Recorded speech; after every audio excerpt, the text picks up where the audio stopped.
Okay. So, let's see if we are live indeed.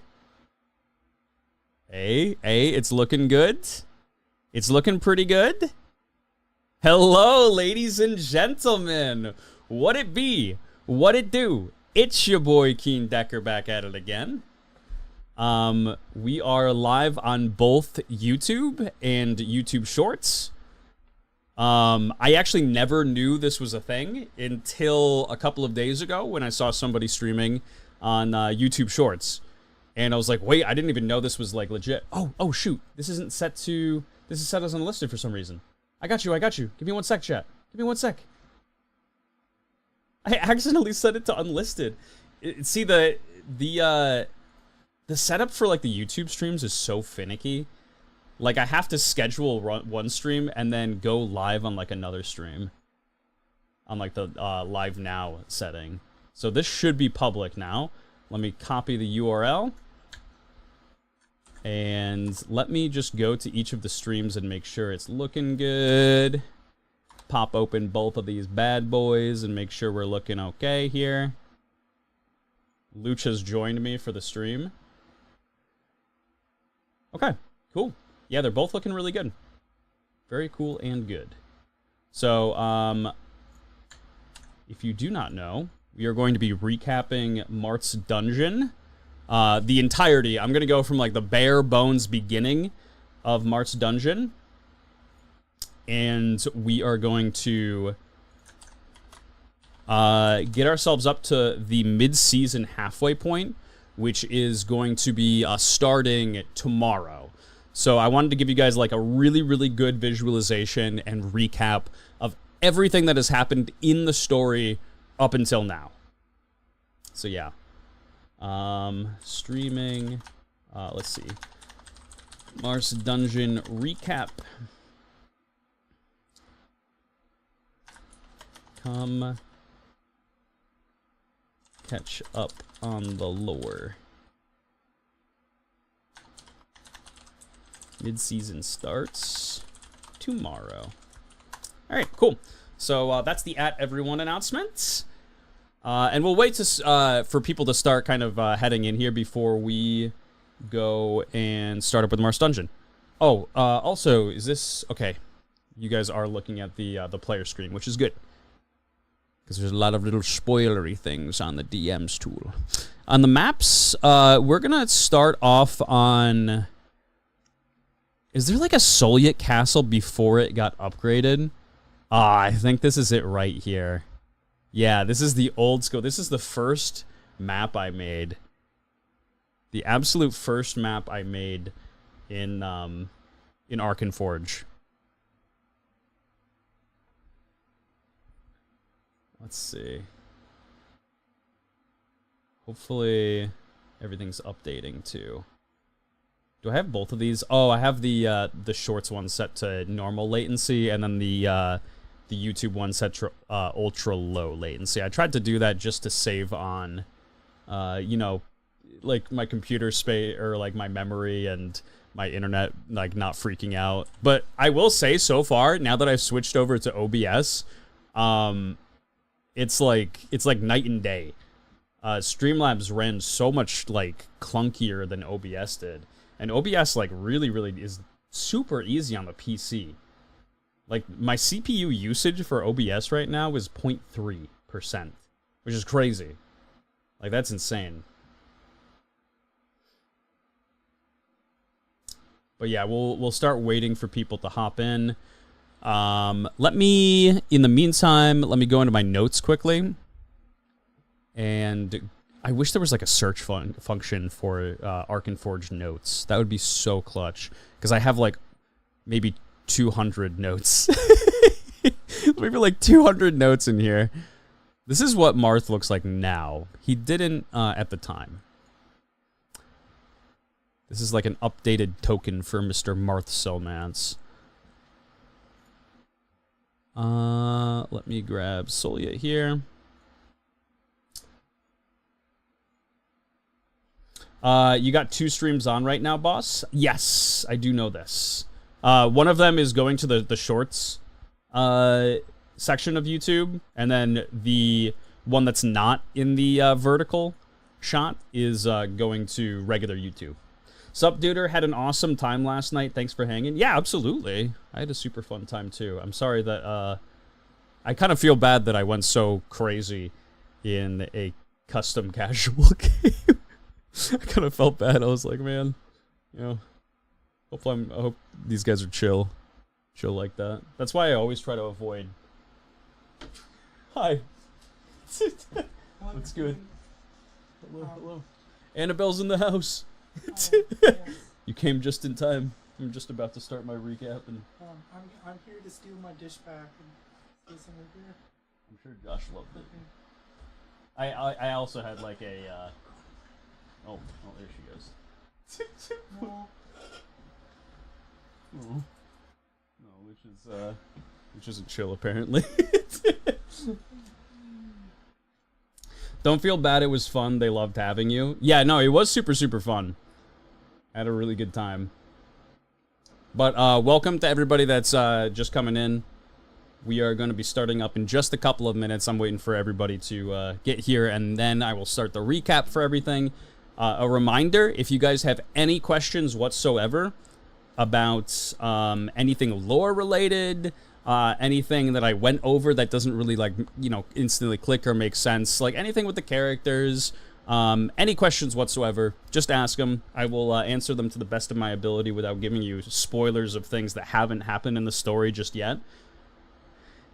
And yeah, I hope I can provide some good insight and, you know, be able to catch you guys up on live, because I am, like, rolling out the shorts for, like, the recaps. It takes a really long time though, because I have to, like, write the script for it, and yeah, so I'm much slower on that than I realistically would like to be. So being in a live format and just kind of yapping about like all of the lore for Marth's Dungeon is wicked easy, and hopefully it catches up a little bit faster instead of having to go through the shorts manually. If you want, like, more of a detailed description, I guess go through the episodes individually. But how's everybody in chat doing tonight?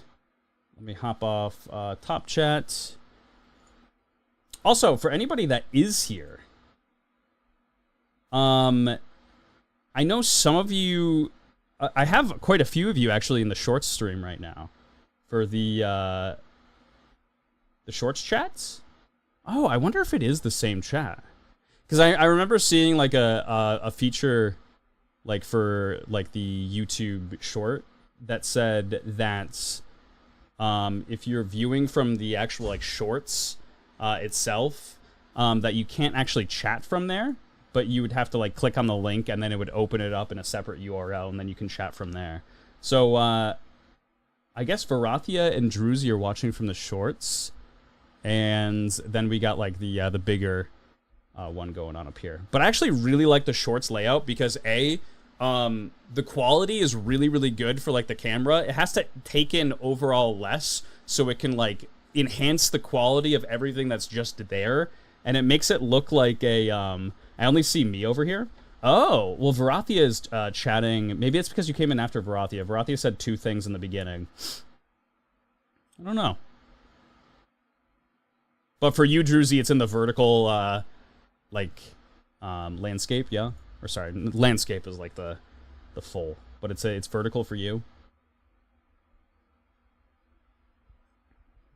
I'm still getting used to everything and the way I'm going to have to actually set it up. What the heck? Varathia is so sad. Actually, let me post the URL on Twitter really quickly, too.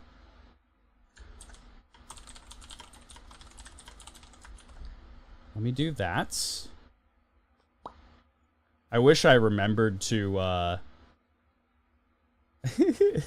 Annabelle's so ridiculous. Love it. I wish I remembered to make a thumbnail for this. I was wondering why it was in the vertical. I'm gonna hop to the main. I'm gonna hold up the short size.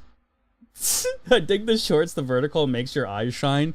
Like, the quality is really good. So, like, if you go over to, like, the regular landscape stream, the quality's still decent. It's just that, like, the camera itself, when, like, I make gestures and movements, it captures it with a little bit less quality, I suppose. And, like, in the short stream, it's like A-okay. It's clean, brothers. It's clean.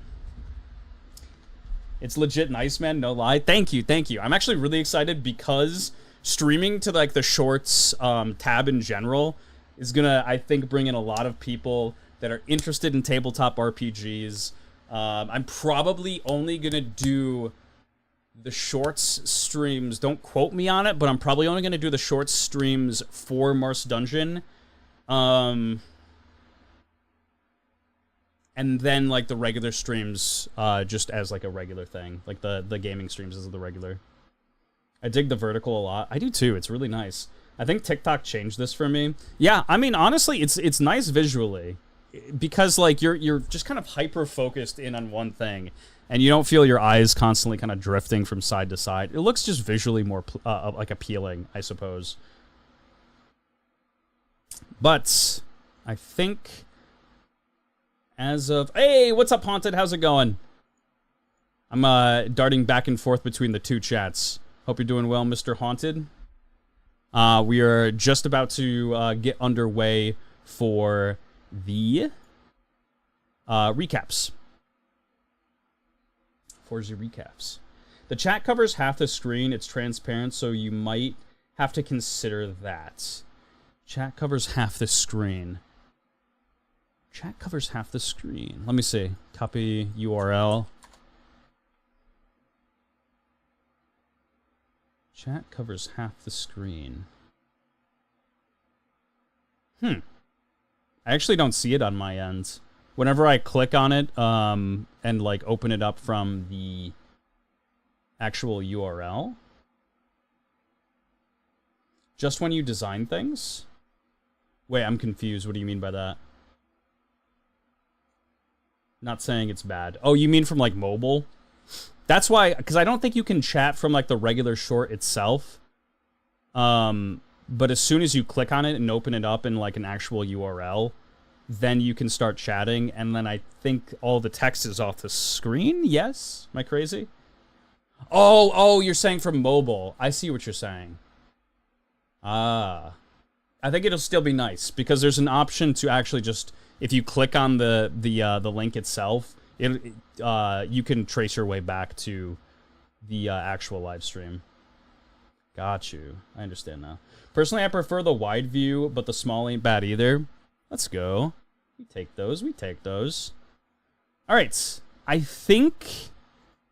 also, as a reminder, if you guys, want to help out a ton, just make sure you hit that like button on these streams. That would help out remarkably. The more interaction we have in these streams, the more people we can get in here to, A, watch the recap, so people can start to get updated on the story. And if people are updated about the story, they will feel probably better about hopping into live streams, and it would help me a ton. So, like, if you wish, hit that like button. If you want to hit that dislike button, smash it even harder. That's what I like to say. Smash the dislike button. But we are going to... How long have you been streaming for? 15 minutes? I think we'll start up. Now is probably a good time more than any. So, Marth's Dungeon Season 1. Let me get rid of Penelope. Let me get rid of... actually, Thames can stay there. This is what the castle used to look like. Before, everything changed. But before any of that, even, Season 1 took place. And in Season 1 Marth's Dungeon, it was all focused in and around game show episodes. Every single episode was in the format of a game show. So I would bring 4 streamers. Sometimes they weren't even streamers. I tried to get mostly people that were content creators and streamers. But every once in a while, it'd be some people from the community, which was really, really fun. Bringing, like, people in from the community as well. Super, super dope. But, yeah, it'd be 4 separate streamers or content creators that would go through an elaborate dungeon. And this was all kind of... this was a lot more theater of mind work as far as TTRPGs go. There was no maps. There was no tokens. There was simply a... it started off with me. I would make the monsters' pictures, and then I would put them up, and then Tori started doing them, and Tori did a phenomenal job. But yeah, there would be 4 separate monsters. It was just a picture of them, a general description of the area that they were going into, and the whole basis for it was that the travelers or the adventurers going into Marth's dungeon were doing so to kind of make their way through, and Marth was giving away his own kind of... He was giving away, his vitality. He was in a 50-year slumber, so he's in a coma at the current moment in time by Soliet the Witch, who is directly next to him here. So he was in this bed for 50 years dealing with this kind of mental dungeon. Torture, essentially. But the basis is that he was giving away his own thoughts, memories, and vitality to these adventurers that were coming in. And this was kind of an elaborate setup and a ruse on Soliet's part, the witch, to kind of disguise it. So he's like, hey, this seems very real. This is my kingdom. These people made it through my dungeon. I'm going to be gifting them gold, which was kind of like the disguise for his memories. He's like, I'm going to be gifting them riches and valor, and these should be very proud about going through my dungeon and surviving. As things went forward, which you can see in Season 1 for sure, I know there's not a lot of VODs of it, so which is why these recaps are really, really nice, because I have a pretty good memory of these things. But as the season progresses, Marth begins to lose more and more of his memory. He just remembers less and less.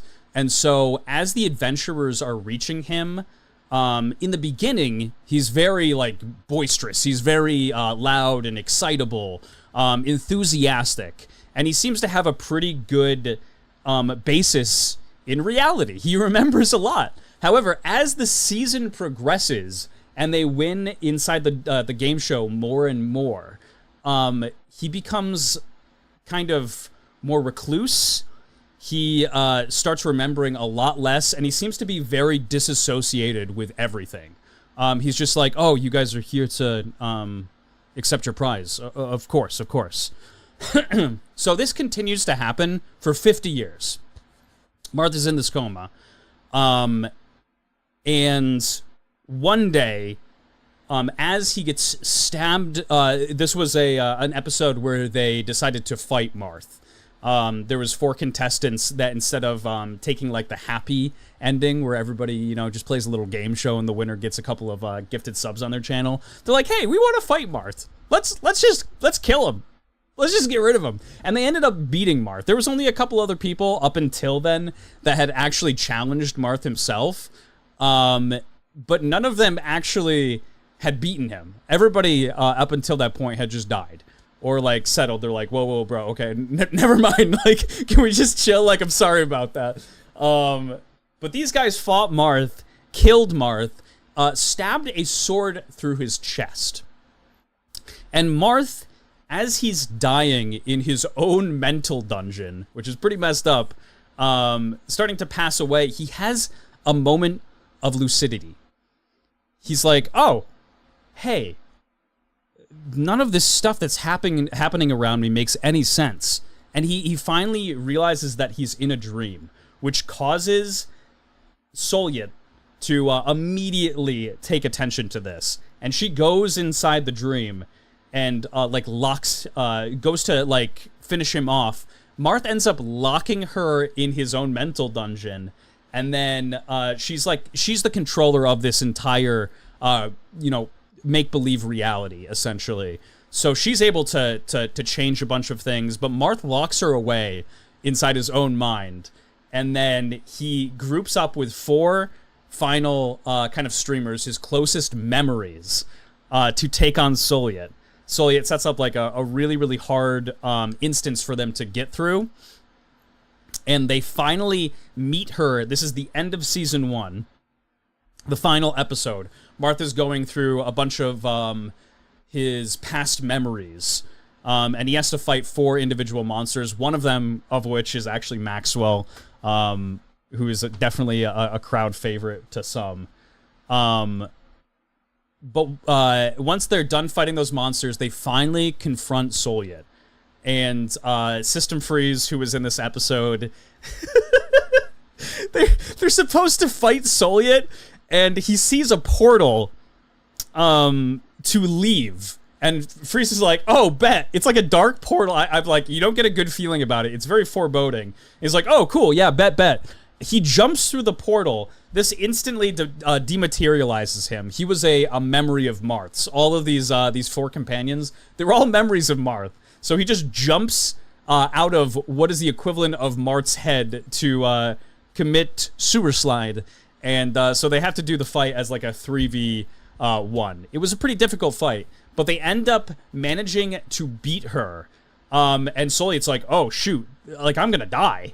I need to get out of here. So she leaves Marth's mental dungeon via the portal.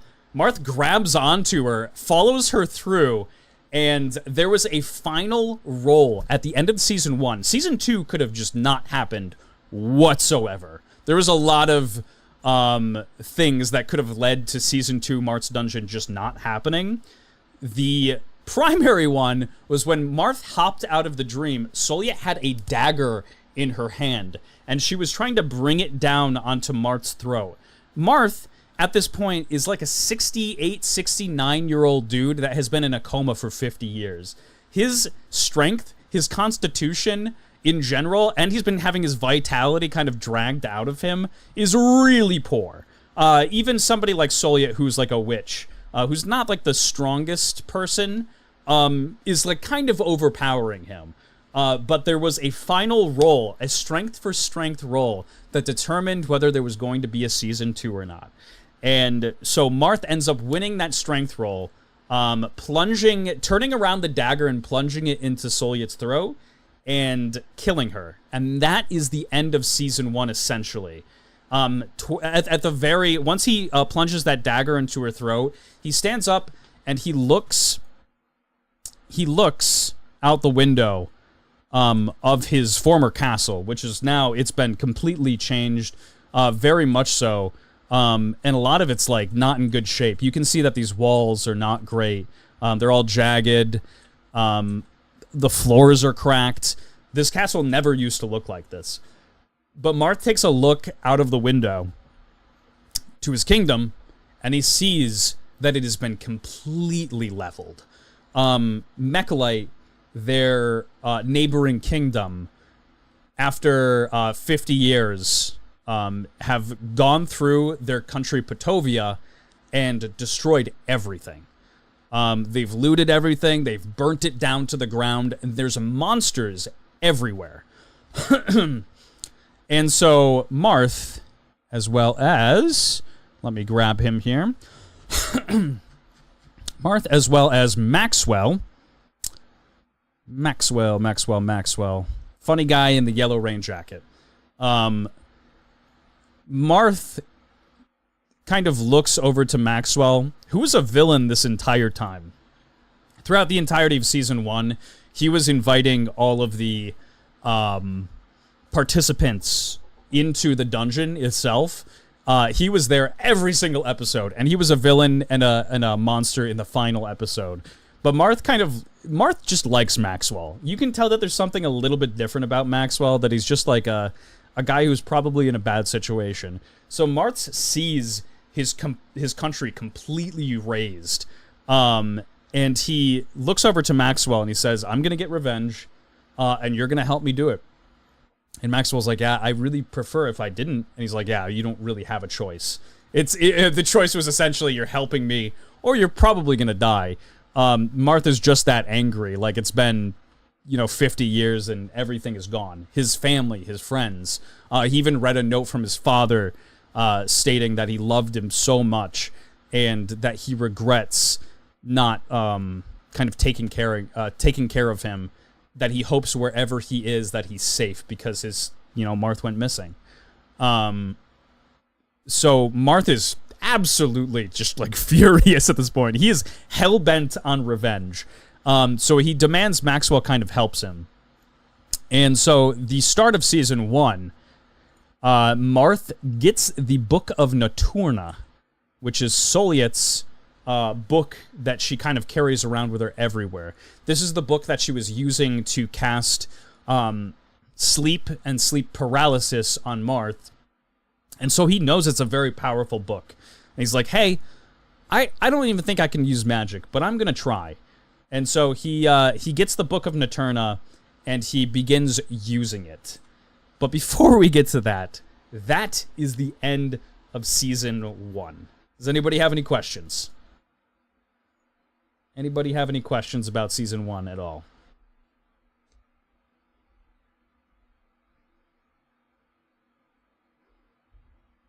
I will state, I know I said it a little bit earlier, the country that Marth is from is named Petovia, and the country that invaded them is called Mechalite.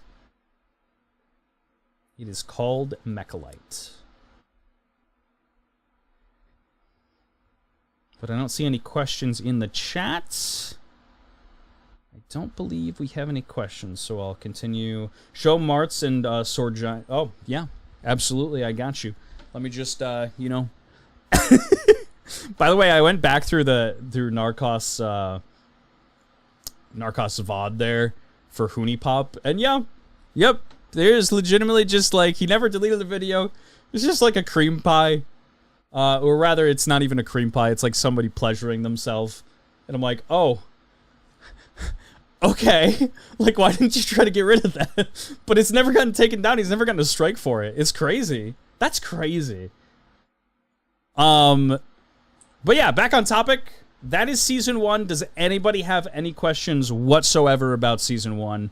I tried to wait like 15 minutes for people to come in. If you guys missed season 1 on the recap side, I do apologize, but I'll probably keep on moving.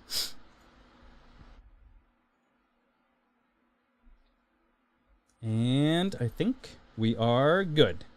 All right. Which adventurer were you trying to kill in season 1? Realistically, I wasn't really trying to kill anybody in season 1. The way the game shows worked were that there was 4 monsters. The first monster was supposed to be very easy. So, like, it would ask you a question. If you got it wrong, you had to fight it. But the first monster is super easy. If you miss a question on that one, you're probably going to kill it in 1 or 2 shots. Then it kind of progressively gets harder and harder until the point where you get to like the 4th monster, and it's like, don't be alone fighting this thing. So I wasn't really trying to kill anybody. Although there was kind of a stipulation set up where the monsters that A, escaped, or B, were able to defeat an entire party, were the monsters that were going to be Marth's, like, bastions. I think I was using the word for him. These are the monsters that ended up being, like, happy memories for Marth that he retained and held on to. So these were, like, the 4 people that joined him in the final fight. Without those, it would have been really difficult. But yeah, I don't, you know, every time System Freeze comes onto the game show now, you know, he just attempts to get rid of himself. Haunted just attempts to get rid of himself, so I don't really even have to do anything. People are so chaotic in these game shows that they just kind of naturally set themselves up to die. More general question, how did you figure out, or what was your process for weaving in those Marth's Dungeon game show episodes into the plots? Oh, for season 2? So, for season 1, I had this planned and plotted out since the very beginning, which I am very proud of. I didn't have the entire story of where I wanted it to progress for season 2, but I had a general idea of what I wanted. I was like, yeah, I want this person's country, after a 50-year slumber, to be completely devastated and destroyed, and for like them to have to go on a journey for revenge. So for season 1, all the episodes are game show episodes, and they all have little tiny tidbits of lore built into them. Small little things that nobody other than really probably myself would have realized and acknowledged, but because they were there, I'm like, okay, this is good continuity. So what was I gonna say? They're all based around the lore of season 1. All has like lore built into the game shows. With season 2, the only time that there's ever a game show episode is when Marth has to use the Book of Naterna to put down an enemy that's a little bit too strong for everybody, right? Like there was, I'll get to it later in the season as I'm talking about it in the recap. But in season 2, for example, there was an army of goblins that went to go raid the castle. And Marth and Max are alone in this castle. The rest of the party is out, like, doing their own adventure. There's like a 9-year-old girl. She's either 7 or 9, Penelope, who's in the castle. And it's just these two guys. There's no way they can stop this horde of goblins. So Marth has to use the Book of Naterna to put them to sleep. And that's a game show episode right there. Anytime there's sleep and Marth involved, it's a game show episode. So I originally thought I was going to be doing like campaign episode, game show episode, campaign episode, game show episode. But the campaign episodes, you know, take so long to get through to be able to get to a point where the game show episode would happen that I was like, wait, no, I was completely wrong. Pivot going through several individual game show episodes. Yeah, Pivot was even in some of the game shows. Poor Pivot. His toenails being ripped off. You're really calling Dead Freeze trying to give me a fucking ghost lobotomy chaotic? Really? Bro, that is still to my day. That and Yang cheating are two of the funniest things I've ever seen in my life. I was dead belly laughing. Like, it was bad. But, okay, so start of season 2. The start of season 2 begins in Soliet Castle. This is what Soliet Castle originally looks like. It's very, and this was originally Sen's castle where Marth, lived, and his father lived, the king. It looks disheveled, broken down. Soliet has done a number on it. But it is the only thing that is standing in Sens, the capital city, is this one just giant erected tower. And so, Soliet, she's dead. Let me make her red here. If I can. Is it gonna let me? Very red. She's very dead. She's been stabbed through the throat, by this knife in particular. And Marth, gets up from his bed. And it just, trying to get used to everything in his surroundings, begins looking through everything. And he's like, everything's so foreign to me. But we have to, figure out what we're going to do, Maxwell. And Max is like, oh man, I don't really want to have to do that, but okay, I'll help you if I have to. As they're having a discussion with one another, a girl, let me grab my notes. A girl by the name of Alice hops through the window here. She kind of just mysteriously shows up as the two of them are just chatting, and she doesn't really say much. She doesn't introduce herself. She's just like, yo, I'm just hopping in. Woo, window woman. Yeah, her great grand entry is through a window, but she just shows up. She doesn't announce who she is. She literally explains nothing about her character, and it's great. It's so to Alice when she does this. And as she shows up, there's a couple of Mechalite guards that show up.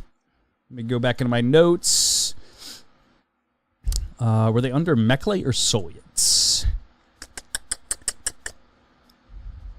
I think they were Mechalite guards. Mechalite. Yep. Mechalite soldier. These are like the OG tokens, man. A couple of Soliet's guards show up at the door because they hear, something happening. They're like, oh, shoot. Like, are you okay, ma'am? They knock on the door. I believe, I want to state it correctly, but I think Maxwell pretends to be a woman. And Alice goes to hide.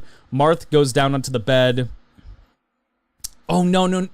Yeah, he does pretend to be a woman. Because he opens up the door slightly, and Marth, like, moves Solyet under the bed. And so, like, Max is behind the door pretending to be Solyet. Marth is pretending to be dead on the bed here. And he's like, yeah, everything's fine, guys. Like, don't worry about it. And so the guards... I don't remember if they bought it or not. I think they... Do they buy it or not? I think that they end up realizing that she's... Oh, no. Maxwell, I think, tells the truth that something bad happened to her. And he's like, yeah, you gotta send help. And so the guards kind of go downstairs and start rallying the forces to, that be. And the orders, now that something has happened to Solyet, is kill them all. Like, they give the direct order from the head down to kill everybody that is, not loyal to Solyet inside the castle. And so Marth gets up. These three go downstairs. This guy's all the way down here by now. And they hear some fighting happening from the forge area. And as they kind of go over and around the forge area... Which is still to this day one of the most badass entries ever. You see Thames inside his forge. He's fighting two Mechalite guards by himself. He kills one of them, and then he grabs another one and stuffs his head in the forge and burns him to death. Manhandles them by himself. Like, Marth kind of turns the corner. He's like, yeah, do you need any help? And he's like, no, I'm good. Thames introduces himself as the blacksmith of the castle. This is his job. He was enslaved. He was enslaved for what has been, I believe, 150 years plus inside Solyet's dungeon. He is a Turliad. These Turliads have the opportunity to live for this really, really long period of time, but never have like a really, really good quality of life. So they meet Thames, and this is just kind of like this all played out like a session zero in a sense that like this is the introduction for all the characters. And they're all just kind of like tossed right into it. You know what I mean? Every single one of these characters were put right into the action. Which is super, super dope. But yeah, they end up... Maxwell goes to sit on the throne for some reason. He gets himself locked in the chair. Everybody laughs at him. And, there he is, stuck in the chair. And these three begin exploring the rest of the castle. As they make their way down here, they hear... did they go to the dungeon first, or did they go to the cafeteria? I am going to spend a little bit more time on this episode in particular because it's like the tee up for everything in season 2. I want to say... Yeah, they went to the dungeon first. They definitely went to the dungeon first. They go into the dungeon because they hear singing. And as they come down to the very end of the dungeon, they meet... a man by the name of Look Down. He is sitting in his cell, still behind bars. And there's, nobody singing in sight. They kind of show up, and Thames, very much so knows who Look Down is. He's never really kind of seen or spent time with him in the castle for sure, but he knows of Look Down being in here. And Marth kind of goes up and asks him what his name is. Like, he's very, very to himself, very quiet. And as soon as somebody says the words "Look Down," he looks down to the ground. This is how he got his name, is guards and people that would torture him would go up to his cell and say, "Look down," and he would look down. So he believes this to be his name. He's been here for his entire life. That is the basis of his character. They let Look Down free, and it's a very odd feeling to look down because he's never been let you know, just free. Like, he's always been, like, chained if he's going to the cafeteria even, but he spends his time being tortured on, inside his cell, and in the cafeteria. And that is his life. So having this kind of freedom just is insane for him. And so there's a couple of rats, I remember, inside the cells, just off to the left here. Right over here. And they end up fighting the rats, getting a little bit of experience. And they make their way to meet the last party member. Who is... Meet the last party member, who is Mr. Pivid. Notes. Pivid. I should have grabbed some water. I'm spitting hot fire right now. Oh, I do have the old token for Pivid. Let's go. This is Pivid's old token. So Pivid's in the cafeteria. And the guards are here essentially trying to kill him. And Thames, as well as Marth. Alice is an intruder, so she's definitely on the kill list. The only one who's potentially probably not is Maxwell, because he's been here several times, and they know him to be kind of a soul yet faithful. And so they end up fighting these guards, beating the guards, and Pivid serves as Solyet's apprentice. He has also been enslaved here for quite some time. If you can see the trace of how everything is kind of working into one another. Everybody is enslaved here, except Alice. She has a habit of doing that. It's crazy. But Pivid kind of served as the right-hand man to Solyet. So he had a lot more leeway, a lot more freedom. He learned a lot of the craft through Solyet. He's magically gifted. He's a sorcerer. And he, his main position at the castle is to torture people. He is the resident experimenter. He tortures people and experiments on them, gives the results to Solyet. We'll learn about more of the experiments as we go on. However, they all end up grouping up. They kill these soldiers in quite a brutal way. And they all make their way back up into the main throne room. Maxwell's still tied up, and they have to fight the butler, who is up here, Mr. Butler Gray, alongside quite a few Mechlite soldiers. They end up fighting, I think it's like four soldiers and Gray. And Thames once again goes for a very brutal kill where he, I think, spikes Gray's head on one of these braziers. And it's pretty brutal. And he uses him as a human shield too. But after this fight takes place, Marth asks the party, he says, hey, like, you don't need to do this, but we're all under kind of a similar circumstance and situation. We could all benefit from each other's help. Would you join me in a journey to get revenge? And, everybody has their own individual kind of goals set up that they were never thinking that they probably would realistically get. Like, Thames probably thought he was here for the rest of his life. I'm sure Pivid probably did too. Lookdown didn't really know the difference. Like, he spent his entire life in here. And Alice kind of is just like, yeah, sure, why not? Alice was the one person that's like, yeah, sure.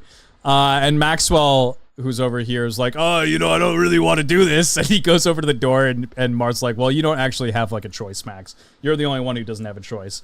So they all agree to help one another, essentially with their own goals, which for most of them is to get revenge. Because there's nothing left of this country. To their knowledge, at the very least. So that is the introductory episode to Season 2. Do you guys have any questions whatsoever? Any questions? The best boy. Max was strapped to the throne. Yeah, Maxwell was strapped down to the throne.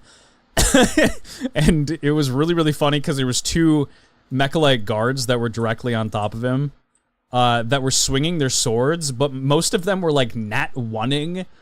I think there was like 3 nat 1s that they rolled trying to hit Maxwell. It was ridiculous. Which character were you the most excited to introduce in the episode? I want to say that the most worried I was when Alice was introduced, specifically because it was the first person, and there was not very much like a basis for her to be introduced in. Like, Thames was like in his forge fighting people. Lookdown was in the dungeon with like the creepy vibes going. She just shows up through a window. So I was nervous about that, but she did a great job. The one I was most excited about was Lookdown, for sure, because of the singing and the mystique to it. And I really, really wanted to see how Josh would play that character. Which character is the most likely to end up in a romantic relationship with Marth Silmans? Maxwell. Maxwell acts as his right-hand man. And, like, will do anything for Marth. Like, these two guys love each other. But yeah, that is the end of the first episode for season 2. What happens in the next episode and going forward is Marth kind of gathers everybody up, and he's like, hey, if we're going to be doing this, we need to get provisions. We are going to, like, starve ourselves if we do not have food, because there's a little bit of food in the castle, but it is not enough to be able to, like, you know, just go on a full expedition. So he's like, we need to get resources. Let's head to Verlight Gardens. In Verlight Gardens is the botanical gardens that is pretty much right directly next to Sen's. It's really, really, like, it's even, you can walk there. It's very close. And it was known kind of back in the day before the 50-year kind of event unfolded, or the Great Reset, as it's called. It was known to be like the most beautiful botanical garden inside Patovia. So people like flocked to it. It was a massive tourist trap. And Marth's like, with a little bit of hope, like I hold out hope that, you know, maybe there'll be food here. So let me bring us over to Verlight Gardens, okay? This was the first arc of season 2. Oh, dude, I can go through all the stuff that didn't happen, too. This is so exciting. Are you serious?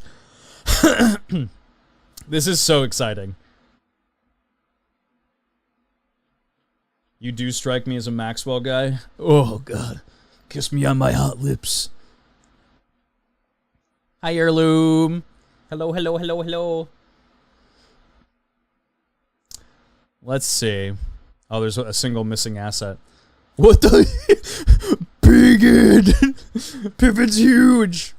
Alright, let me scroll out for everybody that's in the shorts. I'm gonna scroll out for everybody that's in the shorts. Hopefully this gives you a good enough view.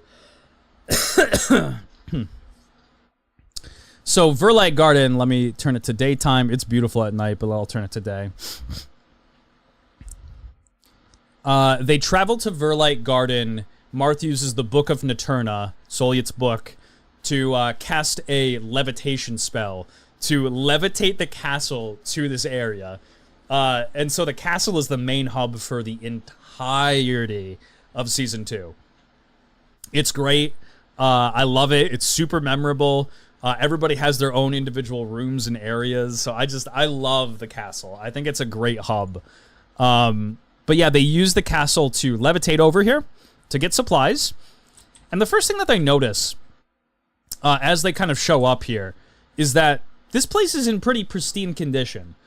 The capital Sens. What did I just join the stream to? What's up, Ace? So once they leave the capital Sens, Sens is leveled. It's completely destroyed. Only Soliet Castle remained in the wreckage of this city. However, when they show up at Verlight Gardens, they're kind of in awe by how well taken care of it is. You can see that the grass is mowed. Like, you know, some of the houses are caved in. This one's in perfectly great condition. There's clothes on the clothesline. There's a garden growing. And, like, everything's just been very well taken care of. However, as the party shows up, let me grab everybody here.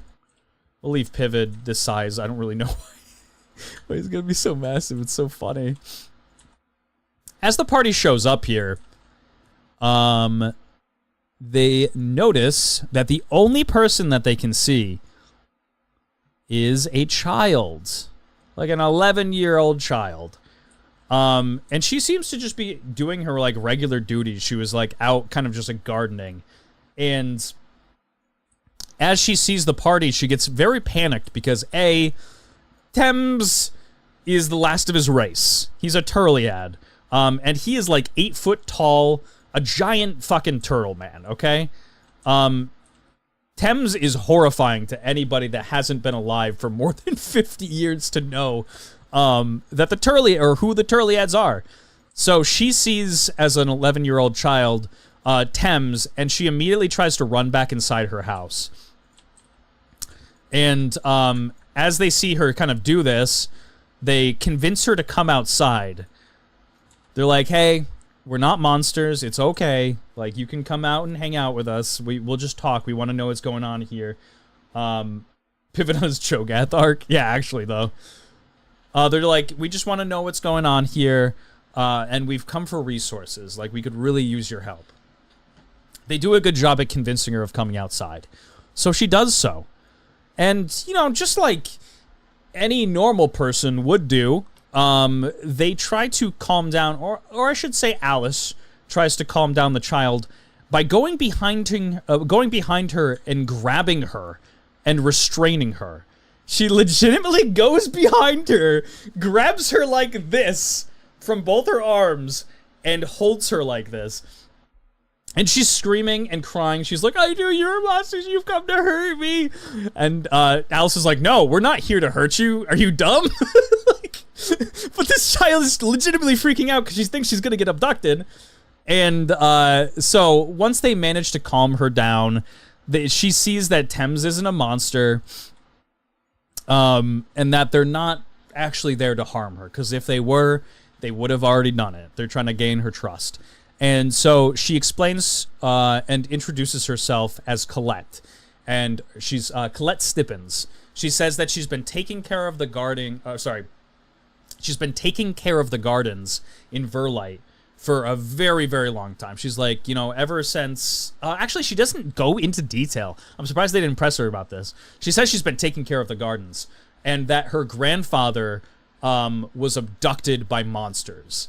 And every single night, the monsters come out and knock on her house and try to get to her. But she locks the doors and secures everything. I base this marginally off of Majora's Mask with the girl and her grandfather. Because it is one of the creepiest, most unsettling settings. I loved it. So I was like, you know what? This is a perfect inspiration for this. Makes sense to me. Seems logical. Yeah, you know, just grab the child from behind, and I'm sure it'll calm the child down. But she explains that there's monsters every single night that are trying to get into her house, and that she's terrified. She's like, please, help me to deal with these monsters. And if you can do that, like, I'll give you all the resources you need. Like, I can't eat all this. And so, they kind of get to know her, and she makes them sandwiches, look down Thames, everybody kind of, Maxwell takes a bath because he's stinky. Lookdown is caked in 50 years of mud and metal and filth from the dungeons. This man's never taken a shower. So he washes himself off in the well, and he kind of gets to see all of the damage that's been done to his body throughout the years, through the scars, as he's taking off his dead skin and plopping it in the well. It's really, really unsettling. One thing to note, is that on the clothesline, she's actively washing her grandfather's clothes. She's actively washing her grandfather's clothes. So these were up here the entire time. And so as these guys are like outside, Maxwell is inside. He takes a bath, and as he's kind of like buck-ass naked, he puts his underwear on. He's sopping wet. He notices that the door that was originally locked opens up, and Maxwell's like, oh my god, what the fuck, man? And so he goes to go through there, and it's been like frozen in time. It's like a really, really old study that's been like, you can tell that it's been locked up. There's dust everywhere, but inside there's like clean clothes that are being taken care of inside the wardrobe, and Maxwell begins to read the grandfather's stuff. He has like a diary set up, and the grandfather's diary states that there was, let me give you the visual for it. It goes through a couple of different entries. One of them says that there's a monster inside the maze that he's trained personally to deal with any intruders that are malicious.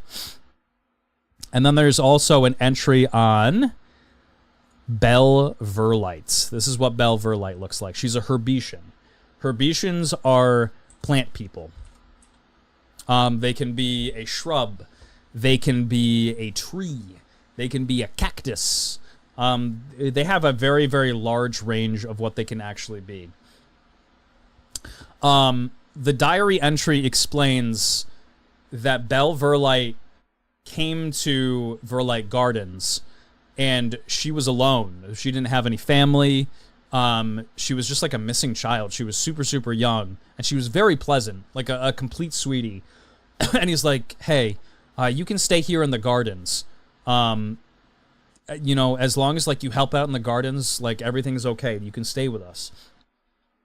The supervisor of the grandfather who owns Verlite Gardens found out about a Herbetian living inside the forest at his botanical gardens, and he has a absolute fit about it. He's like, hey, you can't do that. Like, unacceptable. Herbetians are very much so the boogeymen of all human-like creatures. They're called nickel creatures. They're everything with a soul. Anything nickel knows Herbetians to be very creepy because they have this connotation with them that they are cannibals and they eat people, and a lot of them do. Not like I wouldn't say a majority of them actually eat people, but there's enough Herbetians out there that are cannibalistic and eat people, so they're very creepy. I'm gonna fuck that plant lady. Chill. We love contaminating the well. I think Maxwell saw the door open, went to grab Thames and pivoted. No, he originally went in there, if you remember, sopping wet, because he read the diary entry, and then Colette found him, and she was like, oh my god, get the fuck out! What are you doing? You're naked! And she sent him back to the castle. And then Pivot and Thames asked afterwards if they could go do the studying inside the study.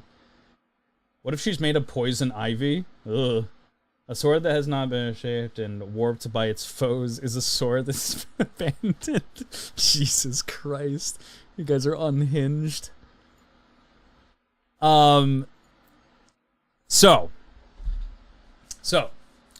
diary entry, speaks about Belle, and the grandfather's supervisor says, hey, she's got to go. But the grandfather doesn't have the heart to do it. He says, no, Belle's like really sweet. She's very helpful. She's good with people. Like when she was hanging out in the garden, she was doing puppet shows for people inside the gardens, and they loved them. Like she was like a near and dear part of Verlite. And so he's like, I don't have the heart for it. You can live here, just live in the forest, and like be good. Don't, try to bring any attention to yourself. Well, the supervisor ends up still finding out. And this isn't written in the diary. They find this out later. But ultimately what happens is the supervisor goes to the headmaster's house, the grandfather, and he's like, bro, like, I warned you. Like, this is all your fault. Like, I told you that she needed to be gone, and she's not. You're fired. And he poisons his granddaughter. The supervisor poisons his granddaughter, which was going to kill her. This is all happening at the time of the Great Reset.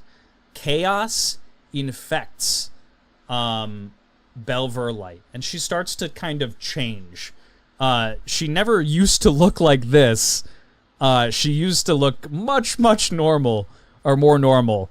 But she altered into this kind of hideous monster. And she kind of loses her mind. But she still has a very, very strong protective want of the grandfather and the granddaughter. And so she, as a monster, goes in and stings the granddaughter with a, what are they called? Phalid beetles. I'm surprised I remember all these things. This is crazy. She stings him with the phalid beetles, and it paralyzes her. It pretty much puts her in a comatose state in which nothing is happening in her body. It's like being cryogenically frozen, then taken out like 50 years later, essentially. So, Belle's gained this new power to be able to puppet people. So what she does is she hits the little girl with paralysis, Colette, and then uses her and puppets her to get people into Verlight Gardens. And the whole basis for it is, let me open up the map for it. Let me open up the map. Where's the forest? Verlight Forest. What did I have it set as? Did I have it set as this? I did. Here we go.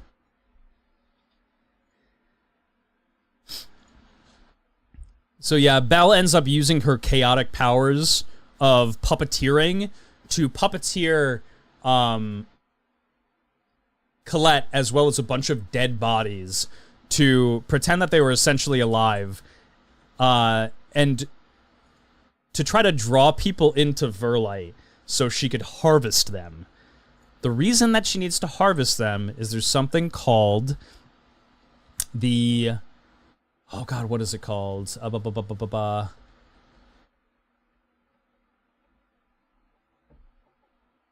What is it called?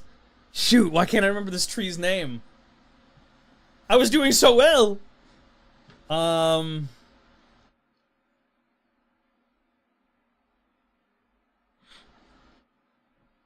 I let you harvest me any day. Thank you. Wait, no.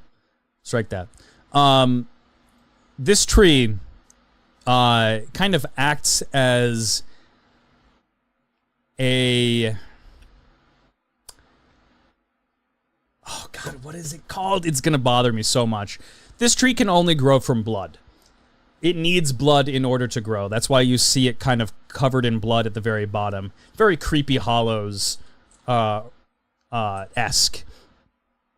And so it grows from blood. Sorrow roots. Yes, the sorrow root tree. Thank you. It was gonna bother me so much. It needs people's blood. It can have animal blood as well, but anything with a soul, like hypercharges this tree, and lets it grow. And as it gets to its full maturity, it creates an antidote. And so she needs this antidote in order to save Colette, who's still in paralysis. She's been here for like 50 years. The party kind of finds out about this, and they're like, what is wrong with you? You're harvesting people. There's something deeply, deeply wrong with you. And so they force her to let go of Colette after she gives Colette the antidote to heal her. She lets go of Colette, and Colette sees how badly altered Belle Verlight is, and she's like, hey, you know what? You never were like this. This tree was never here. And it's clearly like, changed you. So she goes and takes a hatchet and cuts down the tree. And as the tree gets cut down, it releases the chaos from Belle Verlight, and she dies. She's not healed in time, and she just kind of dies. That is Verlight Gardens. At least with the party. While all this is happening, Marth has to fend off the castle against a bunch of goblins, who are like the Blue Sparrows. It's some of these guys. The party also ran into some of them, but Marth had to fend off like 100 goblins from getting inside the castle during a game show. But that's Verlight. They're able to get all the resources that they need, and they bring them back to Solyet Castle. The important part about the game show episode that kind of happens when Marth has to deal with those goblins. Oh wait, no, it was actually like the first episode, wasn't it? It was the first game show episode. Roll back a little bit. There was a game show episode that happened after the first episode. There was a bunch of jailers that showed up to the castle. Let me open up the castle map. Give you a good visualization of it. There was a bunch of jailers that showed up to the castle.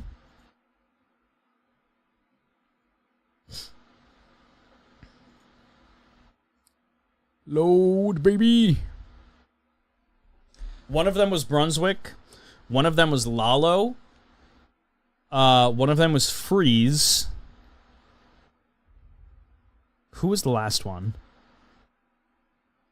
Oh, Bowtie. Yeah. It was Bowtie, Freeze, Brunswick, and Lalo. These jailers showed up with a young girl by the name of Penelope.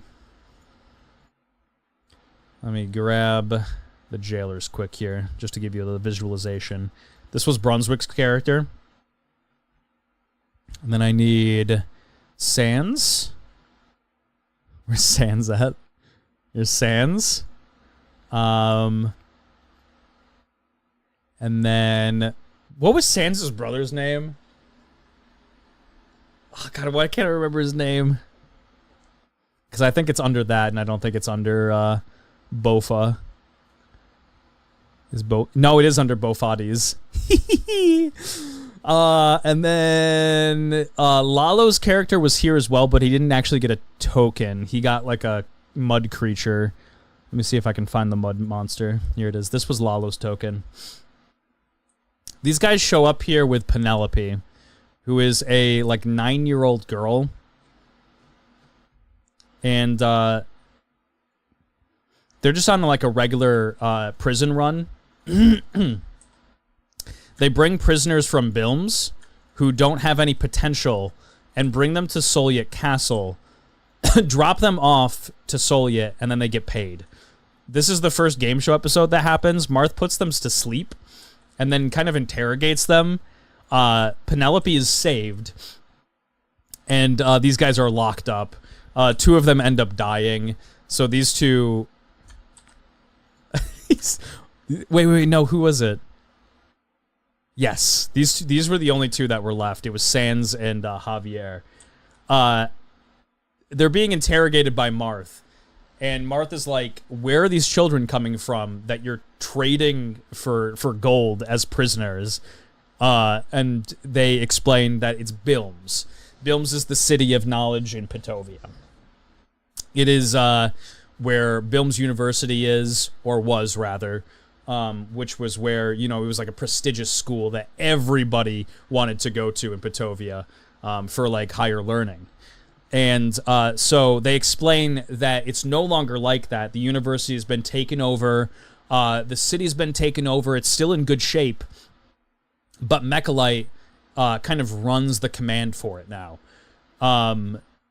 They have a giant encampment in the center of the city, and they're human trafficking children as prisoners to essentially harvest their souls. If they don't have potential, they go to Solyet, and their souls are stripped from them.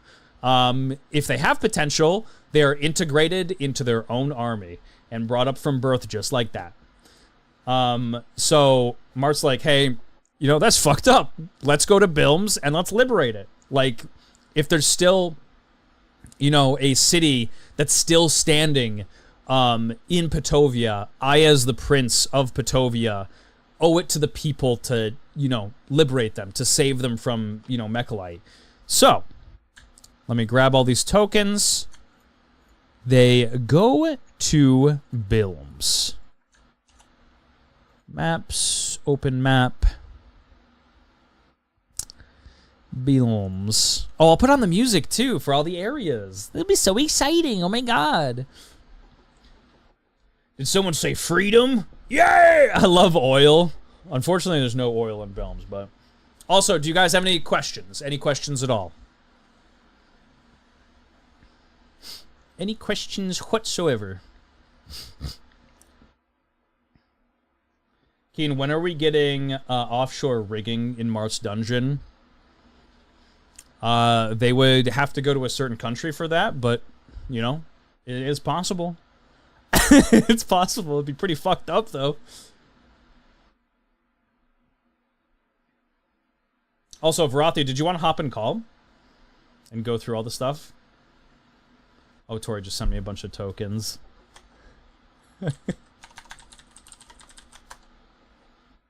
Perfect. The, like I said before, the mid-season is starting up tomorrow at 8 p.m. Eastern. So all you guys who are just hopping in here, we're doing a recap of everything so you guys can be fully caught up for the story once the mid-season starts at 8 p.m. tomorrow.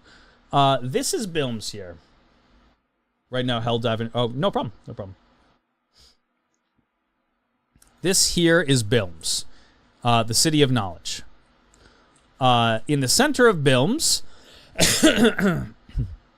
you have an encampment.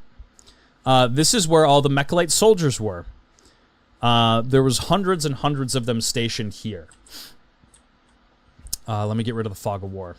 There we go. So the entire plan for Bilms, which was really, really cool to see the players execute, was these two were allowed to live. These two jailers were allowed to live as long as they snuck them into the encampment that evening. So they had to bring them all the way over to the wall here and get them past this wall that exists as a barrier between the city and the encampment.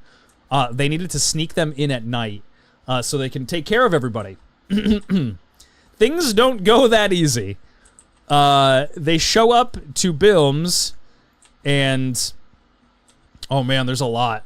The plan is to, at night, I think it was like at 8 p.m. or so, to show up and they're going to be there at the door to let them in. And in the meantime, they're like, hey, you know, we have time, let's do some preparations, but let's also keep a very low cover. You should play the Bilms theme. There was a really talented musician who played on it. You're damn right there was! Also, Ace helped out with a lot of this music, so... Massive thanks to Ace for all his participation in these tracks. Let me put this on here. I'm dying.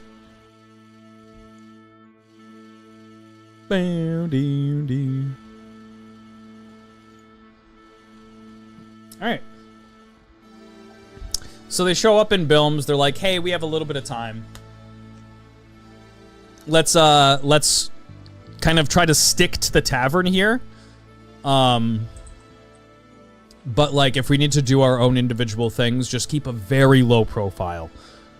Look down immediately, who's never been in an open area in his entire life. The first time was in Verlight. He has freedom to do whatever he wants. He hears this and he's like, oh, bet, I'm gonna go out into town and see what life is actually supposed to be like. So he goes out into town. He gets hit on by a lady here. It makes a very funny interaction where he says, I don't know, a bunch of times. You know, casual look down Riz. And then he shows up at this lake here, gets mistaken, I think, for her son. And he's like, I don't know who you are. Pivot, who's kind of freaking out and trying to keep everything in line. You'll find that it is a theme, by the way, that Pivot tries to keep everything in line. He is like Thames here is the, you know, party's dad. Pivot is like the caretaker of the entire party. He tries to keep everything in line. He's the glue to the party. He's like, oh shit, where did this prisoner, that has never been outside, where is he? He's gonna blow our cover. He goes looking for him, finds Lookdown. People think that Lookdown is being kidnapped.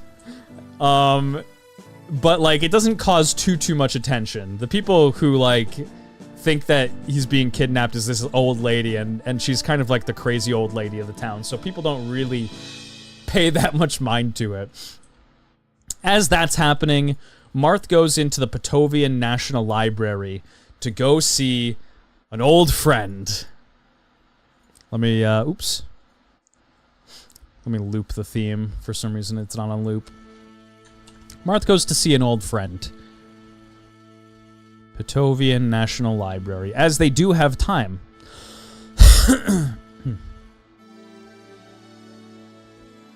Ba-da-bum, boom, boom.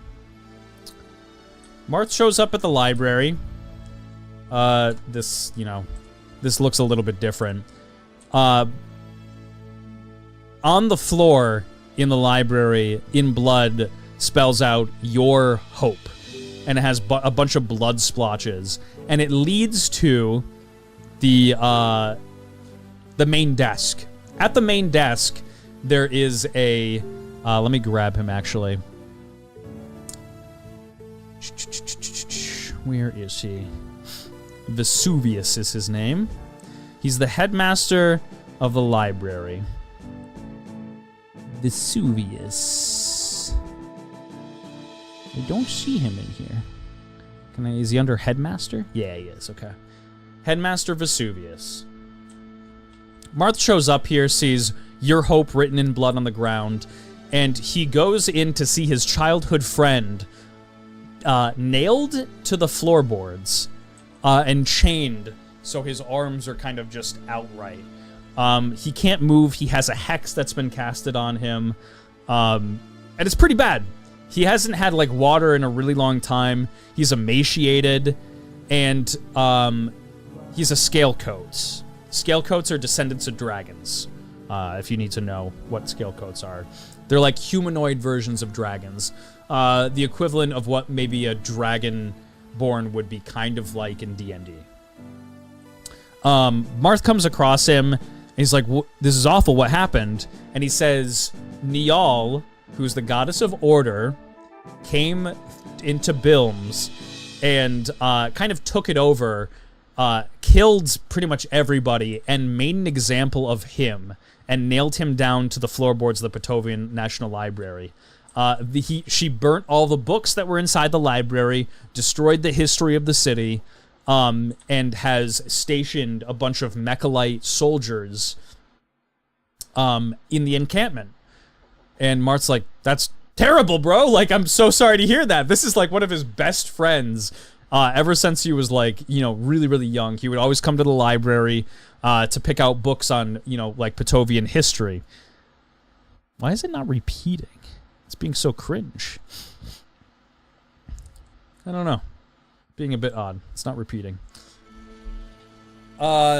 So yeah, Marth meets Vesuvius here, and he says, "Listen, we'll get you out of here,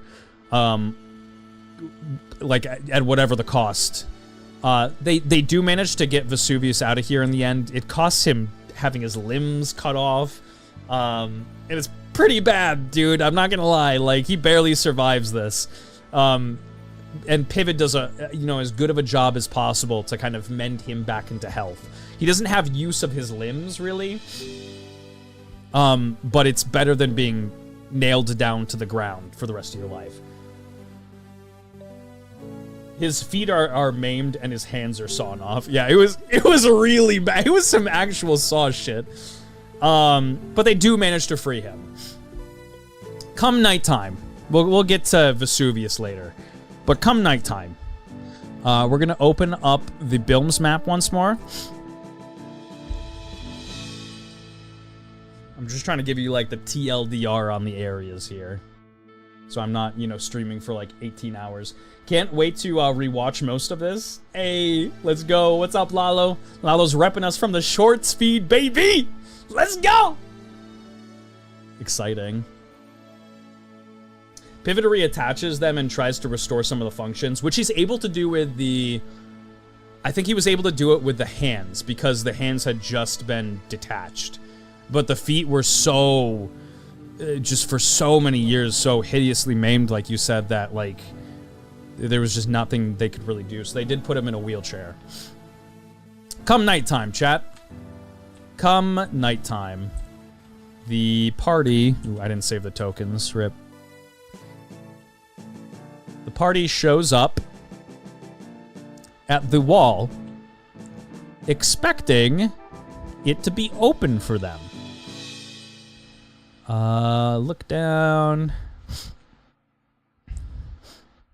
Where's Mr. El Doozy? Mr. Look Down. And Pivot. Thames. Pivot.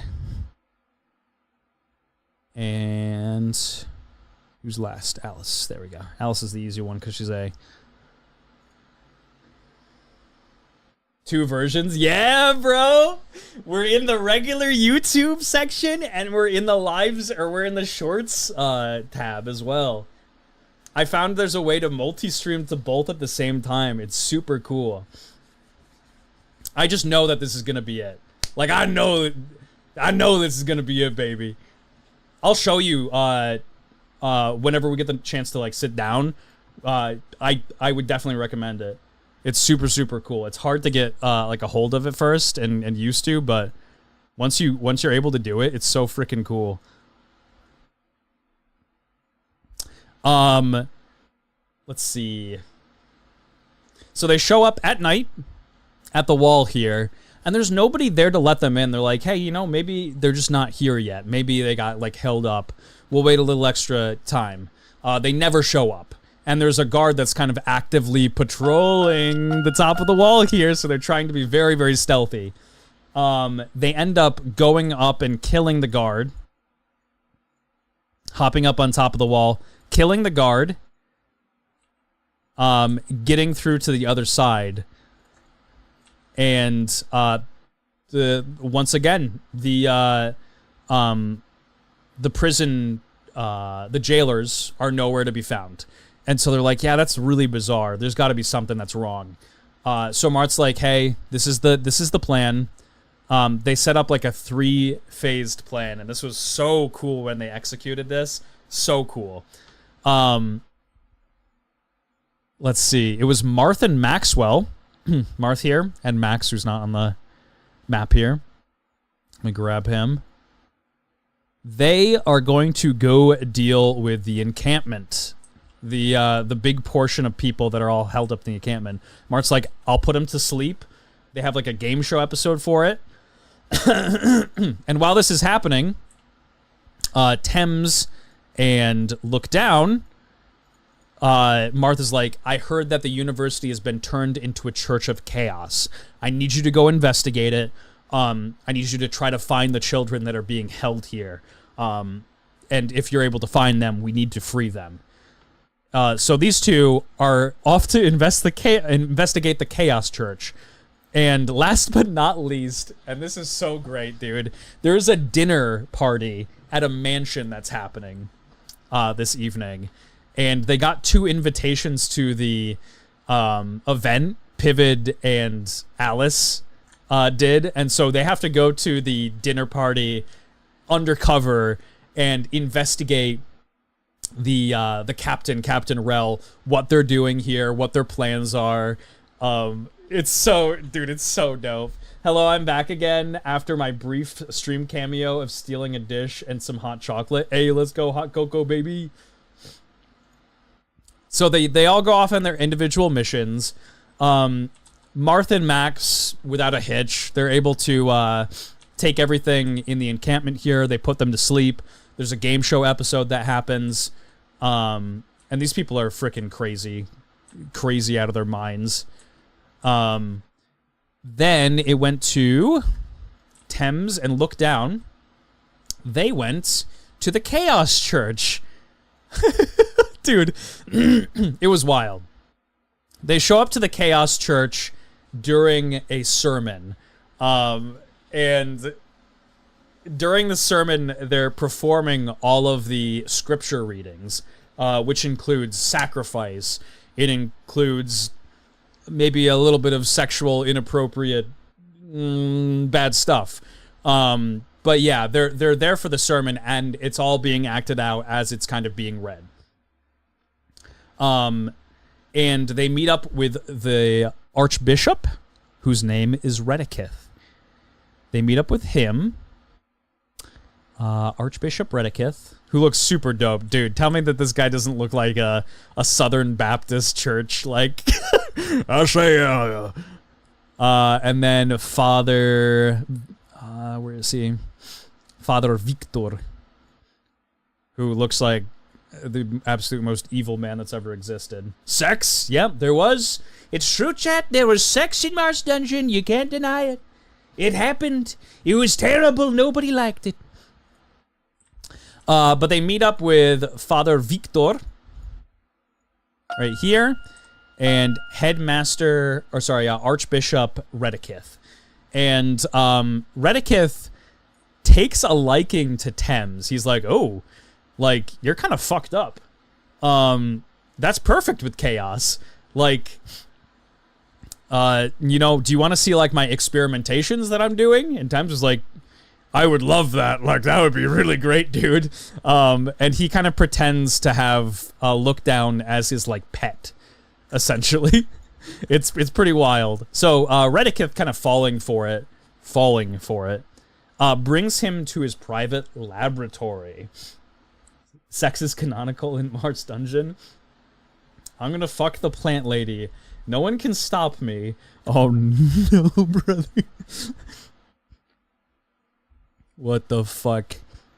Let's see. Where's Redekith's research?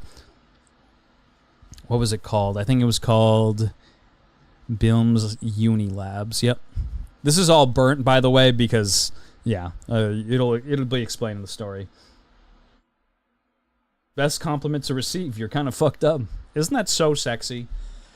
Isn't that such a nice thing? What happened to the music, man? Why does it keep going out? Maybe it's on repeat now, hopefully. So yeah. They show up at the lab and they get to see all the various experiments that the Archbishop is performing. One of them was with fish. He was attempting to, what was it? What was he doing with the fish? But all these experiments are really, really messed up. A lot of, like, torture, fighting, starving rats. Like, these rats would perform against one another, and the rats that performed better were the ones that got fed. And he's like, but yeah, that's just the tip of the iceberg of what we're doing at these labs. Let me bring you downstairs. They go downstairs. Oh boy. Oh boy. This wasn't here. Here we go. This is what it looked like. And, what happened to the elephant? Why is he so opaque? Mr. Elephant. They come down here and see a elephant chained up and a bunch of children at each kind of corner here. This is where a lot of these fell goblin children are being held. And so immediately Thames sees this and he's insanely disgusted. And Redekith is like, dude, this is revolutionary research. We're experimenting on fell goblins because fell goblins have a very unique gene. Fell goblins, by design, if they breed with something, they immediately make a fell goblin. They can breed with anything and everything. So Pivot's mom, for example, ended up having a husband who was a fox. You know, it just happens. This is fantasy universe. We got furries here. It kind of is what it is, okay? I'm gonna fuck it. No. And so he's like, hey, Fel goblins have an incredibly unique gene that lets them reproduce with any nickel creature. We can solve a lot of genetic issues that exist today should we actually go through these experiments. And he goes on to explain that the Helephant, when it mixes up genetically with a Fel goblin, it has the capability to cure the Fel goblin curse. He's like, it's incredible. And he's like, hey, this will be a way that we can bring Turliads back too. We can essentially like mass clone like Turliads. And Thames is like all sick of this. At this point, Thames just wants to kill him. Lookdown kind of does too. He realizes that this dude's evil. They end up fighting the Archbishop and the father here, and it was a very close fight because the father teleported over here. Actually, I think it was this one. He pulled the lever and lava started coming out of the metal grates here. So the children who were still in the corners had to be carried out and tossed on top of the elevator. And they were trying to get the elevator up as fast as possible to get the children out. Thames, who was on fire, ended up like killing the father. It was so dope. Like, this fight was so close and so dope. But they managed to save all the children.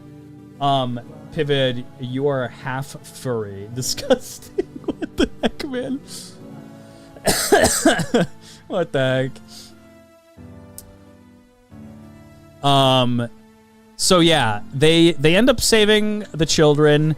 All is kind of well. And as they exit back into Bilms, they had a code word in case if something went wrong. And the code word was look up. And so as they make their way out of the burning building, Thames and Lookdown, they hear a woman scream, look up, from the direction of the the mansion, which is where Pivot and Alice went for the party. And so it's a pretty bad sign. They're like, oh shit, okay, we need to get there pronto. Scrolling.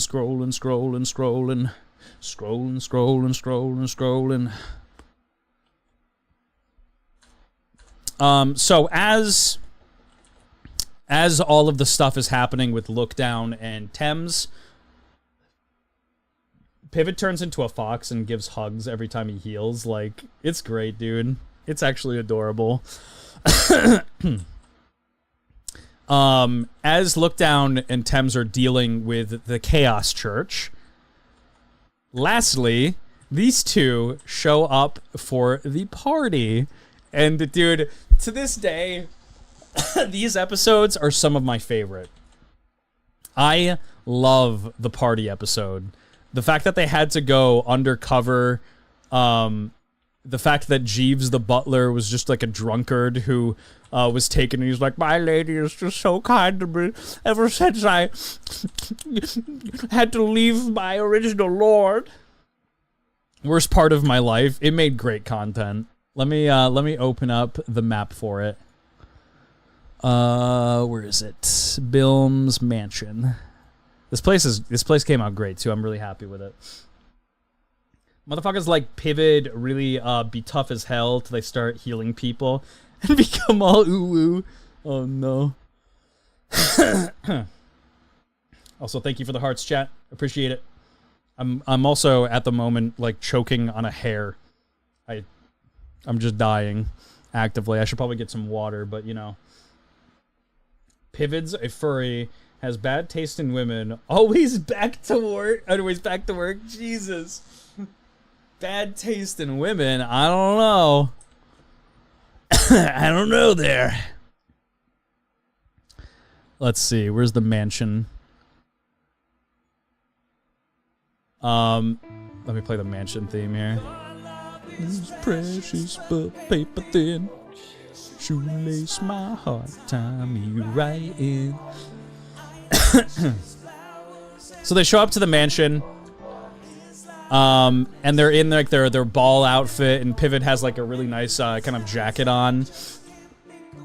they show up here. None of these guys are here, by the way. This is afterwards.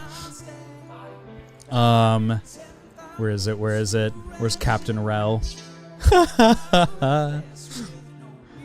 Captain Rel has a thing for Pivid. She sees Pivid show up to the event, and it was supposed to be Solia, the witch, who showed up here to give them a progress report on a project that was happening.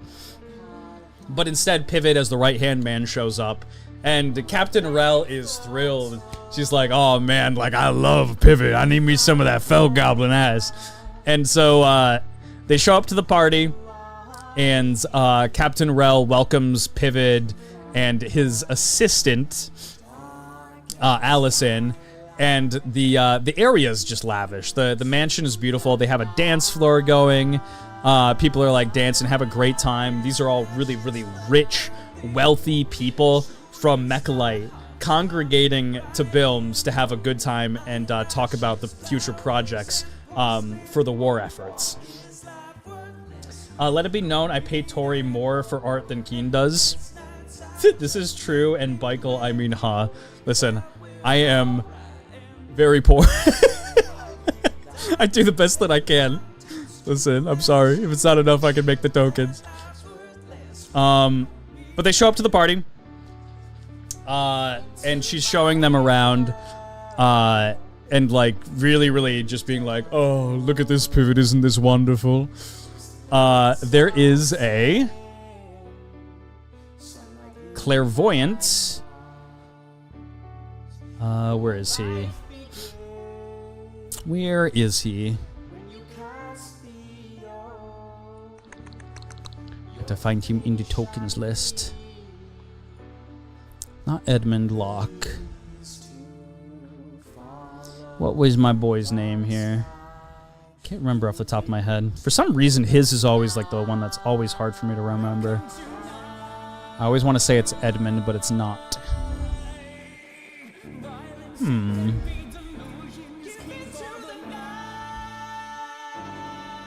What was your name, brother? Either way, you know, I'll put a replacement token in here in the meantime, unless I can remember his actual name. There's a clairvoyant at the party, and he previously encounters the party at the tavern, but sees them at the mansion party here, and is like, "Oh, it's good to see you guys again. Do you want me to read your fortune?" And he reads the fortune of Pivid, Alice, and let me turn down the music a little bit. Pivid, Alice, and even Captain Rel. He's like, "Hey, Captain Rel, like, be careful. Your life is in danger. Just accept what is kind of meant to be." Dolphy Evans. Dolphy Evans. Let's see. Let me grab Dolphy, who is also a Scalecoat. But he reads their future, tells Captain Rel to essentially be careful, tells Pivid... What does he tell Pivid? I can't remember exactly what he tells Pivid, but it is, like, very, prophetic.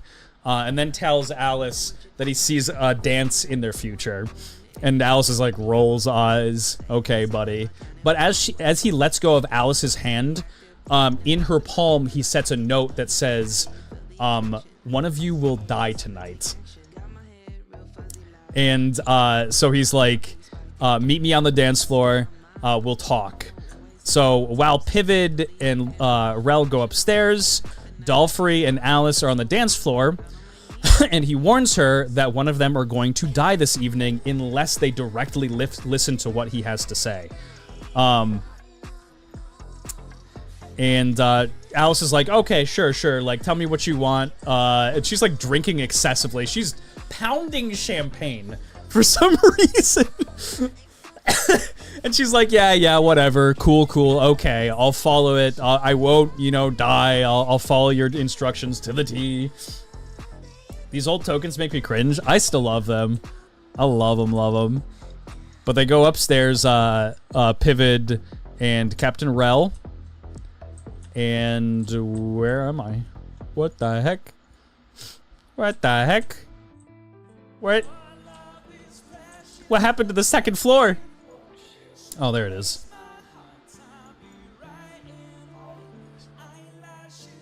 I don't know what happened to the second floor or why it went so far up. Captain Rel takes Pivid over to her bedroom, and she's like, this is where the party ends at the end of the evening, Pivid. And she's like, you know, you're really handsome. And she's like twirling her hair and being extremely awkward. I think she takes one of her hairs off and puts it on Pivid's shoulder at one point. You know, extreme Riz capabilities on this woman. And she's kind of like pressuring him into something. And Pivid, being very smart, is like, oh, Captain Rel, I've been waiting for this for a really long time. He kisses her on the cheek, and he's like, we'll save the rest for later. And she's like, oh my god, oh my god, oh my god, oh my god. And so they head out. Pivid escapes a very scary... Dude, this was like the most uncomfortable I've been in a tabletop RPG. Holy shit, it was so uncomfortable. And I had to actually, like, be the one who was pressuring him. Dude, I felt so awful. But they gained a reputation point for it, so that was cool. When they head back downstairs, the dinner is starting to, the dinner party is starting to come in, and the food is being prepared. It's almost ready. Alice heads into the bathroom because she gets a call from her father, on an Olivinium stone. Olivinium stones are essentially the phones of this world. Only magical people can answer them, and they can broadcast to other people. And actually kind of televise things to other people as long as they have, like, the, you know, right magical capabilities. So Pivid answers the phone for her, and the father's like, Alice, where are you? Like, I commanded you to go kill Soliet and then just return to me. Like, why aren't you back yet? I gave you strict, a strict time frame for you to come back. And she's like, oh, sorry, listen, I got, there's a little diversion, but I promise I'll be back soon. And he's like, okay, sure. As long as you're back soon, you need to be back here now. Very controlling, very scary person. And as he hangs up the phone, or goes to hang up the phone, he's like, by the way, no witnesses. And he slits the throat of the person that's on his side for the telephone, expecting her to kill Pivid. And she's like, oh, I won't kill you, Pivid. Don't worry about it. And they head out of the bathroom. Captain Rel at this point is a little suspicious that Alice and Pivid are, you know, a couple because they went into the bathroom together. It's, a big to-do. But dinner is just about to be served, and this is where it gets beautifully fun. Captain Rel explains to everybody sitting at the table as dinner's coming in that they have a very special guest tonight called the Radiant Knight, who is the right hand of Niall, the goddess of order. This guy is as far up as you can be on the chain in terms of, like, if you're a god, you're one step further up. But if you're the Radiant Knight, that's just below. She's like, we have him at the party tonight, and he's our special guest. She looks over to Piv and she says, I want you to give all the details on what has been happening with Project Renthal to the Radiant Knight. And Pivid's like, yep, sure, sounds great. But as the time goes on, the Radiant Knight doesn't come downstairs. And Rel gets really, really impatient. She's like, where is the Radiant Knight? Like, this is extremely rude. He should be here by now. So she goes up to go confront him, and down the stairs comes a lieutenant by the name of Lieutenant Greaves. Oh, no, no. He's followed by a bunch of soldiers, and he kind of kicks his feet up on the table, and he's like, I am your replacement. You're being replaced from this state forward. You've done a terrible job with the place. You've been bleeding money for the kingdom. Like, we know of all your expenditures. The mansion speaks for itself. You're fired as of today. And Captain Rel's like hell I'm fired. This woman is terrifying. An absolute Amazoness. So she's like, I'm gonna go talk to the Radiant Knight myself. She runs upstairs and goes to talk to the Radiant Knight. Dolphy Evans explained to Alice earlier that as soon as as soon as they heard an alarm, she needed to book it upstairs or else she was going to die. She was very drunk at this point and being very, very goofy. She didn't immediately start running upstairs, so they had to kind of fight to get away from these guys so she could run upstairs. But Alice ends up getting upstairs, and a fight breaks out here with the lieutenant saying, hey, kill them all. Like, you guys are all fired from here forward. We're taking over, and your death warrant is signed. So Pivot is down here fighting. Alice and Captain Rel both go upstairs. Alice is told to go into the bedroom and hide under the bed. She forgets where she's supposed to hide. So she kind of just like looks around. She's like, the table, like behind the bookcase, the closet. Nah, under the bed sounds good. And so she goes and very luckily goes under the bed, which is where she was told to go. Otherwise, she would have died. Meanwhile, Captain Rel kind of busts down the door and begins talking to the Radiant Knight. She's like, it's unacceptable. Like, you should have talked to me about this beforehand. You completely embarrassed me. And like hell, I'm being replaced. Like, I'm gonna, like, stand up to you, and I don't care if you're right hand to the goddess herself. You can go fuck yourself. The Radiant Knight is like, you should have just, like, accepted it. This is what the Radiant Knight looks like, by the way. He's an absolute fucking bamf. He says, you should have just accepted your fate. Like, had you have done that, you would have lived. He grabs her, one-shots her, as she's kind of standing right here. He takes out his sword, hits Captain Rel, and sends her flying through the wall. The wall deteriorates completely and crumbles down to the ground, and she bumps up against the bookshelf, and it comes collapsing down on her. She just dies instantly.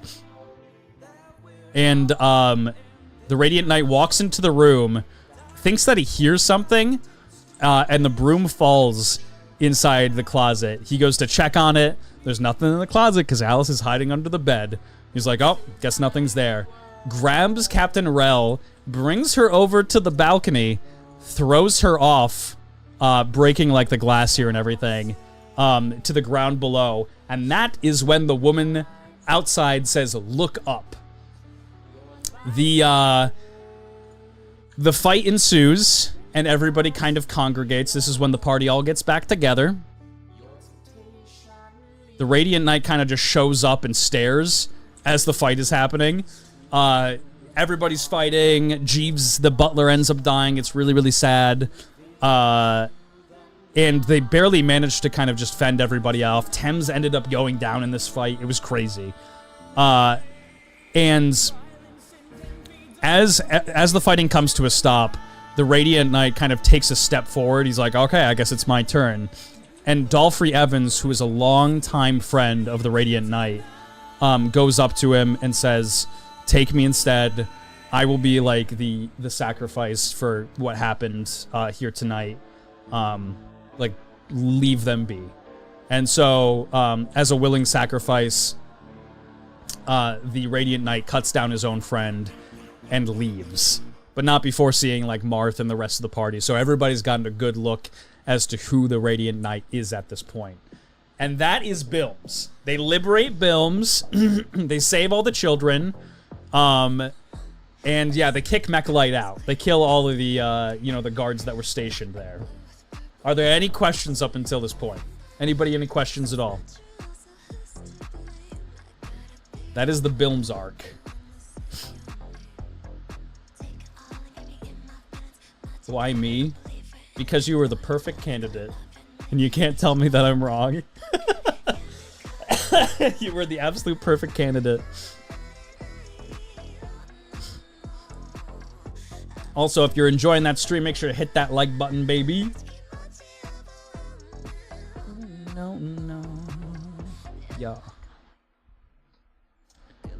Alright, no questions, I think. I think we're good. So after Bilms... where did it go after Bilms? Let me look at the episode recaps.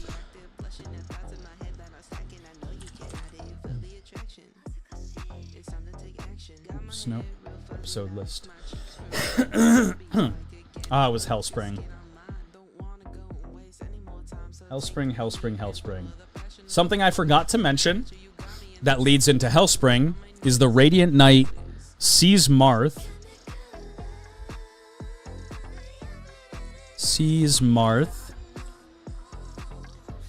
And he says, actually, I can put on the Radiant Knight voice. No, I'll save it for later. He tells Marth that there is something waiting for him at Hellspring. And this piques Marth's interest because this is where he was born. He was born in the village of Hellspring. So they all go on a journey to Hellspring. The idea behind the journey to Hellspring is to get in and get out as quickly as possible because they know that it's probably a trap. They know that, like, Hellspring is probably just teeming with Mechalite soldiers. And so they're like, we gotta be careful here, but I do want to know what he had set up for me. And so let me open up Hellspring.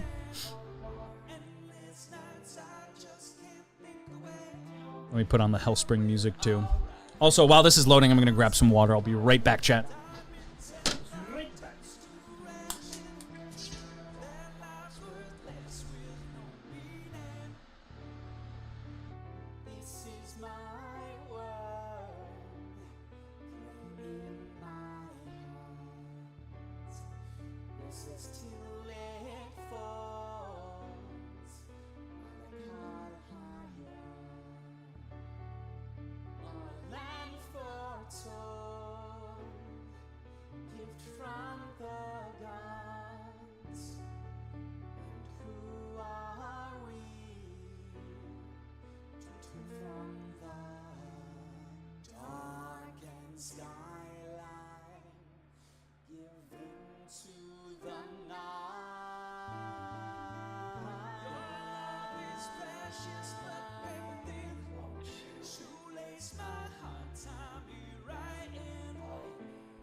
Alright, so we got water. Can't wait to get the Alice spoiler part of the recap. Spoiler! Spoiler alert! Let me open up the music and change the music over. This is all like post-events too, so this doesn't look like this originally. Hellspring. Hellspring, very creepy. Party shows up at Hellspring. Grab Marth. Pivot. Originally it was what? It was Marth, Max, Pivot, and Look Down who came to Hellspring. Marth, Max, Look Down, Alice. All right. So, originally, the party shows up at Hellspring here. They decide to go the back route into Hellspring instead of the main entrance because at the main entrance, there is like a ton, and I mean like a ton of Mechalite soldiers. Just all lined up and waiting. And he was like, yep, I freaking knew it. It was an ambush-like opportunity. There's a bunch of people waiting for us. And so they decide to take the back route. And as they pass through the forest, they come across a well. And from this well, they get a really, really weird and ominous feeling. I believe it was uncontrollable laughter that Pivot and Look Down both get inflicted with. And it's just, it gives terrible, terrible vibes. So they run past it and get out of there. And show up in Hellspring. And this is Marth's house over here. Let me ping it for you. The one that's currently on fire. They show up, go to Marth's house, and they're like, how do you know that this is where he left something for you. And Marth's like, this is what my childhood house was. If he left something somewhere, it's definitely here. They go into the house, and inside the house, they leave, the Radiant Knight has left a music box, which is a music box from Marth's childhood, a declaration of war, which was never given to them initially at the beginning of the 50-year war, before Marth got put in his slumber, and there is a bunch of coffins. There's 5 coffins, I think there was, or maybe it was 6 coffins, because Maxwell. Yeah, there was 6 coffins laid out as like a, hey, like, you know where this ends up leading.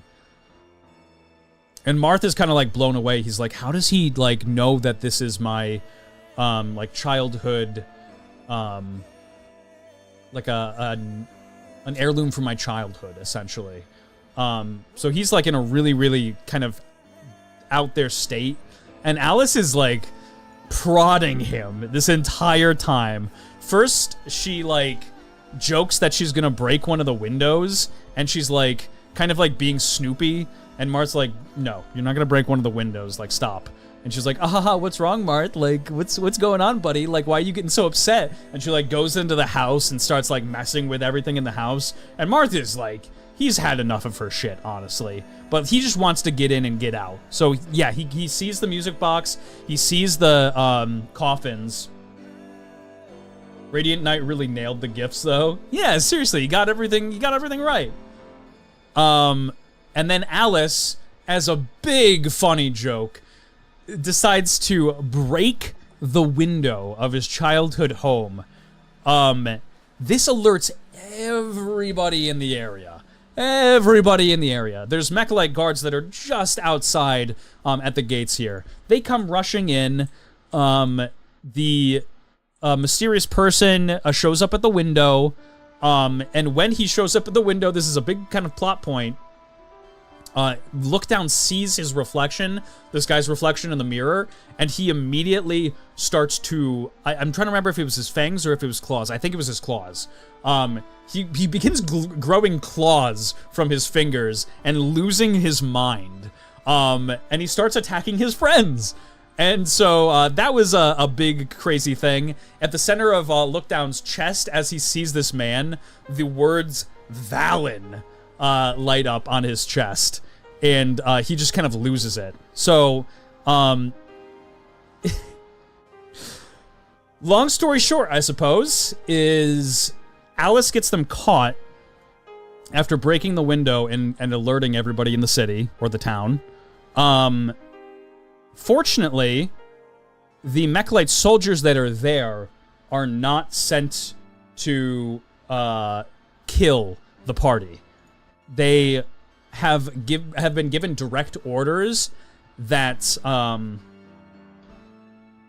me grab him, actually. Let me grab Kai Alder. There's 3 factions here at play. And then let me grab General Dawn. General Dawn, I say, General Dawn. Is his name just Dawn here? Where did I put him? I can't find General Dawn, chat. No. He's not in here. I must have deleted him from here. I don't know why. Maybe I was trying to make room. But the Mechalite General, General Dawn, has a bunch of Mechalite soldiers with him. And then there's Kai Alder right here. Kai Alder is a Doppelum. Doppelums are mud creatures that are shapeshifters. They're able to shapeshift into whatever nickel creature they wish to. And they usually do it of somebody that they deeply respect. They don't, like, kind of switch all willy-nilly, and it's actually banned in a lot of countries in Nickelmentia. So Doppelums, typically speaking, will stick to one form. And so this particular person that he's warped into is that of Valen, Marth's father, the king, because he has a lot of respect for him. And so Kai Alder here, alongside a bunch of his Doppelum. You made Nickelmentia an actual place? Yep. The entire the entire world is called Nickelmentia. Yep. The world itself. And so Kai Alder, alongside what's called the King's Coven, are a bunch of people that have been living inside Hellspring and actively taking care of it. The only reason that they're alive is because they're sitting on a they're sitting on a hot spring, and the king's like, "Hey, that's great for tourism. Whenever I end up, moving everything and taking over the country, I need a hot spring. Like, and I'm, gonna fucking destroy Marth Sylvance's house and build my house right on top of it. Why not?" And so that's the only reason these guys are alive, to take care of everything that's here. Kai Alder meets with Marth and the party, and he says, "Listen, we're in a terrible situation right now in which the hot springs are dry. There's no water here, and it's been dry for a long time." And he states that the problem is probably the Herbetians that are living inside the wells. There is chaos-infected Herbetians that are living inside the wells, inside like little mud tunnels, that are actively suppressing and blocking the water, and they don't know what to do about it. They're like, "We're not strong enough to go down there and deal with the problem." So Mechalite, the King's Coven, and Marth and his party all come to the agreement that they will take care of the issue of the Herbetians inside the well,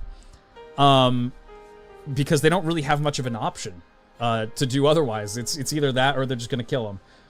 We hate it, don't worry. No. I'm so happy the Nickelmentia bit made it in Marth's dungeon. Me too. I think it's a great name. I freaking love Nickelmentia. So the party agrees to deal with the problem. They go into the wells at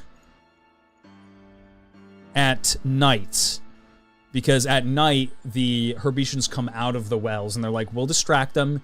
You guys go into the wells, figure out what's happening and what's suppressing the water, get the hot springs back, and we will be A-okay." They're like, "Okay, cool. Fast forward, they go into the wells. Fast forward, they go into the wells. What is it called? Underneath the Well, I think was the map name.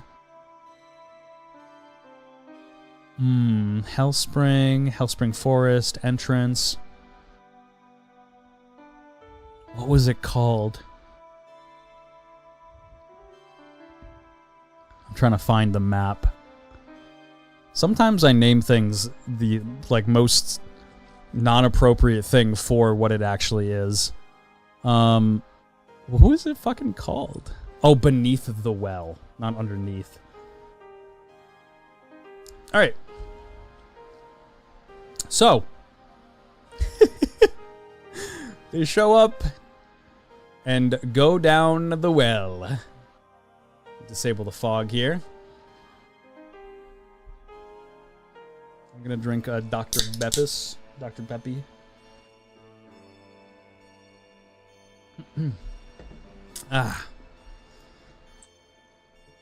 Let's see. Where's my well at?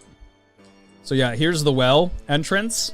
And it's like, this is just a good depiction of what it's really like. There's an unnatural red glow coming from it. A bunch of stench and just bones, brains, and entrails laid out. The name choices of your MP3s is creative, to say the least. I'm sorry. Can't help it. I get too bored. They show up inside the wells, and none of this is flooded at the moment. Just imagine that this is all dirt, which it actually is at the moment. They show up here, and it's pitch black inside these wells. They can't see a damn thing because it's so dark. Luckily, Pivot has light for them to see, or else they would be kind of traveling down through here without any light whatsoever. But just for visual purposes, we'll keep the lights up. They show up inside the well, and they start exploring various directions. In order to get into some of the rooms, they need to go under a little tunnel that digs up and under into the next room. So it's really... this is as claustrophobic as it gets. That looks fine. Get the fuck in there. Yeah, oh yeah, why not? Seems safe. So yeah, it's very, very claustrophobic, but they end up choosing the right path kind of right off the bat. They go down through here and into this room. And inside this room is a chaos-infected Herbetian by the name of Ferdada. She is grown into the side of the roots here. You see all these roots here? This is actually a part of her. She's just kind of grown into the area and is stuck here. She attempts to make a deal with the party. She's like, hey, listen, you kill the King's Coven and everything's gonna be okay. Like, we can be friends here. Just work with us and we're chill like that. And the party's like, no, thank you. That sounds pretty terrible. Thank you very much. And as they kind of step into the room, they can see that chaos is suppressing the water from going up.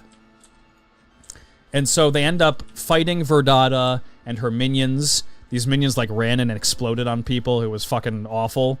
But it was very funny. Pivot ended up like making them run in random directions. Okay, monster fucker. What?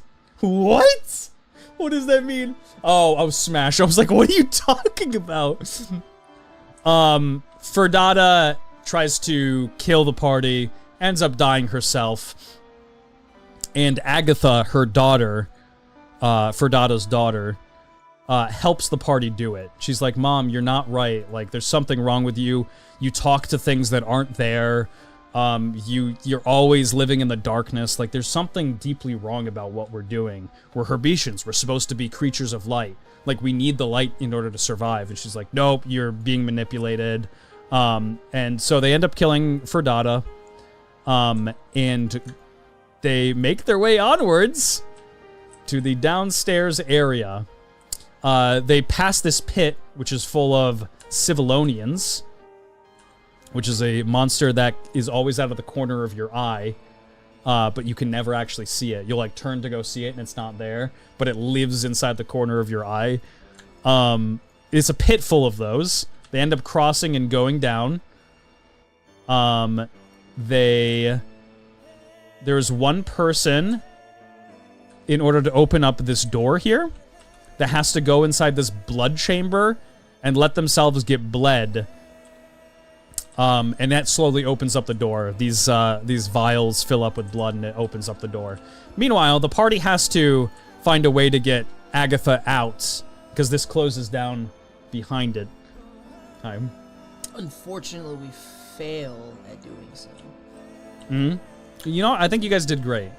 You guys, they went through this area here, and this creature, which I drew! Jet, I can draw creatures! It's just really bad! No, I mean, it works, though. It looked creepy. It felt creepy. It was great. It is pretty creepy. This is... Yeah. And we'll drop this off to me, and I'm going to give it a try, so... Oh. It's a flavored water version of Monster, so hopefully it doesn't suck! I hope it's as good What as was that thing called? The Kava Clips. Kava Clips. Yeah. This thing was creepy. Keen did a really good job at it. I remember this also having some of my favorite moments in the campaign. This whole area. This area is like pitch dark, by the way, so they kind of walked in here, and they look down is the only one that can actually see in this area because he has dark vision. So they're kind of like traveling through these caverns, and they hear something down this way that's like, hello, is anybody there? And it's like a kid's voice, and immediately the player's like, nope, nope, nope, nope, nope, nope, nope, nope. So they end up being heard by the creature, and it crawls out. And Kava Clipses are equivalent to what probably like a Kappa would be. They except these things love to go in dark areas. They like grab children and then consume them and bring them down to an area and then mimic the child's voice. to draw more people so they can consume more people. So it pretends it's a child the entire time in the darkness here, and Alice does a great job of convincing the Kava Clips that she's the Kava Clips' mother, and she's like, "You're being bad. Stop it. Like, follow me, and stop. You're being ridiculous." And the Kava Clips is like, "Okay, mommy," like in a really creepy voice. Meanwhile, Marth is like looking for the fucking switch. He's like, "Where the fuck is this thing, man?" He eventually does find the switch, and they pull it. They kill the Kava Clips in the end, and everybody makes their way. Something horrible happened while it was happening, though, because I remember getting pretty fucked up. I remember getting stuck in that corner over on the side there. Yeah, the things with Kava Clips is they're really, really slow, but if they know your fear, they can teleport right on top of you, and then they, like, put a lining over your eyes that makes you see what you fear. Yeah, that's right. I think I saw Pivot? Or Soliet? Yeah, I think it was Soliet. I think it was Soliet. Yeah. I used my big brain because those holes that you see, the little black circles, were holes that could go underneath the walls, and I used my brain to go underneath them to get to the other side. Yeah. It was great. Yeah. Also, do you want to hop in call, or are you good? Oh, I thought this was what you meant when you said that. I just was no, like, it's up to you. Just come over here and just fucking... I can get your camera on here, too. Oh, yeah, okay. Yeah, it's up to you. Also, this thing is pretty good, but I'm assuming that the passion part means passion fruit, and it gives it an aftertaste that I'm not a huge fan of, but it's, like, a grape taste to it. It's good. You trying to poison John? But like, you can smell it too. Smell that. You smell the. Yeah, it smells like grape. Yeah. It smells like there's like a mango or something afterward. Other than that, it's good. Thank you for your feedback, Josh. On my way to Keen's house right now. What the fuck? Okay. We'll be here. Keen, tell Josh he's a cutie, and then I fucking love Avenged Sevenfold raw. Okay. Oh, because you have the shirt. Yeah. I was like, what? This shirt's so old it has drywall mud stains on it. Is all I'm saying. Like, oh my god. Yeah. Like that. That's how old that is. That was. I think I got this when I went to. Yeah, this is the one I got from when I went to the concert. Yeah, with Disturbed and Avenged Sevenfold. Like 10 years ago. Yeah. 2000. No. That would have been 2010. Around that time. It would have been 09 to 11. Oh wow. Because this would have been the Rockstar 14. or the Monster Energy, wherever, some energy drink world tour that had Hailstorm, Stone Sour, Avenged Sevenfold, and Disturbed. Yeah. This is an old freaking shit. I'm gonna call you. We're calling Josh, Chad. Don't tell him. Don't tell.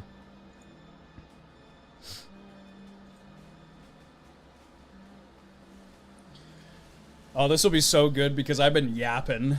Josh will be able to keep me on, like, in line for the things that I'm saying, and also, like, my voice will get a break, which is good. It's funny. I did watch some.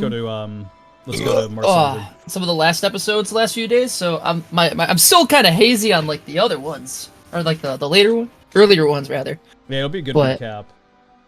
Yeah, no, I need this because hopefully just seeing things will get like. Oops, that's. We're gonna hop over to the Mars Dungeon VC, by the way. Oh, okay. Varathi's gonna join a sec. Yeet. Hey. So we're probably like, maybe like halfway through. Probably about halfway through. So do you guys have any questions? Any questions at all? I will answer them for you gladly. Also, this is also when I had like the heart to heart with Marth, where I was like, "Hey, if I lose my mind, just keep me away from Alice." Oh, that's right too. Yeah, because this was especially this arc. Lookdown was losing his mind one after another. First, it was the uncontrollable laughter. Then seeing Kai Alder, he lost himself, started turning into a beast. And then this one, he felt like he was out of his mind too when he was seeing his fears. I would say, because this was when all I could think was that fairies just control your brain. Oh wait, no, that comes later. But I knew about this one being able to control your brain, and I was just like, hey, if anything goes hairy, Just keep me away from Alice. That was it. Let's see. For some reason. It was a good time. Oh, is this... Is that you? Is that good? Did we do it? Did we want it? Is Josh on the screen now? Yep. Okay, good. Am I? Am I here? And then one more time, general. There we go. For some reason, it's different for when you're actually in VCs. I don't know why. Oh. All right. Hooray for technology, but yeah. They actually Maxwell's not even here for this part. I'm sorry, I lied to you. Wait a minute, you're not even using the right token. Yeah. I didn't have short hair at this time. Yeah. The fuck? Yeah, I know the continuity's out of the window. They end up freeing Agatha. Oh, I can also stream this for you so you can watch. Mr. Robot Voice, I'm watching on your... I mean, okay, cool. Oh, I know, because I'm going to be a couple seconds behind. Up to you. You can do whatever you want. Yeah, we'll try it. This will be a good test of the limits of everything. Ooh. Ooh. Stress test. Let's go. Hey. And now I can hear the music, because I don't have to mute it. They head into the final area of this well, in which case Agatha kind of steps forward. Ooh, not with the floor, though. Agatha steps forward and begins singing to this creature that's down here. And this is the room that it is in. It is a massive kind of fairy. Let me open up the notes and find it. It's called the Hyperbolic Fairy. It was kind of unfortunate we didn't get to fight it in here. Or at all, really. Yeah, this thing was like kind of mind control city as far as an actual fight and what it would be. Massive fairy. So cool. But this is what it looks like. So Agatha kind of draws it in with singing, because she usually sings to it when she brings it food. And she brings it outside of the well. And immediately, as she starts bringing it out, it drops the concentration that's being held in this area. And these pipes burst. There's water that is flooding, hot, steamy, scalding water that is filling up these wells. It is now flowing again. Let's see if I can grab everybody. Oh, let me also go into the layering stack. Leads to one of the best scenes in the entire show. Which one? We'll get there when we get there. You know which one. Once we get there. Oh wait, no, it was on lower levels. It's so laggy. Huh. Okay. Yeah, because I remember we were like panicking through like, where do we go? Where do we go? We can't let we can't let him see us. Yeah, they like literally snake tamer like bring this creature outside. Man. Because we ended up being behind, and then we had the Civilonians in the pit. Oh man. Yeah, the Civilonians, they can't live in water. So they were like drowning, trying to like escape and go into people's eyes. But luckily the party like looked down and away from the Civilonians, so they couldn't just hop right in them.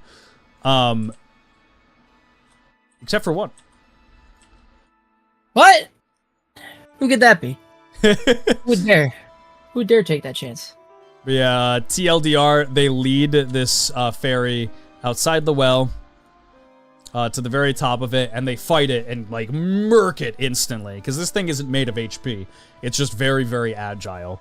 But yeah, they absolutely destroy the Hyperbolic Fairy.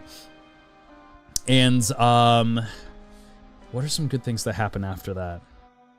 Oh, you mean when we destroyed it? Yeah, because we rolled the same initiative, what, 2 or 3 times in a row. Yep. And then Alice and Thames both crit on their attacks. We absolutely walloped it. Was it? I found something on the ferry, though. Yes. Okay, so once the fairy was dead, Lookdown just began digging through it. Where happened to Lookdown? Where'd he go? And also, did the fairy have a civil? Actually, can't remember. Did I get the Civilonian from the From the pit or from the thing's eye? I believe you got it from the thing's eye, if I remember correctly. Yeah. I think it hopped right into your eye. Yeah, because I think it would jumped into the fairy, and then when I looked at the fairy, it went into my eye, and I went boop. And looked down, I just couldn't like no remember. worse for the wear. I was like, yep. Thames and Maxwell are here at this point. Something that I didn't state beforehand was Thames had an entire renovation arc that while these guys were inside Hellspring, he's just like, oh yeah, they'll be back in no time. Nope, no problem. I'll just do some renovations in the meantime. I'm a big dude, so I'm like easy to spot. I'll stay here while you guys are stealthing. He like notices that it's taking a really long time. And he's like, I guess we'll go check on him. Sure. When he ends up leaving the house, he has to fight a giant stump monster called the Schoomph. Yes. And while all this is happening, he like is investigating the well alongside these guys. He does like this really, really cool like swims into like a giant jet stream of scalding water just to find the party. It was great. And Maxwell comes in with his warrior spirit to save the rest of the party here. The great take my hand if you want to live. Maxwell, what the hell? It's just the way he says it. It's so good. What the hell, Maxwell? So they kill the Hydraulic Fairy, and Lookdown just begins digging through its chest. I didn't expect him to do this, but inside the chest itself, there was an oblong shard, a red shard, that he came across. And they all kind of looked at it, and I think Pivot spotted that it was no good. He's like, oh, that's bad news. Let's fucking leave that there. And Thames is like, no. This could be useful. We might be able to build with it. So he wraps it up, brings him with him, and they make their way back to the castle. Before making their way back to the castle, they spend a little bit of extra time in Hellspring. Kai Alder thanks them for their efforts. He's like, guys, thank you so much. Like, you saved the King's Coven.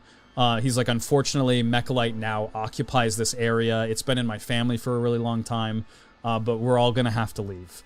But I can't thank you enough for doing this because you kept my people safe. I would do anything for you. So they end up going to Bilms, as the King's Coven does, to lend them aid. But as they're kind of leaving the area, let me copy maps, Hellspring quarters. Nope. So many maps that I make. Holy moly, brother. So how's it going, Michael? No. Hi, Michael. Good evening. Michael sexual. Also, we're streaming over. He's here. How was your session? You know, we out here cyberpunking in the near future of Baltimore. Oh no. Go to Hellsprings. Nothing but bad fucking memories. That's all I'm gonna say. A couple of things that I will state is there was some nice, like, really good character interactions with one another in Hellspring. Max with Thames for sure, because Max was like drinking, and Thames is like, "Hey man, like you're gonna ruin your life. Like you need to whip into shape." Like, and he got Maxwell to start like exercising, and he's like, "Put down the drinks. Like stop it." Look down. Is this when Penelope was given coffee, or is that yes, like when we came back? Oh, yeah. It was the same time? Penelope, the kid from the beginning, is given coffee, and she's like the fucking like precious child that is like to be protected at all costs from the party. She's like, she's the best.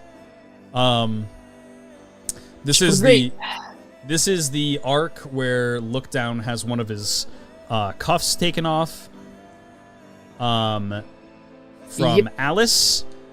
And oh yeah, this is what leads into the next arc, because Alice is like, I'm leaving. There's something I have to go do, because she knows that her father is gonna kill her if she doesn't like show back up at Reddish. So she's like, I gotta go. Lookdown ends up following her. So these two are out of the picture on their own individual mission for a while. And the party, they all kind of pack their things up from Hellspring. They feel pretty good at the end of the day.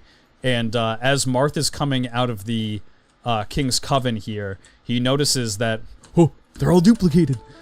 He notices that Mechalite soldiers are burning his childhood home down. To which he runs up to them and he's like, listen, tell your lord that we're coming for him. Like, he's dead. I have like an 8-foot Turliad who will crush him. I have a man that's been in prison for 50 years that doesn't know what the outside world is, and he will claw him apart. Like, I have a assassin that will follow his every step, and I have like an accomplished sorcerer that knows every spell in the book that will fucking put you 6 feet under. Like, tell your leader that. And they end up leaving Hellspring. And what was... Okay, so I know that there was Reddish, and at the same time with Reddish, what led to the Solyet Castle stuff? Yeah, what was happening? Wasn't there like a big fog outbreak? Was it then that it happened? No, because I think I was there for that, wasn't I? That was later. Yeah. Yeah, because that was when we went to... Wait. But wasn't there like a Alright, fog outbreaks? We had... Hello, Marth. Hello. Yeah. Hello. Trying to remember. I wasn't there, so I don't That's know. right, yeah. I only remember things that happened with Lookdown, if I'm going to be honest. Fair enough. Actually, I want you to know that I'm not going to spoil anything that's going to be revealed later. The canon scene is just as funny the second time around. Okay. No, so... That shit was hilarious. Oh, God. So yes, while Reddish was happening, there was the fog outbreak in the castle, so we investigated down to Solyet's room there. Oh. Then we came... Oh, that's right. Yeah, I think it was up to the seizure rates, actually, right? Yes. Yep, okay. Because that was when the puzzle was happening, because I got to know what the puzzle was, because I wasn't going to be a part of it. Miss out on all the fun. L. Story, that's fucking Yeah. sick. Fat L. All right. So yes. So yeah, there was a fog outbreak in the castle. Let me grab everybody here. Agatha ends up joining the party as well as a very, very helpful, very good Unfortunate. NPC. Chat, he doesn't know. What happened? What happened? About Agatha. Oh. Let's I would see. love to have the NPC XP grinding arc, but we just can't do that right now. Let's see. The castle. Oh, Yeah, wait, when no, do we it's get coming the over mechanic to send out our mercenaries off to go do secret missions so that way they can gain EXP, but like we have to make sure that it's within their EXP realm? Yeah, when do we get like the option to like add them as part of like our garrisons, where they're not like actually not with us, but they give us like a +1 bonus to AC or something? Wait a minute. Let him cook. Hold on. I don't know if this is an updated version of the castle. I'm kind of hoping it is. Tim Tam. Tim Tam, what is he doing in the... Why is he in the killing chamber? What Tim Tam. Why did he turn to water? is he doing? What are you doing? Tim Tam, chill. You're over here somewhere. I'm securing the flesh treats. Master. So this arc was split half and half. After everything was done and all the events unfolded with Hellspring, Marth states that they really need support if they're going to be able to take a fight to Mechalite whatsoever, because otherwise they're just going to show up in Mechalite, stand out like a sore thumb, get bombarded and murdered, and that'll be the end of everything. It's like if they cross that border, it's done. They've been warned multiple times. They're like, hey, like if you're crossing the border, the Radiant Knight's like, it's a death wish for you. And so the party has plans to go over to Trell, who's the neighboring country, to find allies. And meanwhile, Alice and Lookdown are headed to Reddish, which is where Alice is from, because her father is telling her that she needs to come back now, and that he wants a report on the missions. But first, there is a little outbreak inside the castle. Coming from this door over here was a fog that was always kind of looming, but it was just ever present. Nothing really happened with it, but it started to spread. And it was kind of a cause for concern because it was murderous. The fog dealt chaos and magic damage. And so the party explores into the depths of the basement to try to figure out what is causing this fog. And so they head down. Where is Pivot, Marth, Max, and Thames? Yeah. I don't know if this one has the new basement. Oh shoot! True. It's okay. I'll open up the other map. The non-existent yet basement. The spoiler one. Yeah. Good thing I have a basement map. Save. How's everybody doing in chat? Hello, hello. Loading basement.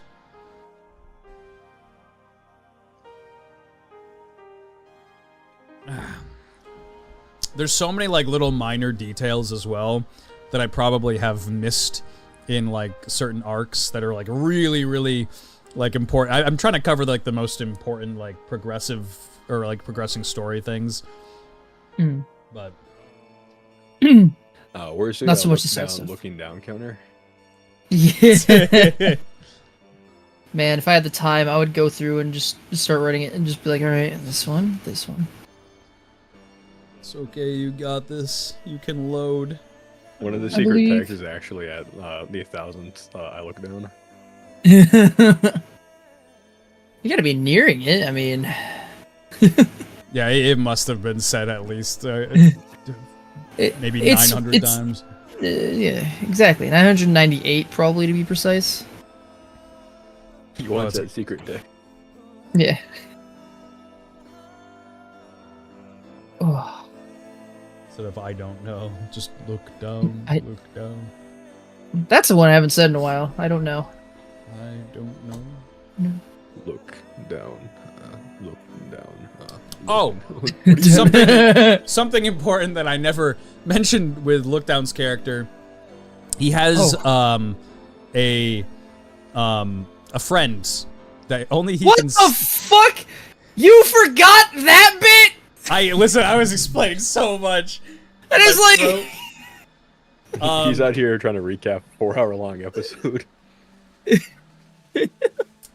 He has a friend who was kind of the only person that was ever there for him, besides like Pivot, who was torturing him Champ. actively. Yeah, calls him Champ. Huge part to my character, you know. Really big part to his character. No, just a minor one. It's so forgettable, you know. So forgettable you didn't even remember it. It's fine. Yeah. They're nobody important. I don't know. I've never met that guy in Serbia. I don't think I exist, honestly. Yeah, he's like not in the logs or anything. That's weird. His name is Serviad Daniels. And yeah, so oftentimes in the episodes, Look Down will have side conversations with Serviad Daniels, and a lot of like inner like what is wrong with me, who am I, like I keep losing my mind, I'm like sorry, like there's something wrong, like what do I do? Like why my pee hard? Why my pee so damn hard? It's almost there, chat, I promise. There we go. It's loaded successfully finally. Let's see. Gotta go up further. So the party heads into this area. They deal with an optical illusion in this staircase, which leads them to just kind of believe that they're walking down, which is also walking up the stairs. And they end up breaking the illusion, kind of making their way further into the basement. And all of these areas had something to them. There was some kind of trick that was like making them kind of just take longer to get through. A bunch of puzzles.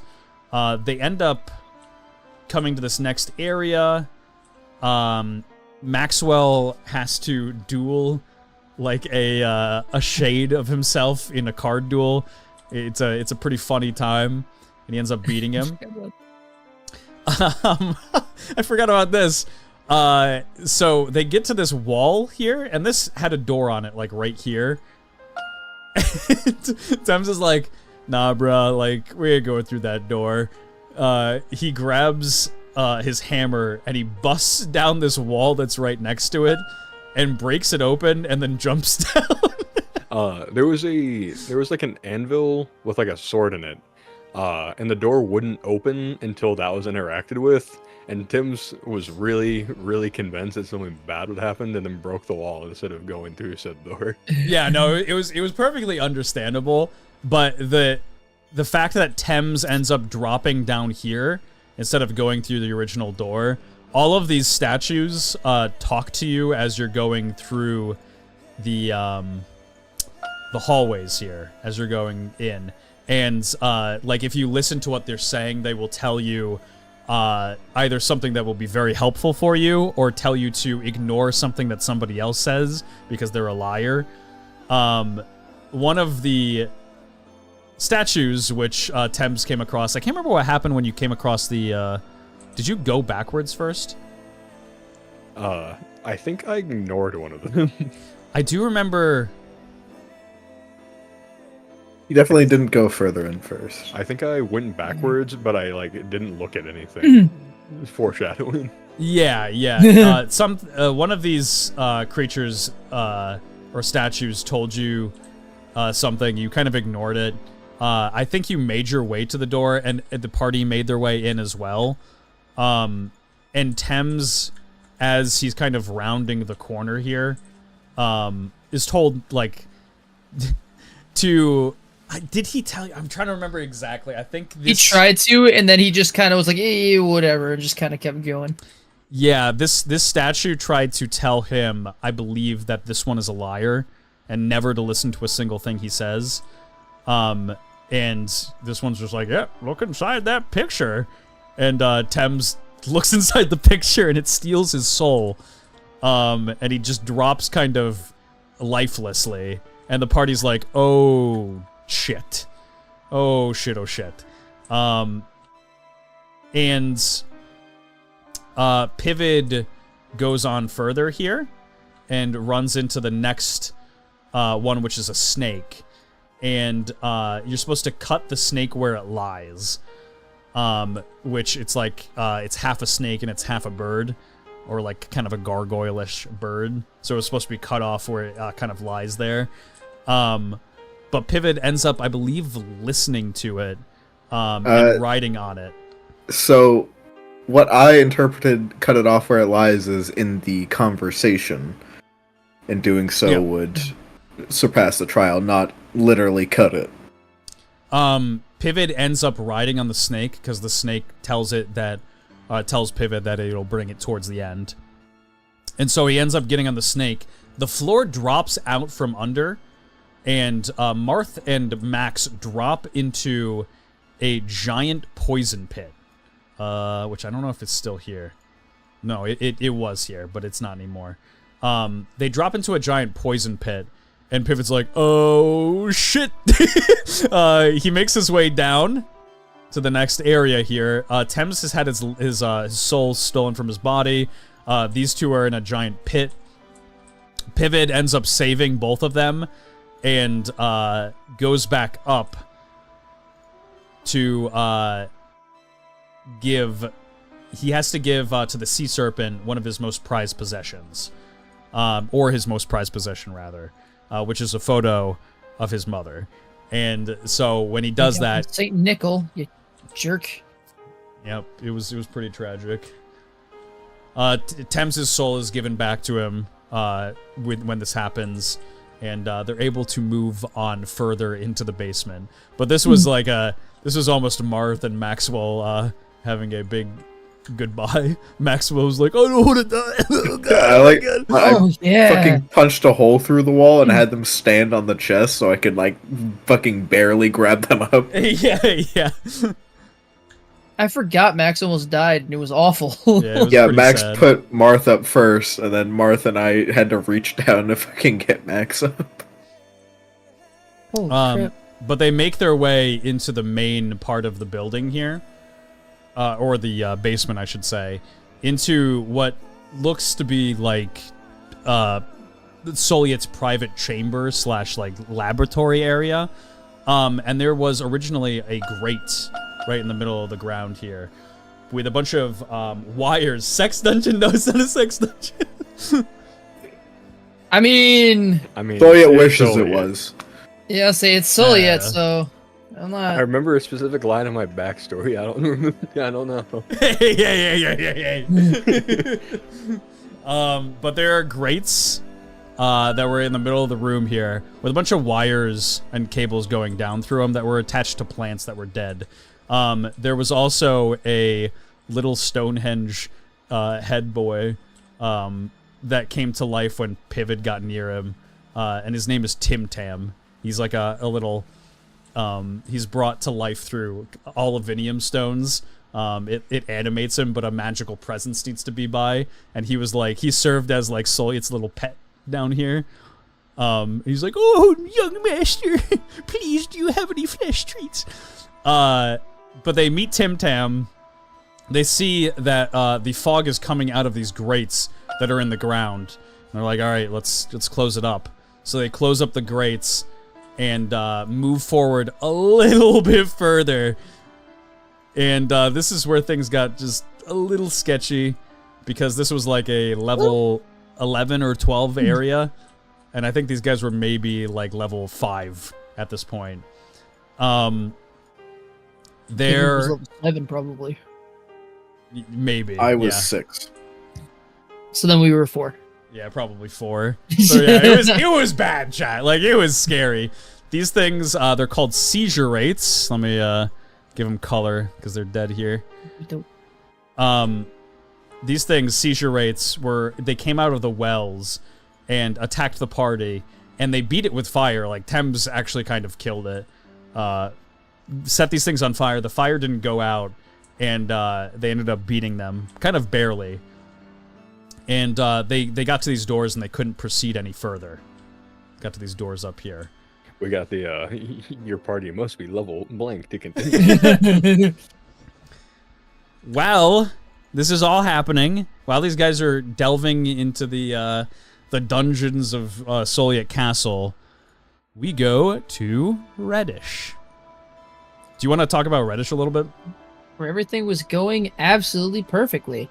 Yeah, it was, so Alice took off after, like, I asked Alice to take my chain off, my left chain, specifically off, and then, after talking to Serviettes, a little bit, convinced to go chase Alice down, met her in the woods, tried to hide from her, did it unsuccessfully, and ended up going with her into Reddish, where we got to be detectives! I was, you know, definitely useful in finding things and getting clues. Surprisingly less sarcastic than I actually said it, but because I found the knife. All right, that's all I'm gonna say is I found the knife. But it was Alice was told to basically kill me, or to kill me, because eventually I'd be a dog that, you know, bit her hand or whatever, because he didn't absolutely know me at all. But yeah, I met Val Rizzi, who is one of the greatest characters ever, after going to a place called the Hungry Herbetian, which was a let's call it what it is, a Herbetian strip club. And I went in there, killed a bunch of people, because somebody I met, random stranger, just said there's some bad guys in there. And that was what set me off on the side quest to go murder basically a whole gang? Yeah. Or like part of a gang in a strip club. And met Val Rizzi, who had a awesome leg blade. Yeah, like a little iron leg blade. And while I was doing that, Alice was off talking to her papa, and which was definitely not one of the most intense scenes to have to sit through. And even though she lied to her father about me not being like her friend or being somebody that I, was just like subservient to her, he saw right through it. And we ended up going through and trying to figure out who was kind of plotting the downfall of Reddish, because I know there was a conspiracy against him, but there was issues in like the slums where somebody was convincing them to kind of do their bidding. We had to go to certain areas. We had a limited amount of time to go to certain areas to collect certain information, and apparently we went to all the ones that would give us the least. So that's great. And it concluded in all of the... Yeah, because we met Val Tempino and Val... Perot. Who was... Perot. And talked to them. I thought Val Perot was... Sorry, I knew Val Perot was part of it.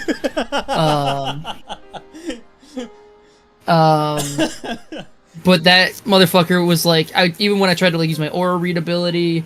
did you mention that I have an aura read ability? No. Okay, that's just me being sassy, but so I have an ability to be able to read somebody's auras, and for some reason his was always calm no matter what, which made it very skeptical.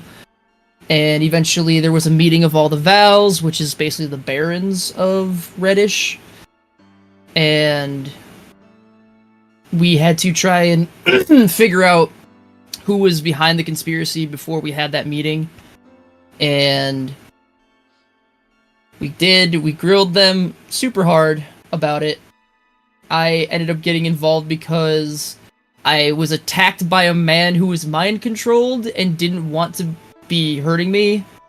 And I carried his dead body into the meeting that I was supposed to stay very, very, very, very far away from and not be involved whatsoever because I am a liability. And kind of turned the whole thing around because I walked in with his dead body and revealed some information. And when a verdict was going to be finally given, Alice decided to convict her father of being behind the conspiracy, putting him under house arrest, the worst of, the punishment that you could ever possibly have as a man of great power. You have to live in your mansion. Ah, shucks. But is there TV? Yes. Oh man, I hate that. Can I go into my pool? Yes. Ah. I would say because we met like the sergeant and talked to them. Yeah, they did. They man. did like a really good job. Oh, I was also taken to the Restro and was given permanent stat bonus, which was great. Actually, no, that wasn't the permanent stat bonus. That was the temporary charisma thing. But yeah, that was a fun time because that one was just like literally us just being detectives. Yeah, it was. This was like detective work central. Like Look Down and Alice spent the entire arc here, just like you said, investigating the conspiracy. They had, I think, 4 places that they could go to during a day to investigate and try to find clues. And then when it came down to it, yeah, Alice convicted her father of the conspiracy, and yeah, put him under house arrest. And so the other 3 Vals, Rizzy, Perot, and they were like, Perot was throwing shade Val Rizzy's way. I think Timpino was too, to the point where they were like, yeah, must be him, because they hid. I think they hid your locket. Oh yes, my locket got stolen, and they put it on Rizzy, and oh man, I forgot about that part too. Yep.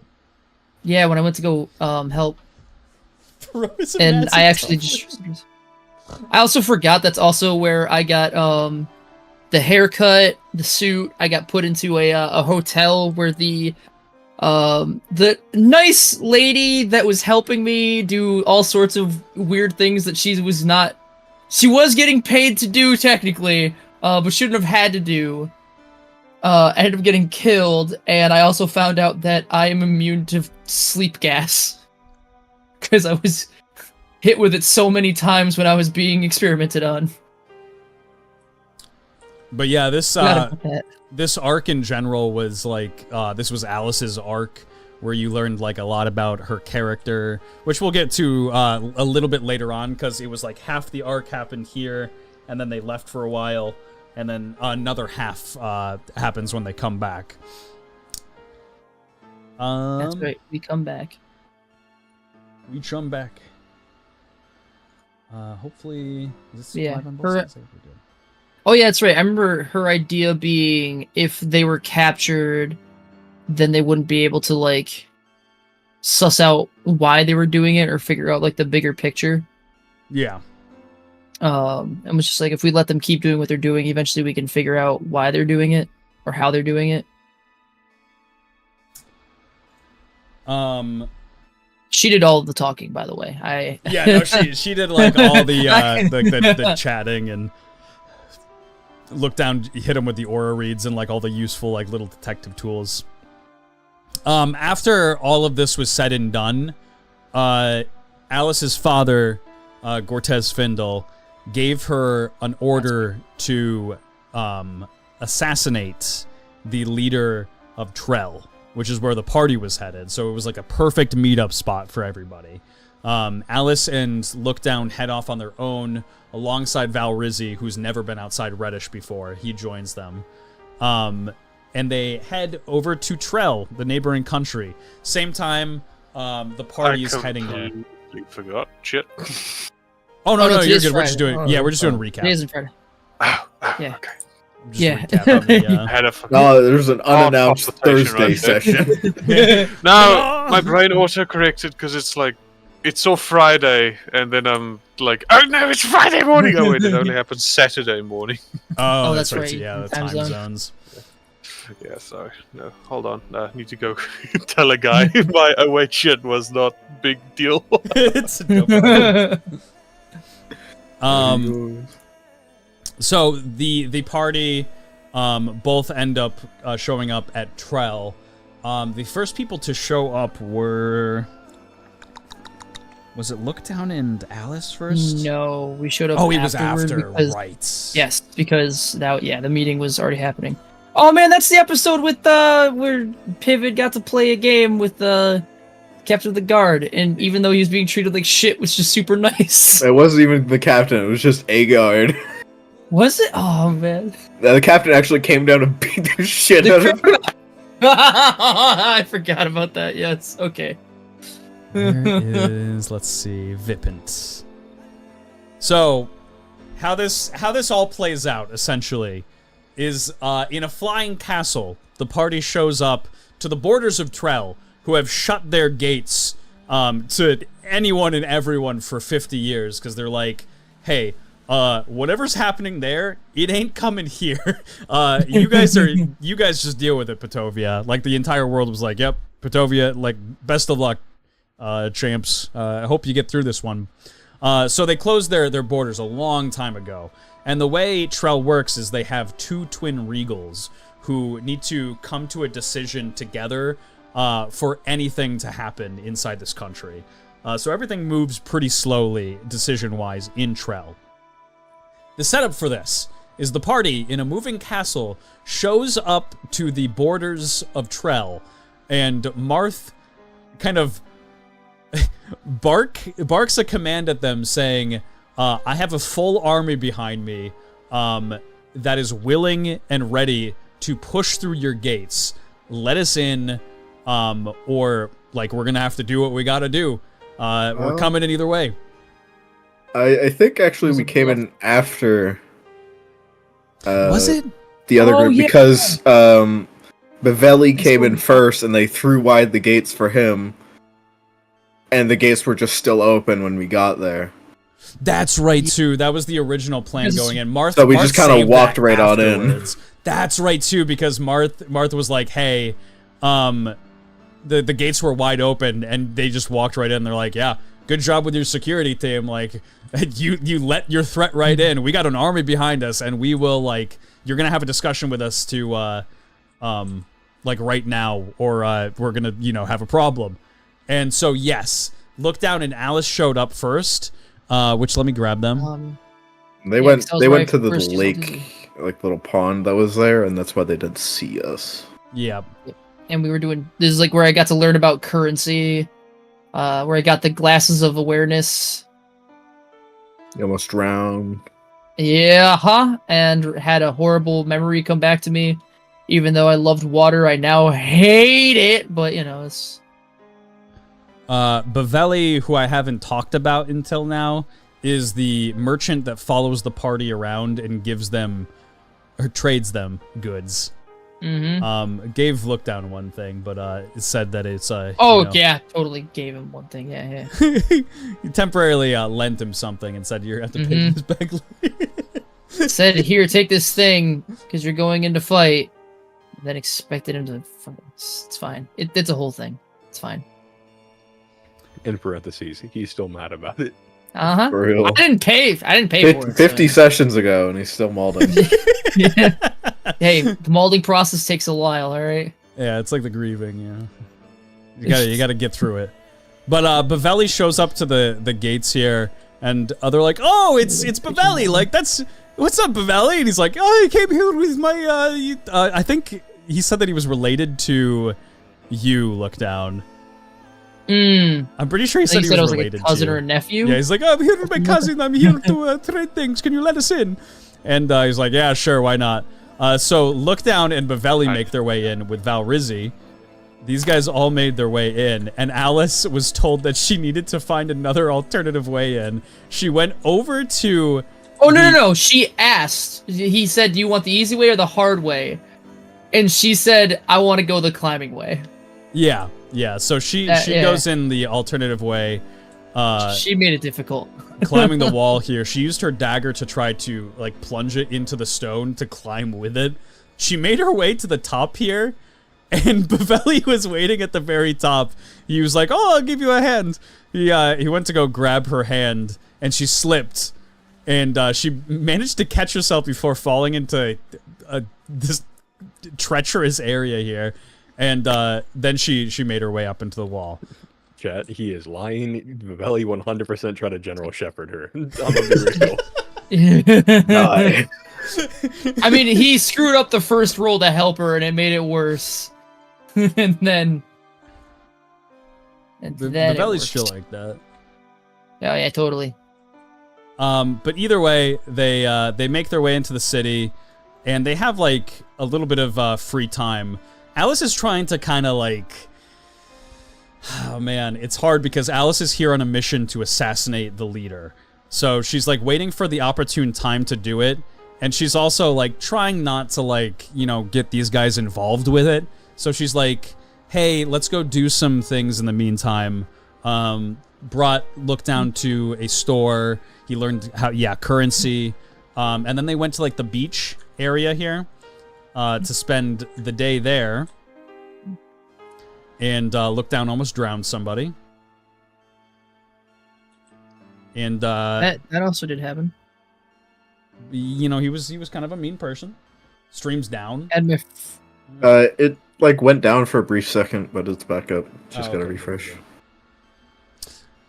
I don't know about the shorts one, but Shorts one looks like it's still going for me. Yeah, there we go. So after all this, Alice kind of how did she leave you?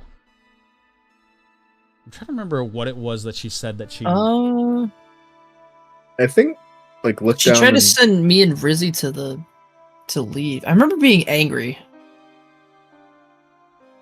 Oh yeah, that's right, because I was traumatized by that thing. Right. Did you guys like remember go to the tavern to just eat, and then she's like, "Yeah, just do something else." Right. You guys went to the western half of Vipin to go get food. Do you Yep. remember that? Yeah, and then she went to go do her own thing.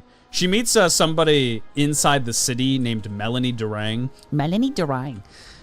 She was so annoying, my dear lord. She was trying to team up with Alice to take down Vinit Pang, who is one of the twin regals, because she's next in line for the throne. So she's like, assassinate Vinit Pang, and like, we will be great friends. And she's like, yeah, deal. And she's like, Alice is like shifty in a funny way, and she definitely has a lot of like chaotic evil in her. But Melanie Durang is just like, she was like the worst. And so even Alice was like, yeah, sure. Handshake. Alice sneaks into the mansion. And when is it that the party comes in? I think they come in. The party came in before she tried to sneak in. Right, because they were at the beach. Which is why she was actually able to sneak in, because the guards were all fucking panicking. That's pretty much. right too. Yeah, there was like maybe 2 people posted still. Everybody else was going down to the border because it was border crisis city over there. But yeah, the party shows up. The rest of the party. I don't think Tim's went. That was just Pivot and Marth. Yeah, Well, Thames actually, I came think in they briefly went- afterwards. I think he went with them, but didn't go in the mansion. Yep. Because I remember you went to the church. Yeah. So Thames, Maxwell, I think stayed.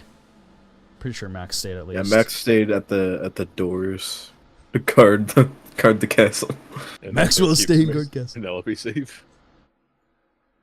So yeah, oh wait, Max, no. Pivot, yes. Pivot went alongside Marth to talk to Vinit Pang at his palace. Thames, I can't remember exactly what you were doing at the church. But you spent some time at the church. You met some very lovely people. I think I was just trying to like interact with 4-foot and followers. I forget the specifics. Yeah. But either way, Marth and Pivot make their way into the mansion. And in the meantime, while Marth is speaking to Vinit Pang, Pivot is playing a game. Let me open up the map for it. What was it called? Hey, it was called Vinit Pang.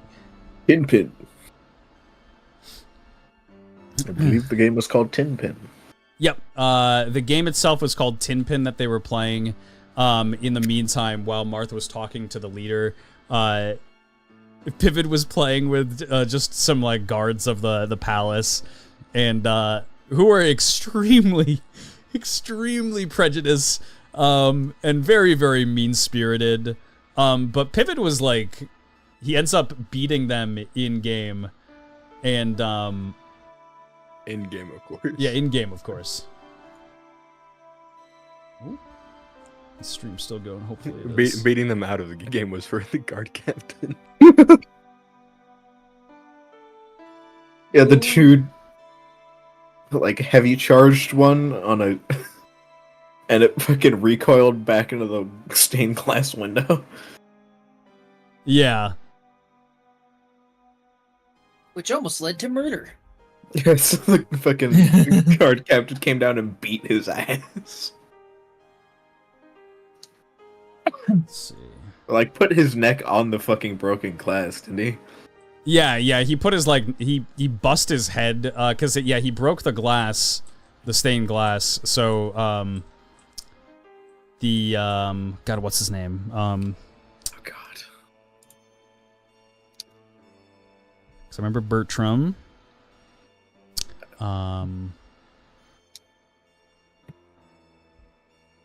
Either way, this guy was badass. The captain, like, put his own men's, like, neck right on the glass. He's like, I don't want to see you do that shit again. Like, unacceptable. Burdame. Burdame, yeah. Burdame, yeah, Sir Burdame. Is stream still down here? It's being kind of weird on my side. Excellent connection, perhaps? Perhaps we're good? Hey, we are good. Okay, good. So Martha's having a conversation with Vinit Pang while Alice is in the air ducts. This could have gone a very interesting direction. Alice is here to assassinate the leader, so she's climbing through the air ducts as all this conversation is happening. She's going all the way through here. She gets spotted as she reaches the very top. The guards hear her, and she manages to escape, but like just barely. She does so with the help of Pivot. And because she was gonna stay and try to finish the job, but like the guards were gonna be swarming the palace, so there was not gonna really be an in for it. Pivot's like, hey, you gotta get out of here. Like you're kind of just you're done for. I love that. Alice? Alice? Alice. Like Pivot outs her and then like, all right, you need to go. The saving grace of this area was a reputation check, by the way, that you guys didn't make, which was great. Because if they knew who you were and they knew about like everything that was happening with you, they would have known full well that you didn't have an army to bring with you. So the fact that like you failed the reputation check on this instance was actually really good. Marth gets to sit down with the leader. He kind of hits him with a massive guilt trip in the fact that he's like, hey, like, we used to be friends. My father was very nice with you. Like, we helped each other out very often. Like, why would you, like, be subservient to Mechlite? They're just gonna do the same thing to you. And he's like, yeah, I mean, there's truth in your words. I'm gonna have to talk to the other twin Regal. But maybe it is time that we step up and help. Famous last words.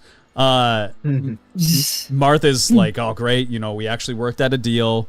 Alice gets away, which sets up a game show episode in which Burdame and some of the guards look for her, and Marth has to put them to sleep to make it seem like kind of rewrite things in their own mind to be like, yep, you got her, congratulations. You killed her. So crisis averted there. What happens after Trell, though? Oh, man. He went back to Reddish. We went back to Bilms. It was also when Marth was walking out and he saw Look Down, he just screamed, Look Down. Oh, and, that's right, too, yeah. Val Rizzi almost had a hissy fit. Yep.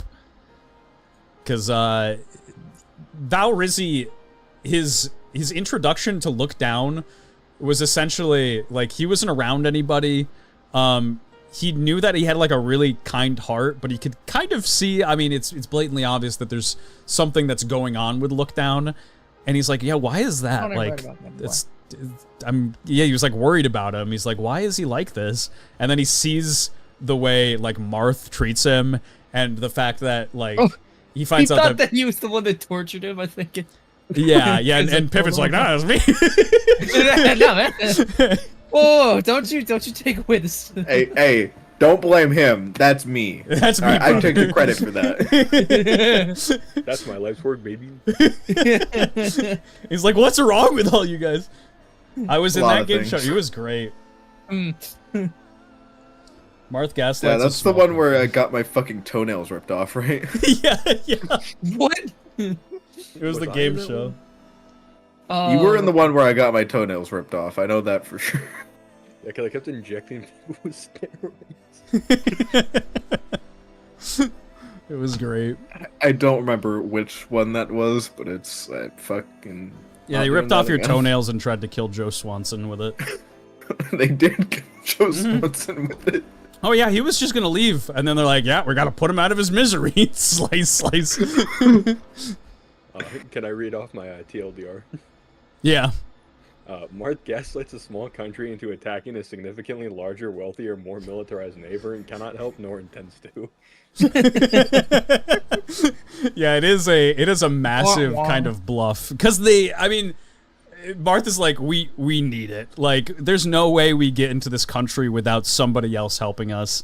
And like, honestly, these people have been behind closed doors for so long. They could have originally probably helped us. They decided not to. So yeah, he guilt trips them for sure. And Vinit Pang, let's see, where does this lead next? Did we go back to Belms or Reddish first? I think. Oh God. I think Reddish, because wasn't Bilms where we had the small tourney?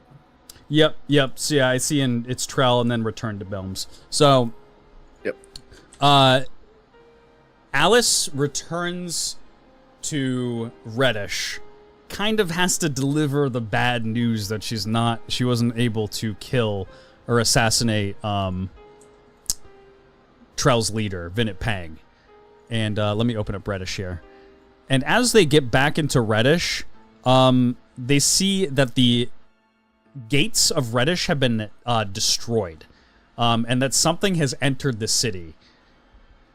And so it kind of sets off the alarms there. And they head into the city and find that Val Perot and Val Timpino, who would have known it, they were really evil all along. And they sets Val Findle's mansion on fire, Alice's dad. And he's just kind of sitting up there. He's just like, motherfucker, I ain't coming down. Yep, that was where I got to have my favorite, one of the favorite things I ever said, which was, why couldn't it have been both? Oh, man. I was so sad about that. I was like, damn, that's good. I'm just mad I couldn't figure it out. Yeah, the setup for it essentially was that Val Timpino was robbing herself of the money to make it seem like she had no affiliation with anything that was happening inside the city. And then Val Perot was just like, yep, I got you your money back. There you go.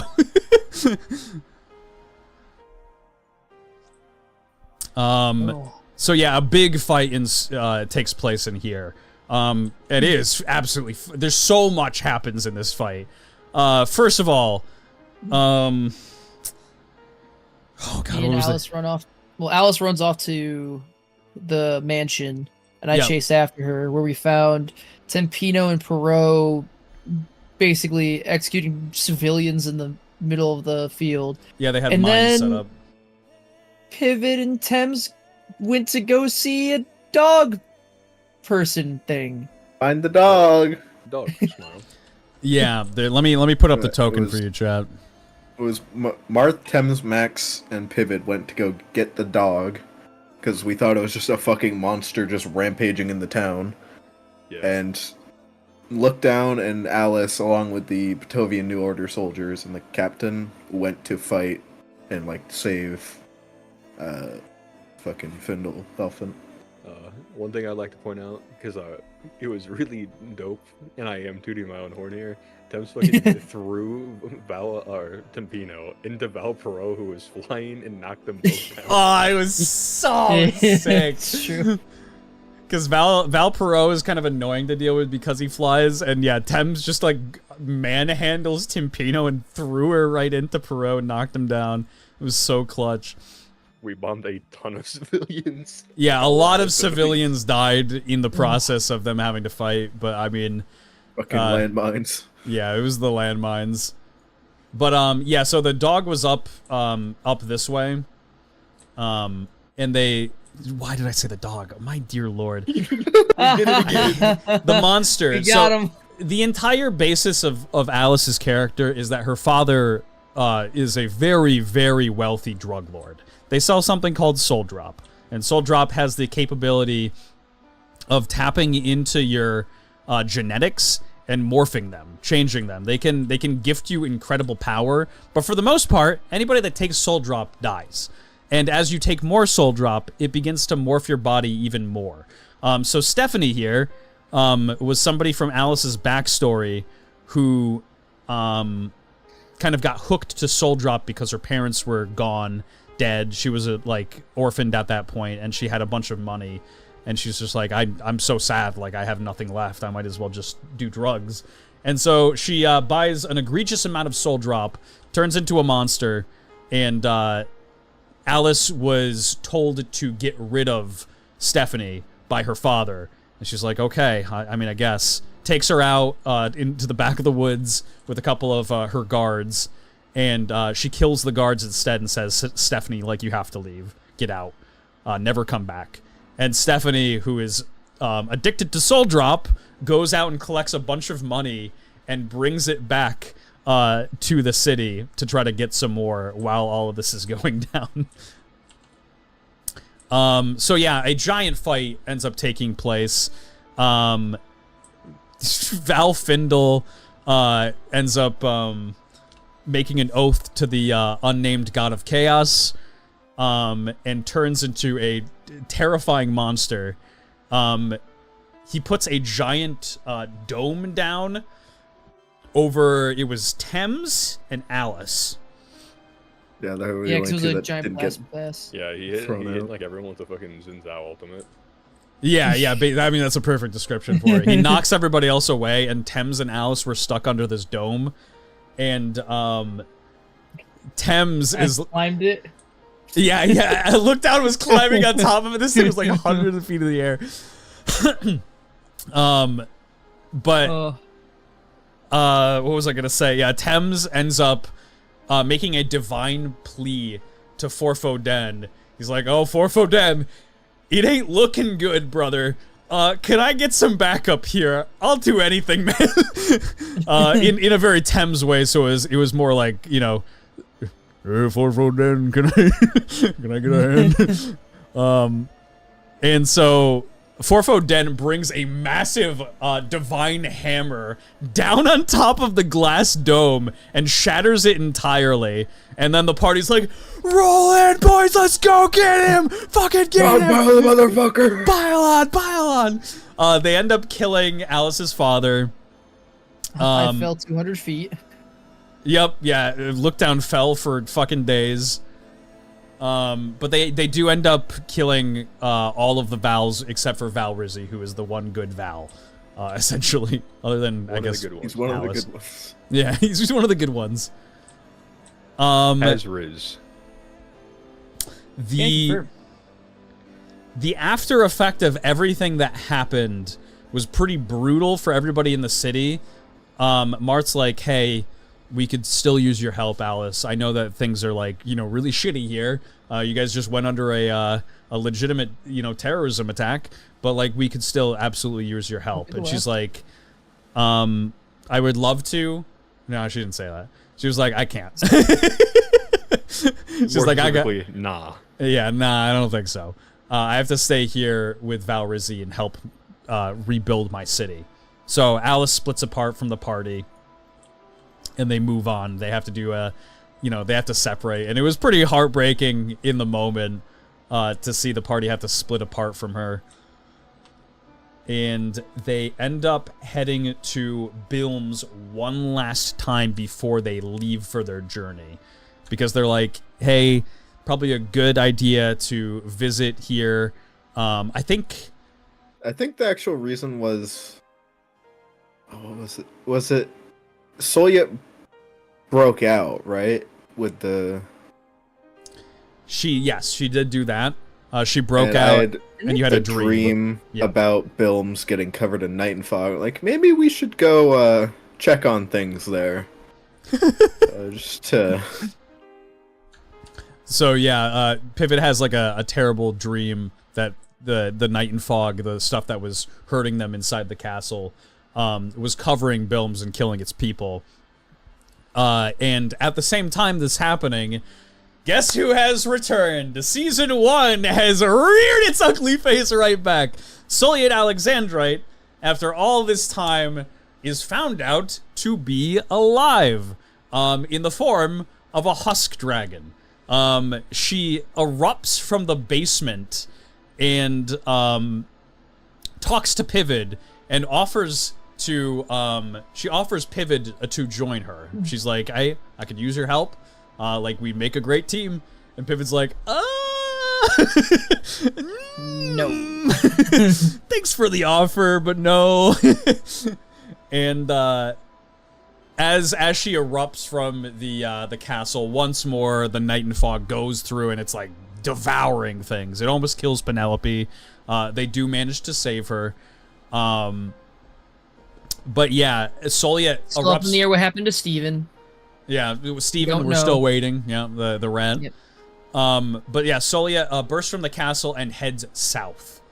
And the party's like, well, fuck, I guess. It's not the worst thing for us, I suppose, because it's something that takes their eyes off of us for now. We'll take any distraction we can get, but that's probably not a good thing that's happening. Probably. Incoming worst NPC to date. What the fuck?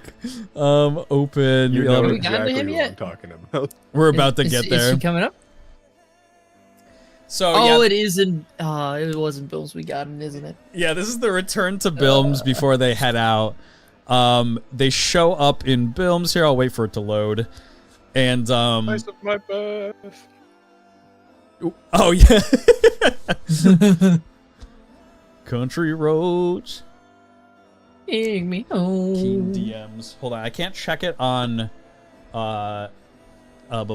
desktop because I think it'll reveal it. Crash everything. I love Maybe not. looking at my notes, and it's like, there's a rat in our information system, and then I put in parentheses, it's me, sad face.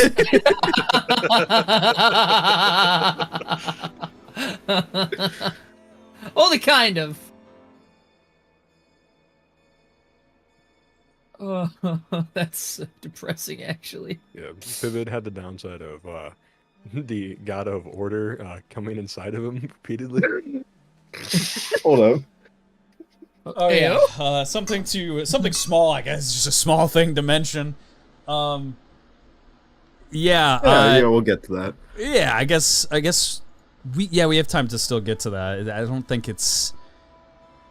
Has it been like really big yet? I'm trying to remember.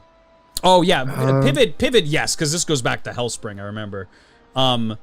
Pivot has had a really nice voice that's been talking to him. And it's been kind of just like reaching out to him when he like sleeps and when he's like alone.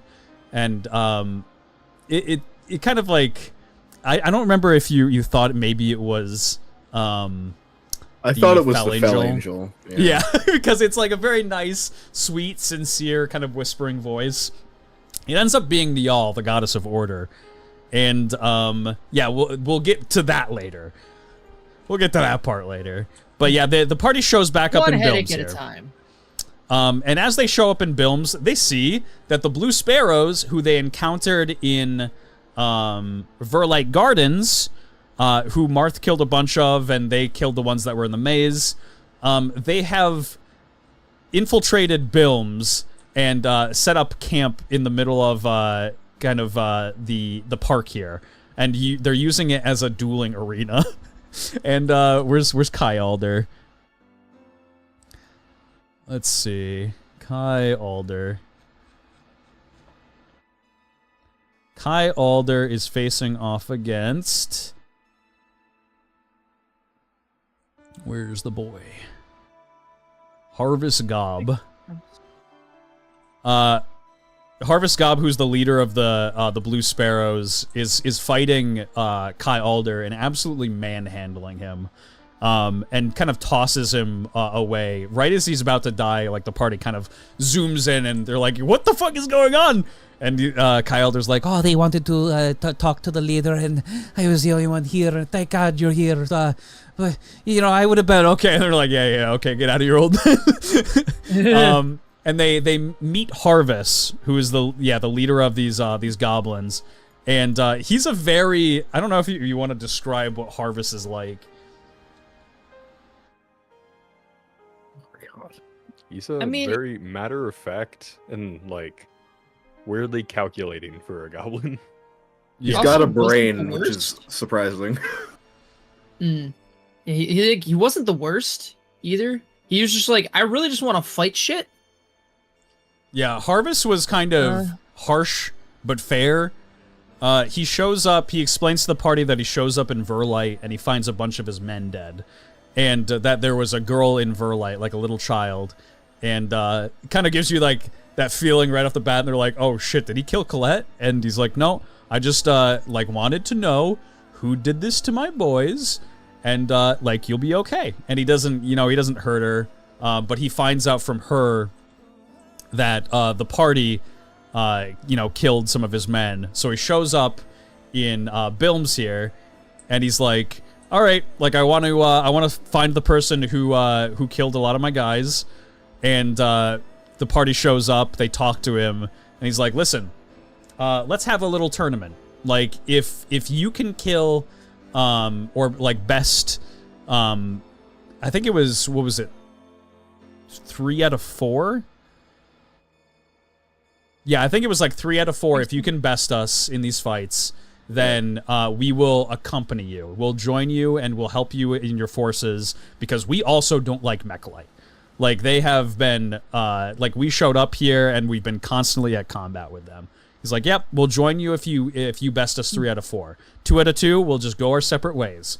If we win 3 out of 4 or more, then we're taking the city for ourselves." And so they have like a little mini tournament arc. Sets up really, really dope fights. Maxwell fights a bunch of the small goblin boys. He tries to use his cards as weapons. It's really fucking funny. But then he ends up just kind of bonking them because he's a giant meat shield. Wins his fight. Lookdown faces off against... let me see if I can find 3 them. little bird things, right? Yeah. Yeah, they're like rat called. bird creatures. Two-headed Also, rat birds. I forgot to mention when we went to Trail, I think that's also when I got my eye patch. Yes. It's in the picture. Because the entire time I'd been just holding my hand over my eye to make sure the Civilonian didn't get out. I think he had just like a cloth, right? Yeah, I tore off a piece of my my clothing to wrap around my face. What were It's like the smartest thing I think Lookdown has done ever. I mean, as far as keeping a deadly creature inside of your eyeball, Yeah, it was pretty goes, clutch, honestly. the idea of getting an eye, like putting something around his face to cover his eye. Wasn't it in the H's? So Either way. sad that during the Hellspring part, you didn't mention Pivot fucking diving into the boiling water with his eyes open. Oh god, Oh, yeah. yeah. To get the Civilonian out of it. Yeah.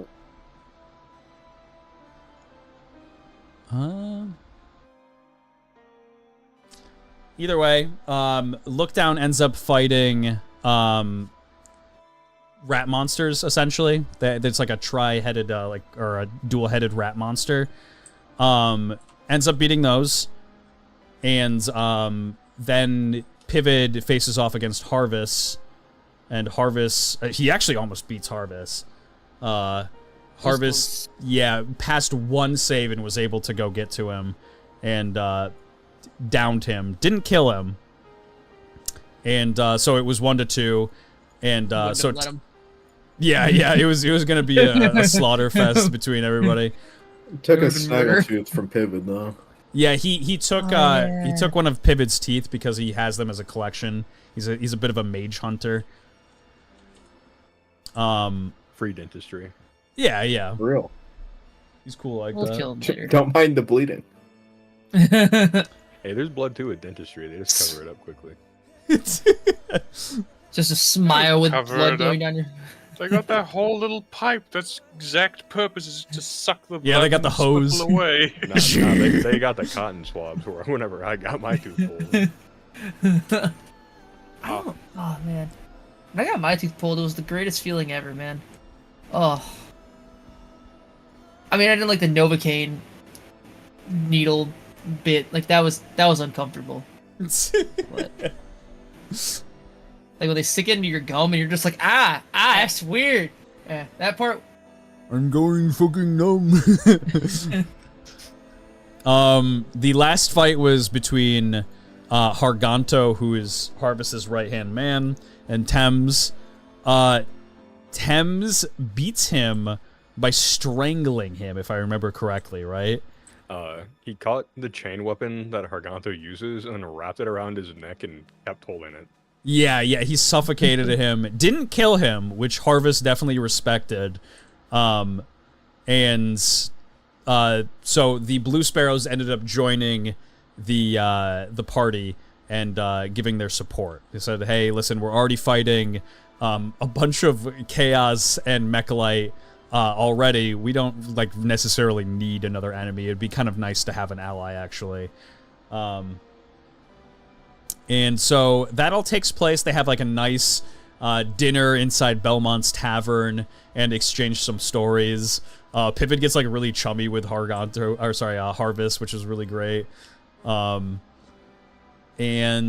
after that, they had begun to head towards, if I'm correct.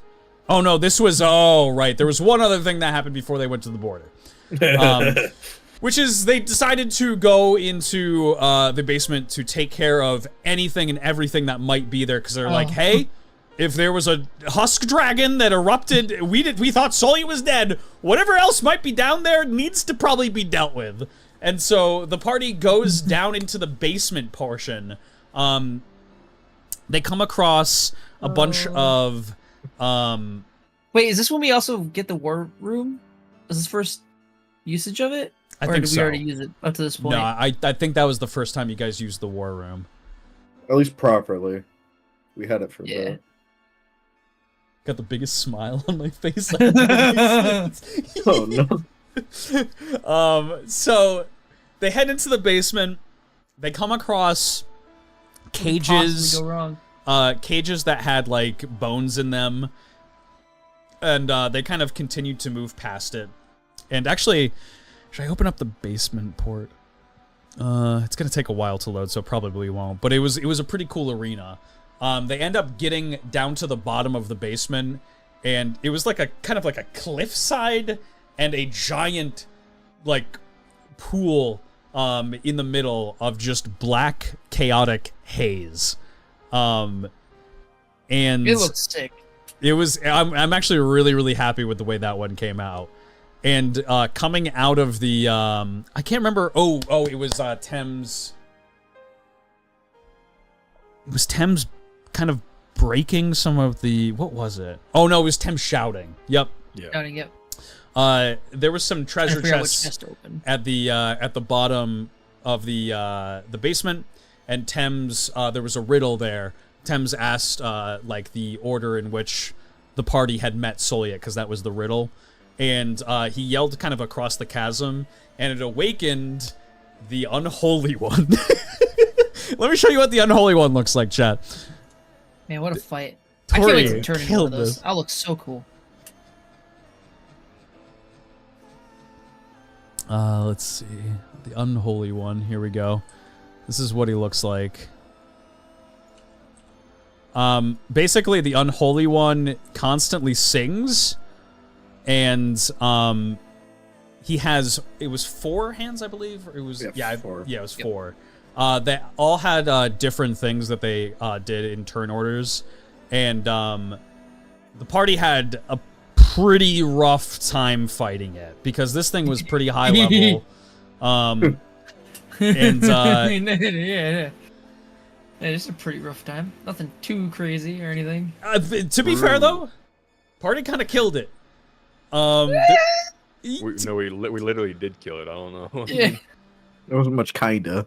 We didn't really. I don't think it was us that killed it, if I recall correctly. You guys were doing pretty good though. We would have had it. We Yeah. would have had it. Yeah, we would have had it if he stayed, but But being very hard to gauge as to whether they were going to be winning the fight or not. Do you want to explain it, Michael? Okay, so you know how like singing requires your throat passage to not have a turtle in it. Yeah. Its singing would constantly bring back anything around it that had died back to life. It had these hands, which were not gonna lie, kind of beating the fuck out of us. A couple of them had the chance to make things even worse. And the thing is that we can't exactly tell how fucked up a chaos being looks, because we've never seen one before. So we look at it, and like we're doing pretty well. The difference is like nothing about it's changed, other than the fact that we know things are going to get worse very soon. So Tim's climbs on it, and then gets into its mouth, starts cutting things up, and then decides to go full tally-ho lads, and then hops in its throat. It can't sing anymore, therefore it cannot resurrect its hands. The hands stay dead. The issue is that there was no calculations except right whenever Thames decided to go into his throat, in which case he contacted Forfoden and said, "Hey, if I go in the Chaos Planes, can you take me out?" Forfoden's like, "Hell no! Why are you asking me this now?" And Thames does it anyways, and then the Unholy One decides to go into the Chaos Planes, bringing Thames with him. Yeah, the Unholy One, knowing he was kind of in a losing position, decided to go down into because this is a creature of the Chaos Planes, and it was chained down to the haze, so it couldn't like escape the basement. But it was, it was kind of just there, which is kind of a big deal. So yeah, it goes down back into the Chaos Planes, and Thames got to have a nice conversation with the unnamed god of chaos. Forfoden tried to save Thames, was not able to. Just one quick thing too. Just because Michael also clutched another thing, which was there was a floating eye that if we died would have sucked our souls into, and he basically trapped that. So that was one thing we didn't have to worry He about. locked it in a solid box. There was like a wooden bridge that was around there that had led to one of the islands that we didn't have to go to. So using the Forfoden powers, which I suppose are important to mention now, Forfoden lets Thames instantly deconstruct and reconstruct things at the cost of the fact that Thames still physically has to take the toll. Thames deconstructs the bridge, and then Baby cages the eye. It can no longer see us, and therefore cannot take anything's soul. Yeah, it was actually a massive part of the fight. Would have made that fight way harder. it's not even dies; it just goes down, right? For the eye. It might have been. I'd have to recheck on it, but yeah, it was. I think it was. If somebody goes down, it takes the soul of that person.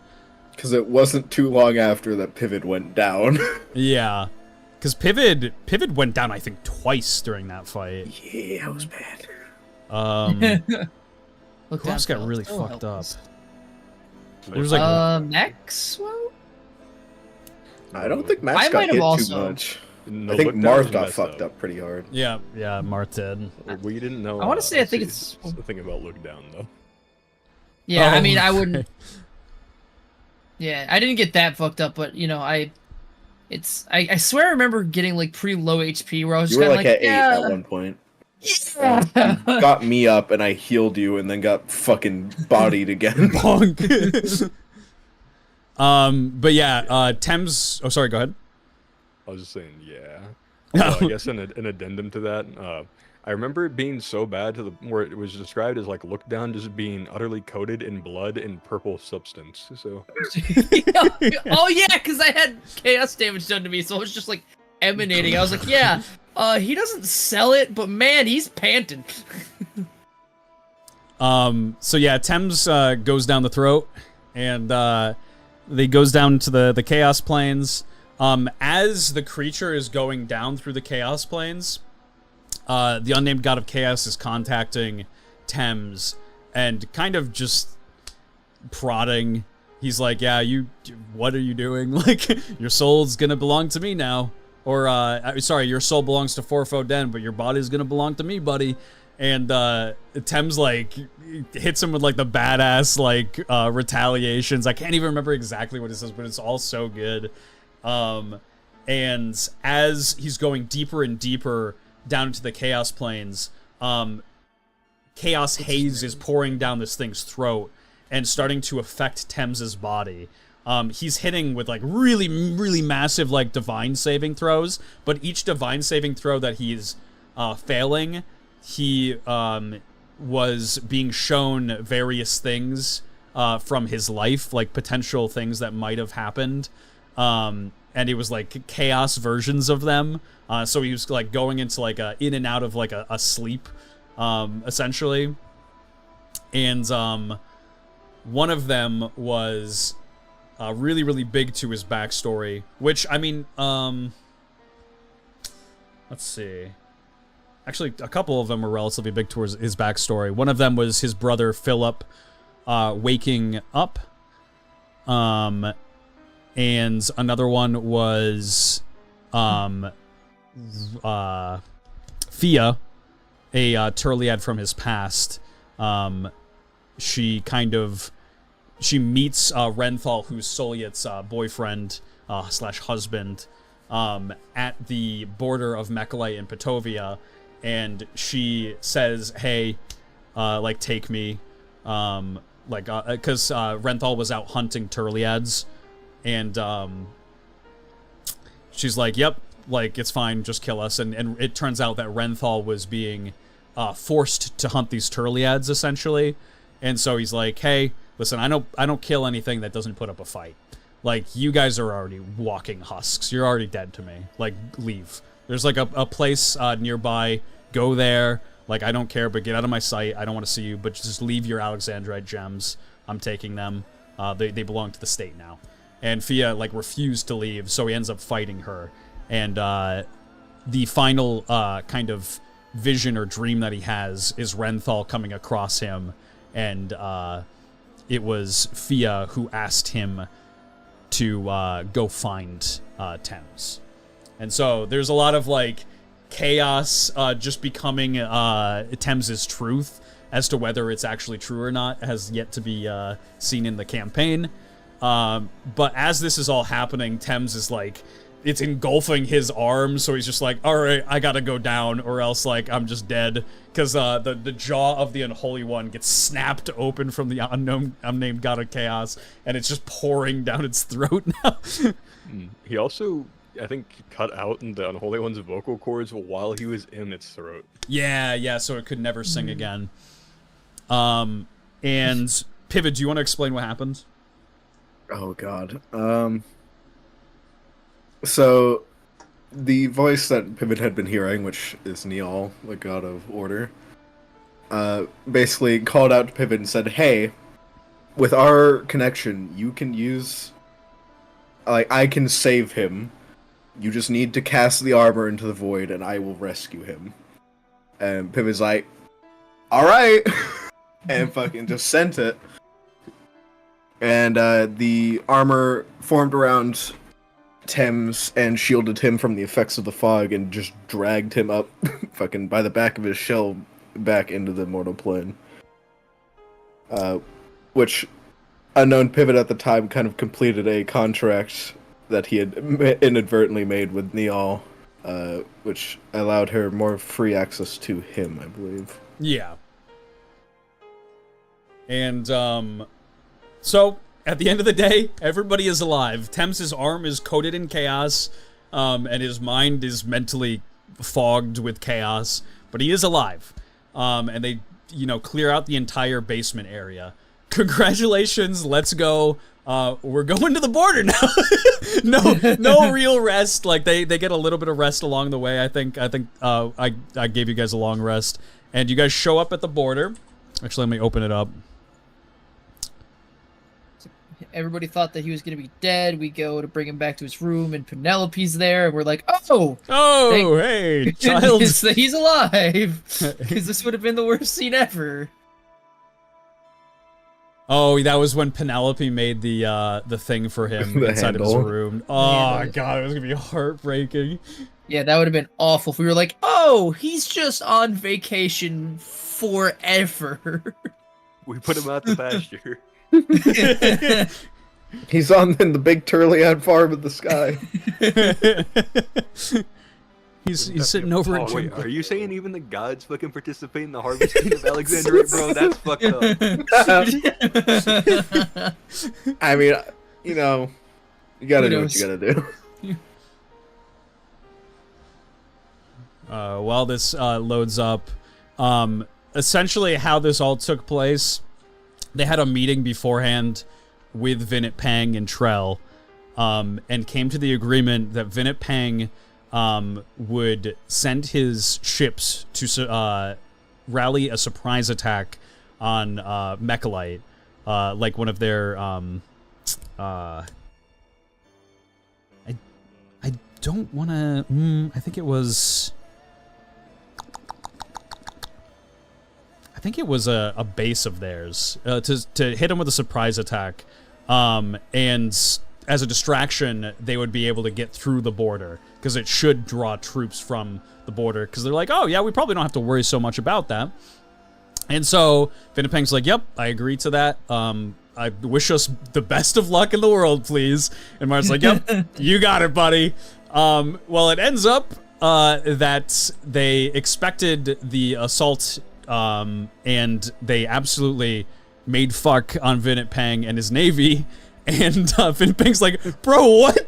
Like, what is this deal? Like, I want nothing to do with you anymore. Marth, like, calms him down and is like, he had to roll the fattest persuasion check ever. But he's like, listen. Like, you need to, like, keep your mind, focused and, like, focus on the objective with us. Like, now we're both in this. Like, you need to like, whether you're happy with this or not, to help us out still. Like, and he's like, all right, whatever. I think on that one, actually, he rolled a nat 1, and Vinnipeng just fucking hung up. That was, yeah, because it did happen later. That's right, too. Because the other one was with Eldrin. Yeah, so it was the nat 1, and Vinnipeng just hung the fuck up. He was like, no, this is a bad day. I'm not gonna listen to this shit right now. The party starts to wonder, why did that happen? It's kind of weird that they just kind of knew.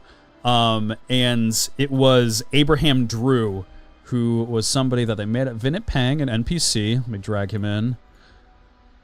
Who said that there was a rat in the ranks of the party. Somebody must have given Mechalite some kind of tip-off that they were going to be attacked.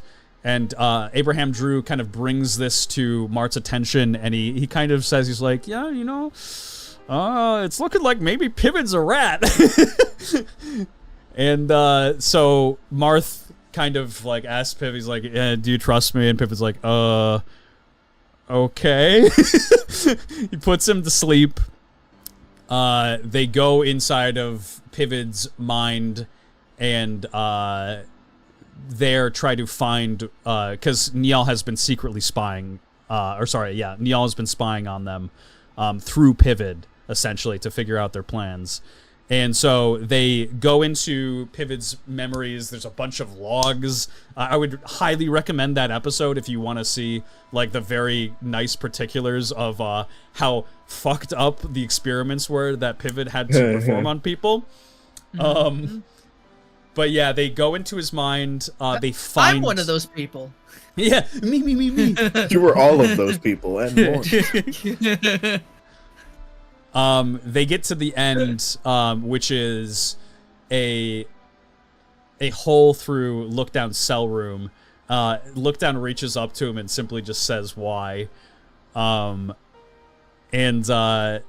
Pivid moves on, goes through the hole, and the last area is like his former house, and it is a young Pivid with a book, like one of his favorite books when he was like a kid.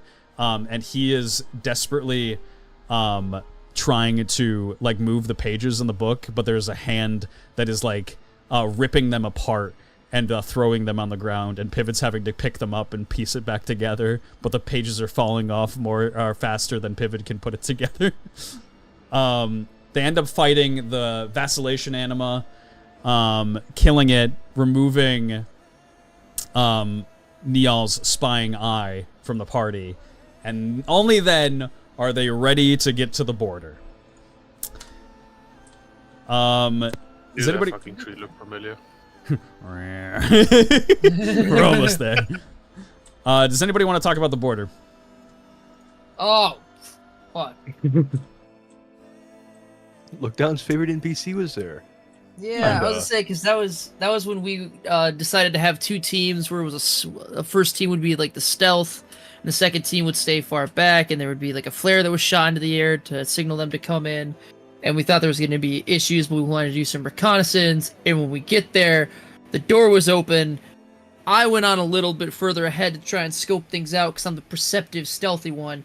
And the Radiant Knight was just fucking chilling there, and I was like, "Fuck!"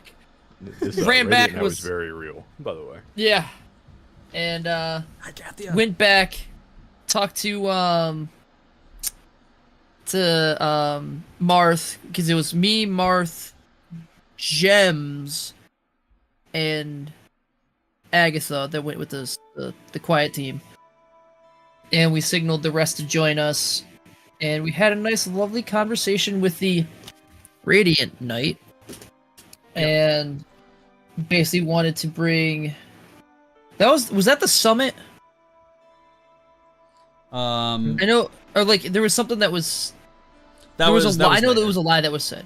I know that, yeah. There was, got you. Yeah, I know there was a lie that was said, but the Radiant Knight basically said, yeah, totally need to do this thing.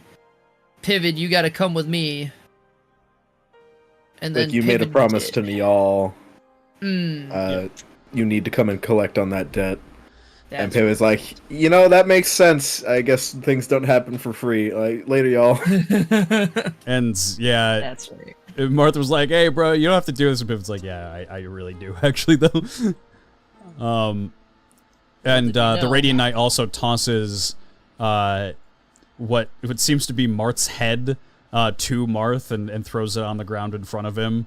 But yeah, Pivot ends up joining the Radiant Knight and TPing out. And the party's like, okay, great. We're down kind of the person that keeps everything together here. The important guy. And yeah, like they said, there was no guards on there. Solyet kind of came through, and the Radiant Knight's like, yeah, I sent them all away.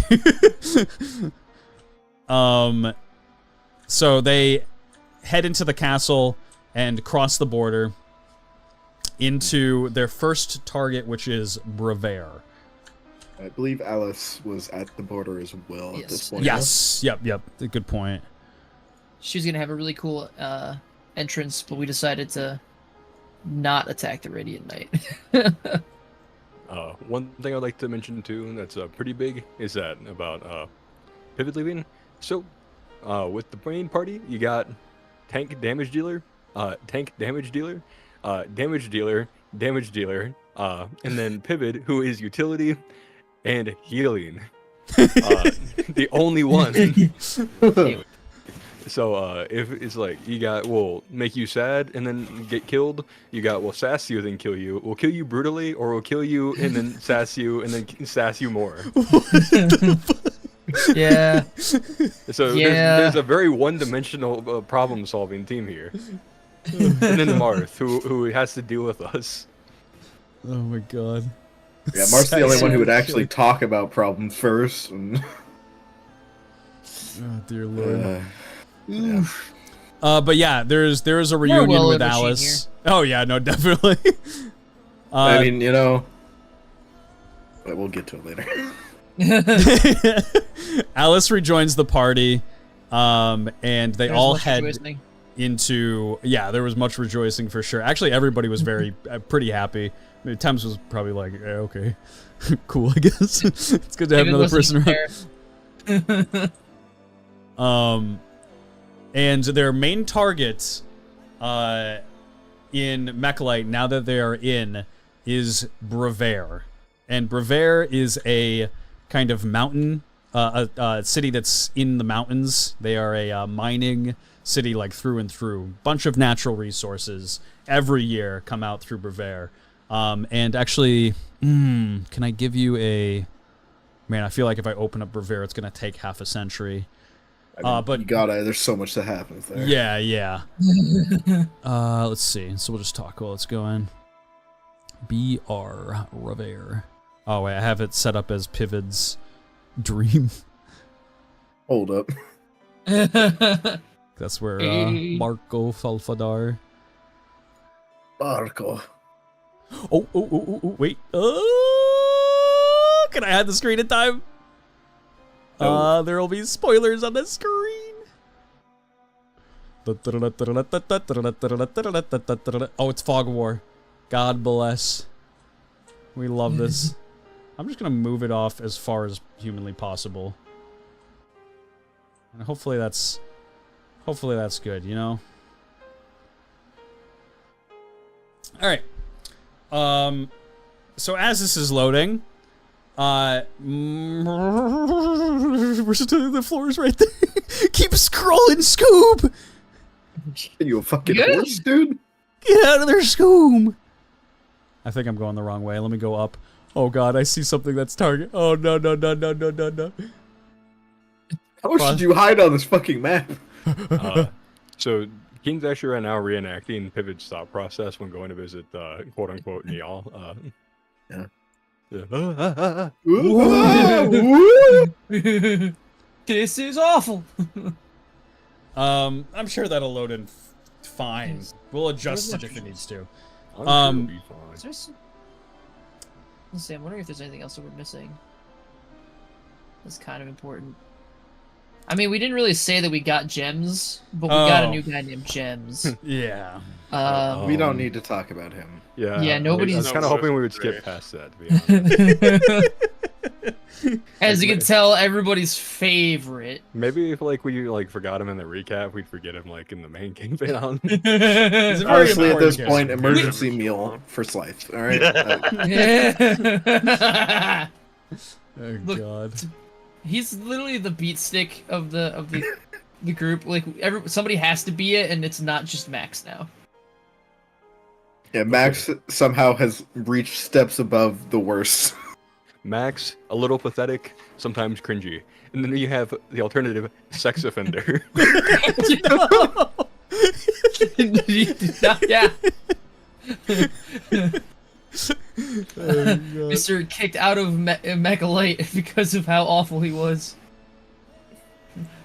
Look We down. drag him didn't back even to like- Mechalite so he can commit more crimes before he's inevitably caught and then killed. You're going Yeah, back but home, at buddy. least- I mean, literally, you just have to say he's from Mechalite and Slife will probably deal with him while he sleeps. Be one good way to take care of it. Has he done anything useful yet? Of course. Actually, though. No. I guess got through the He's- gates of he's a- Revere later.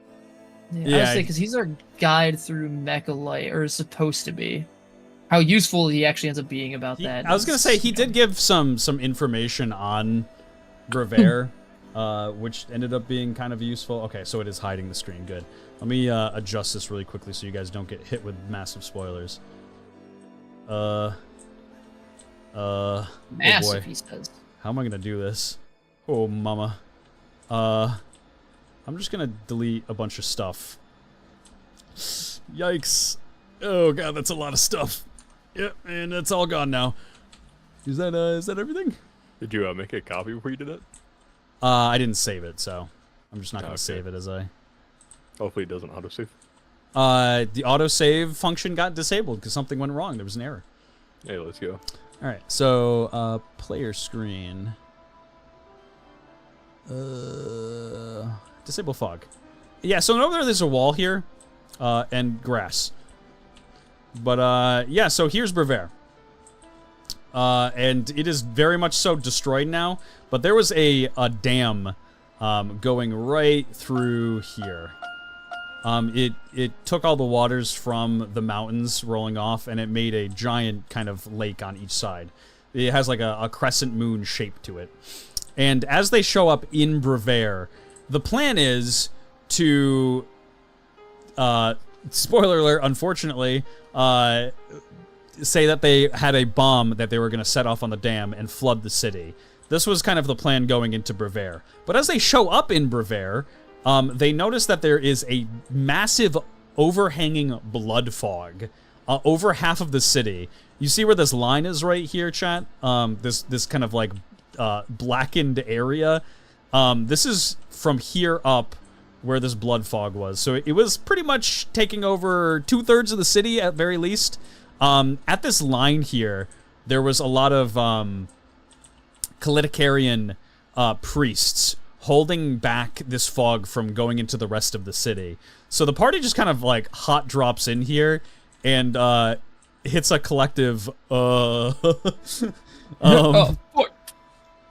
So Marth is like, yeah, maybe I'll figure out what's going on here. He heads into the city here. There was a like a tavern that was right over here, and there was a Star Scion who are essentially alien people. And he goes to talk to him, and the guy wants nothing to do with him. Can't really glean any information from it. I think it was you, Thames, that Forfo Den gave the information for what was kind of happening for the blood fog. Yeah, and kind of gave the backdrop of how history is kind of repeating itself. Right. So, a long time ago, essentially,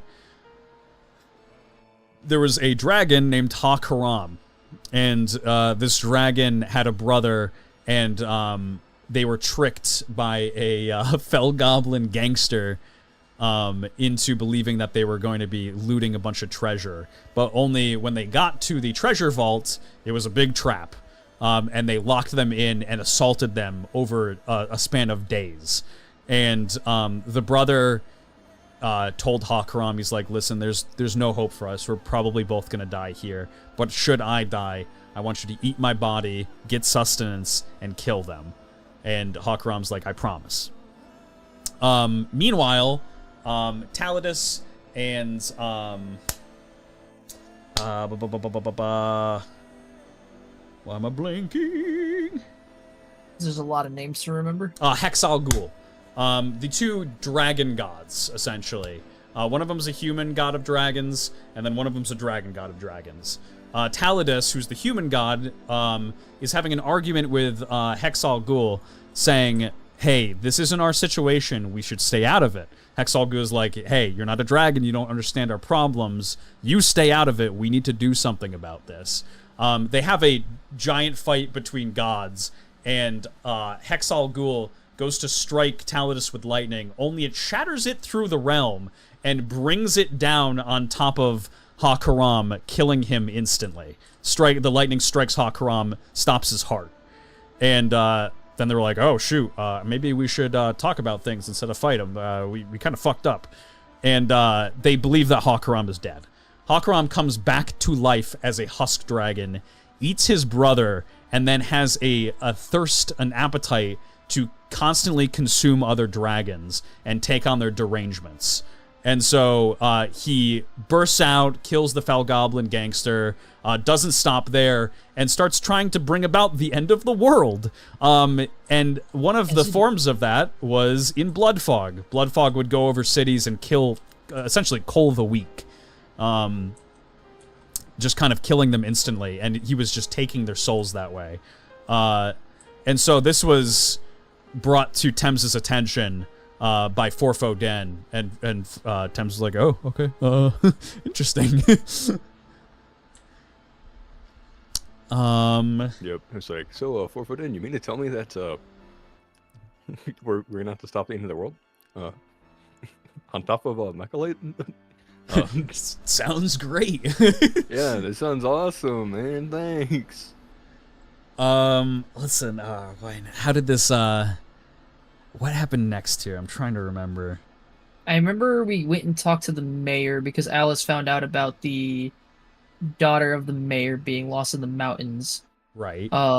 Somebody had to go into we were talking about going into the mines to get bombs, but I'm trying to remember how we got there.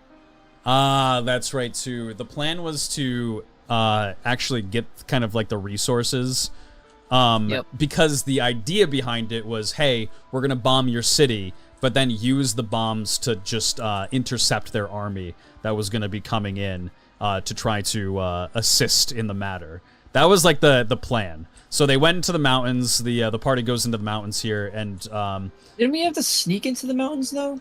Like, didn't the army show up and we had to sneak around to go into the mountains? Yep, you guys had to sneak to get out of the city because they had showed up. It was Baikel, Zazumba, Zaphadil, and the Maga troops. Because Pivot was gone. We had to do because me, Alice, and Thames, and Max and Marth stayed behind to keep them distracted or to go to the castle for some reason. Yeah, Marth was causing a distraction for them because they were already here. So he's like, guys, we are running out of time. I'll distract them with the castle because it's big and floaty, and catch their attention. You guys need to go get those explosives so we can basically assault them with it. And so, yeah, the party goes into the mountains. They find a bunch of cryolaps as well as, oh boy, there was a lot of adventures that took place here. Uh-huh. Lookdown got to talk to some miners. Yep. Heyo. We get along real well. Big fan of the miners. Big fan of the miners. But yeah, Lookdown kind of, you told them that their city was destroyed, No, right? No, what happened was Thames got to have the greatest line in the campaign ever, where they basically gave him shit for looking weird, and he says, "Ha ha." Yeah, and he's fucking ha ha. You're fucking down. Wait, but it actually was destroyed. So wait, the bomb had already gone off at this point. At that point, yeah. Oh, Yeah, this was No, afterwards. different minds, different right, minds. right. Yeah. This was after. Different minds. Also, Because- we cannot mention the MAGA truth without actually mentioning what the acronym stands for anyone that has not gotten to this point. The Mechalite Ardent Guerrilla Army.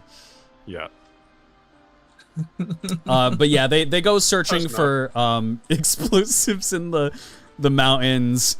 I'm trying to remember if anything happened that was. Is that Dirty Yams or Smelly Yams or whatever his name was. Yes. Yes, that happened, but I want to say that was afterwards, right? Yeah, that was afterwards. Oh, yeah, that's right, because that was when we, yeah. Yeah, when big things happened. What the heck? Oh, this is when I first. Yeah, no, because this is when I first learned my secret tech. Because we went in. You guys went in on two separate occasions, though. I think the second one you Yeah. went in to see Smelly Yams. Because we fought the caterpillar things, right? I think we got the Smelly Yams Oh, first, which yeah. whenever we got there, we got his cryolapse and we yoinked his stuff. With said cryolapse, we found a bunch of Mechalite Ardent Guerrilla Army, like soldiers leaving, and we had our big showdown with Bikles Azum Bizafadil. Oh, Because that's that right, was when too. because that was the armored caterpillar things with the you've whatever the hell you called it, and look down found out Margs. tech, which is once you drop to 0 HP, you make everybody around you fall unconscious and then become evil, and also have your limbs and phalanges broken apart with strings in between them holding them together. Serviette Daniels, you know, the not very important guy that we were talking about earlier, shows up and absolutely rips ass on everything that is fucking existing in the room. It's pretty fucking insane. Also, if he gets hit, he disappears and comes back with a free attack. And if I get hit, I just gain that in HP. So I don't know if there's like a limit on this ability, but it's pretty fucking great to find out you're actually immortal, even if you are an asshole while you're doing it. Yeah, Lookdown goes down, and yeah, they end up housing these these things were a nightmare. These caustic rollums. The Marg I thought was going to be a bigger deal, but Thames absolutely brutalized it.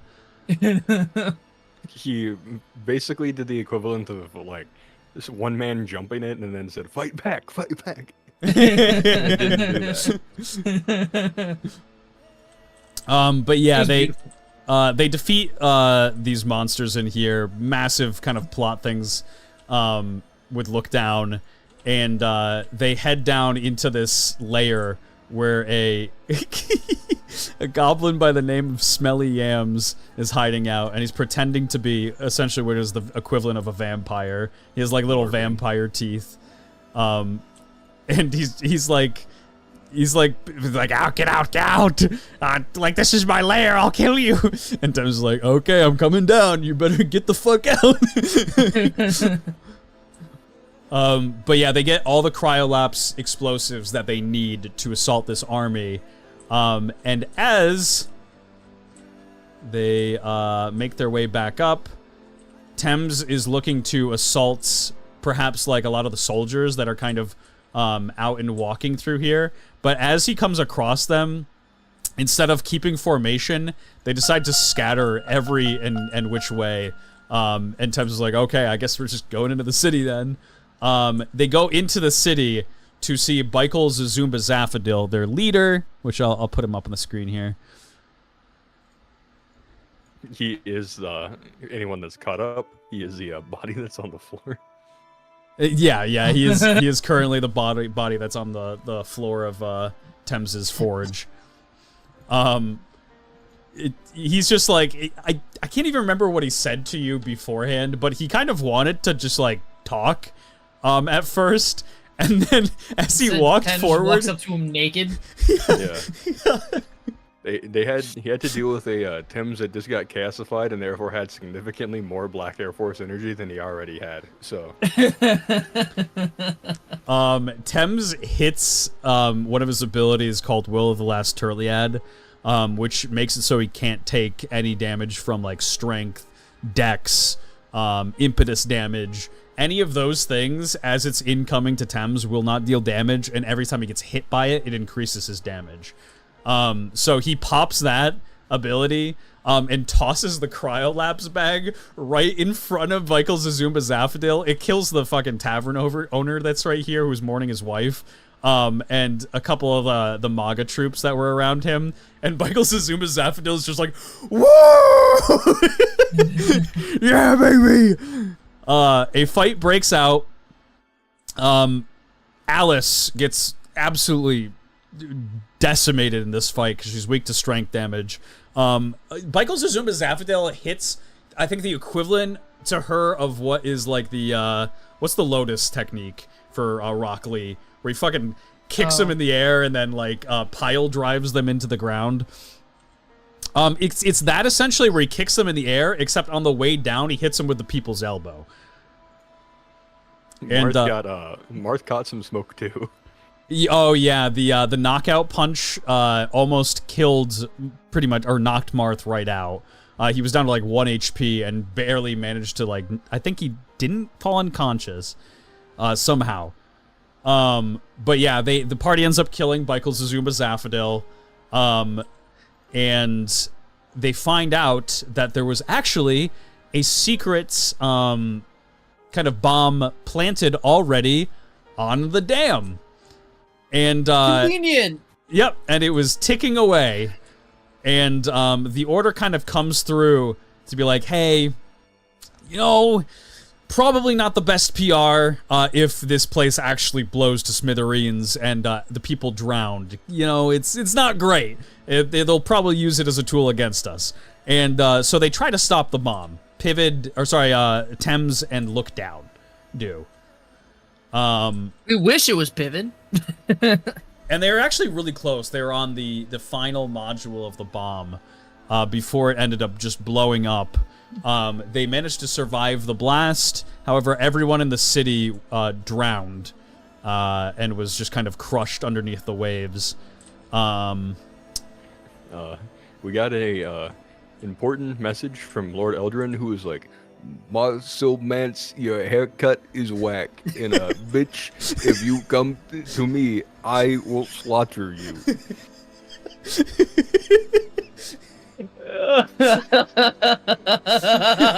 You know, something about like a meeting or whatnot. And...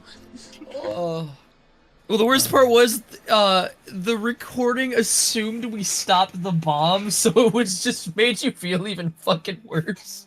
Yeah, it was just kind of rolling out of the city. Nobody actually heard it, but I wanted to play it just as a closer. Yeah, so that kind of goes off. Pivot, in the meantime, do you want to explain what was happening to Pivot at the border? Oh, God.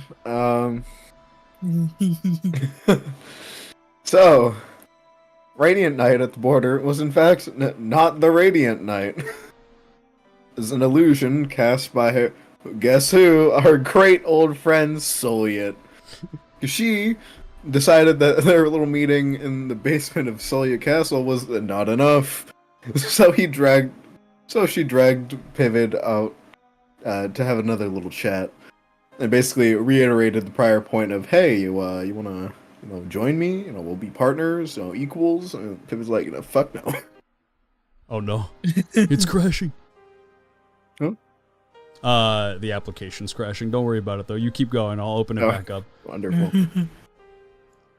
And Pivot's basically like, yeah, no, a hard pass on that one. You kind of ruined my life and killed my mother, so, we're not gonna let that one slide. She's like, yeah, that's fair. I did the exact same thing. So they just parted ways, and Pivot had to walk from the border to Brevaire. Yeah. She has to still think you're gonna join her. Probably. Probably not. Why didn't she kill you right then and there? She just didn't care at that point, I don't think. Hell of a lot stronger than Pivot, so it's like, fuck it, whatever. I want you to see my ascension. Probably. But yeah, Pivot has to make it his way all the way down through Mechalite to get to Brevaire. He, along the way, meets like a family in Greensand. Is this capturing properly? Good, yes. DM view. Play music, please. Yeah, he meets a family on his way. He meets like a former Mechalite soldier, like a vet, and his family essentially who takes care of him. And a recruiter from Mechalite comes in and honestly, this is still one of my favorite scenes in the entirety of Marth's Dungeon. I gotta be honest. It was so absolutely loved good. Everything that was about that scene. let me open up Green Sands if I can find it here. Oh wait, where's the Pivot, say the one-liner again. I can't remember it. No! Unfortunately It's for been you... like a month since I thought about anything. Unfortunately for you, I'm the most capable. Something along those Fortunately lines. for you, I'm the most competent of my company. Yeah, the Mechalite recruiter shows up to the house after they are like, they're getting ready to have like a nice meal. They play a board game together. And it turns out like, the son... Play with children. Yeah. The the son is kind of like very impressionable. He's like, oh, cool, war. I love this. This is great. And then the recruiter comes in, goes up to the boy here, Rivers, and here, I'll share the screen so you guys can watch it as well. Goes up to Rivers and says, hey, your service is still needed. And they're like, hey, Rivers can't move. He's rooted into the ground. He literally is incapable of moving, and he's just stuck in this chair as an old man. And the recruiter is like, yep, cut his roots off. We're taking him with us. Like he still has to serve his country. Pivot ends up solo fighting the recruiter and his, I think it was 2 men, and absolutely houses him. The recruiter is the biggest coward, by the way. He like throws like knives from behind the backs of like his men to use them as body shields. It doesn't matter in the end. He kills them all, and the family is actually very grateful. Pivot's like, hey, I'm sorry that I caused you all this inconvenience. Listen, if they come back, say that I, like forced my way into the house and that I kind of, threatened you guys. That way it doesn't look bad upon you. And she's like, oh, that's so sweet. Take our horse Yum Yums. You'll be able to travel faster on her. And Yum Yums is this cute little pink horse.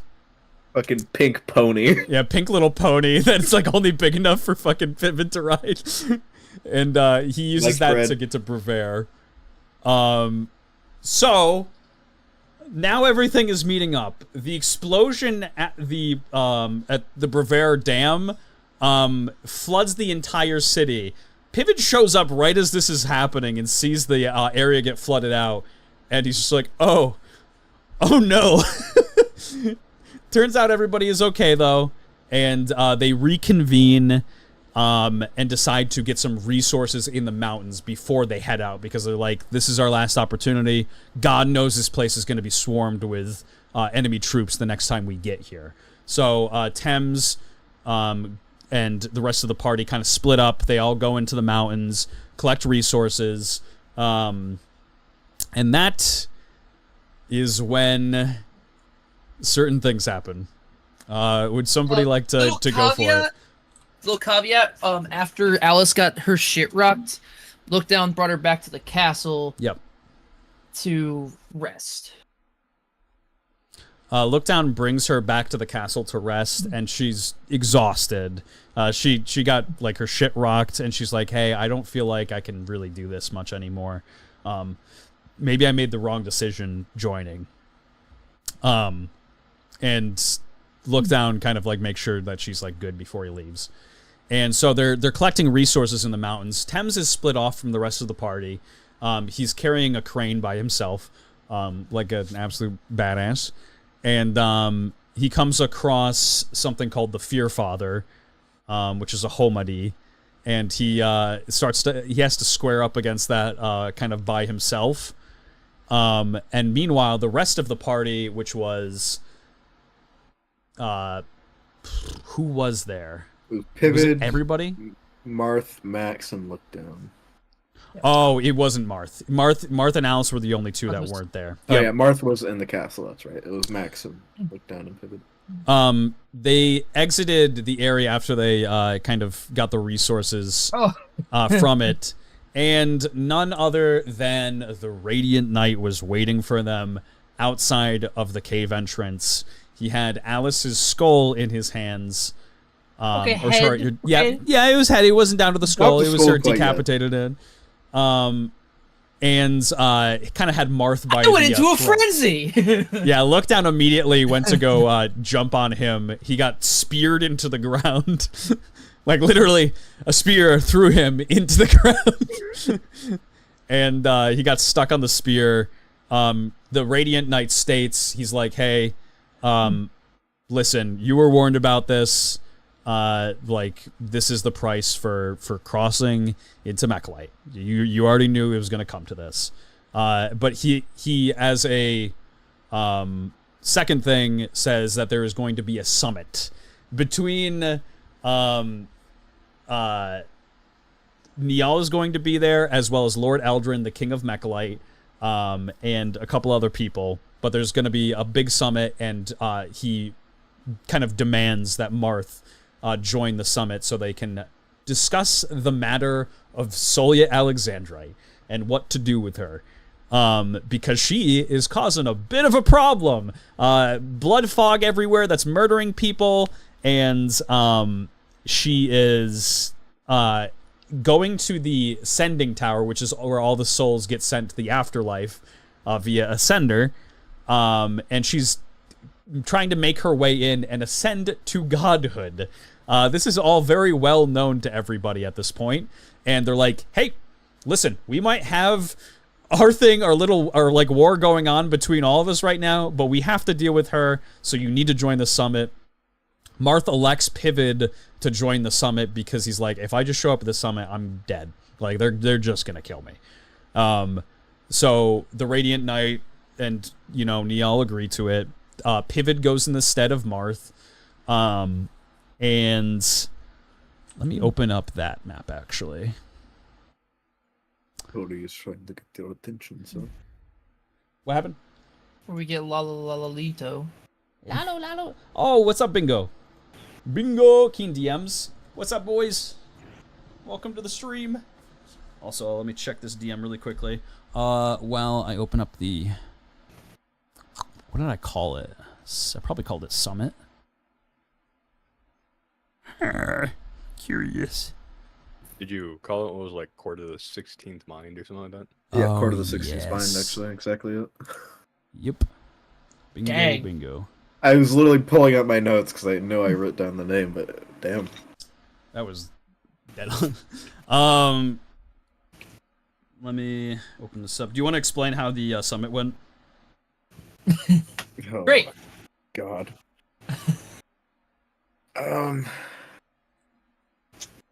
Boy. So, Pivot rolls up.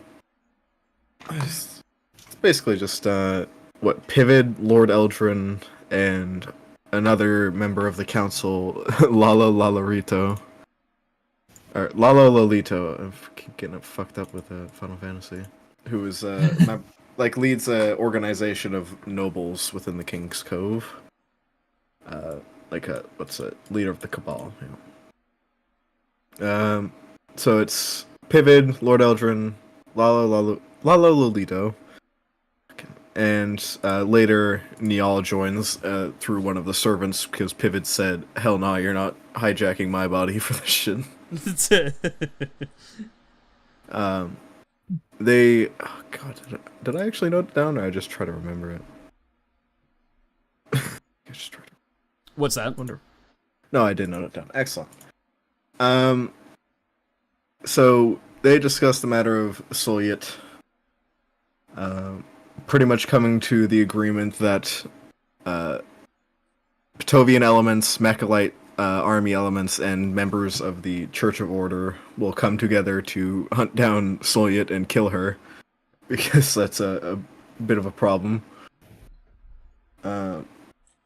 And there were vague discussions of trying to broker a peace between Mechalite and Batovia, but the terms that Lord Eldrin set for it were pretty much Bilms becomes a puppet state located in the center of nowhere.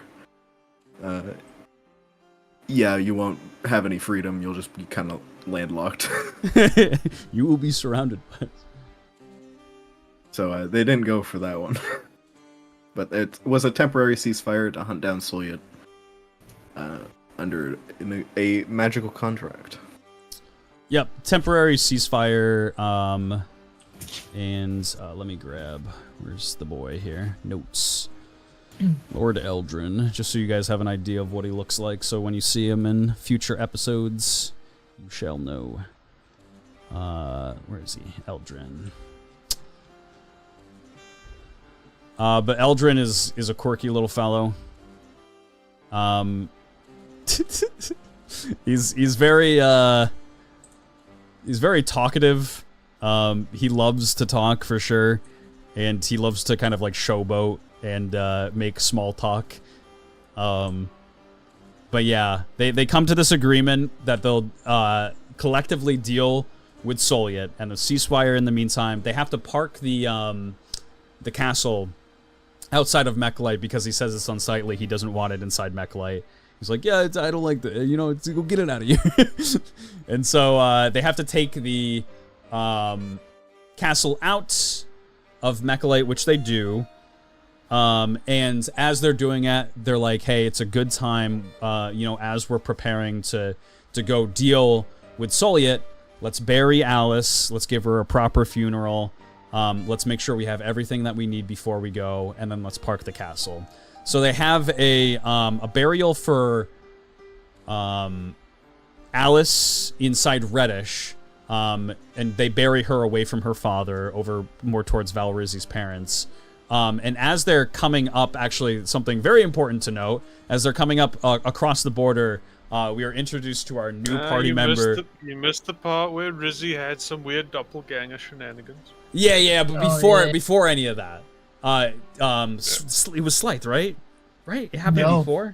No, that was after. No, because we because we had to bury Alice, and we buried Alice before we found Slythe. I forgot. Wait, was I already in the castle? You were. Oh god. Were you a prisoner already? Because as far as I remember. Yeah. So I remember Slythe was there because you guys crossed the border. And he was a prisoner at that point. And Marth was like, I see someone! And everyone's like, what the fuck, Marth? What the fuck? He's on a cross! Let's get the fuck away from him! Yeah, because that was when the perfect, hey, did you ever actually manage to kill me? And then immediate, break, screech, halt. Oh, yeah, there was a big conversation between Pivot and Look Down, and it kind of cut off at the perfect moment. Because my dream had the locket be successful, but I lost the locket. We got to meet in the new war room, or the meeting room where everybody's standing. Yep. I just watched this episode, so. Yeah, and then we met there, and then I believe the balcony was made that episode too. Yeah, I And think a lot of the- the stuff got constructed that Yeah. episode. We constructed a bunch of shit and then we just parked the castle. I think it got all constructed and Pivot is like, hey, Tim's, I gotta go leave the castle. I hate to bring that guy, but we can't bring this with us.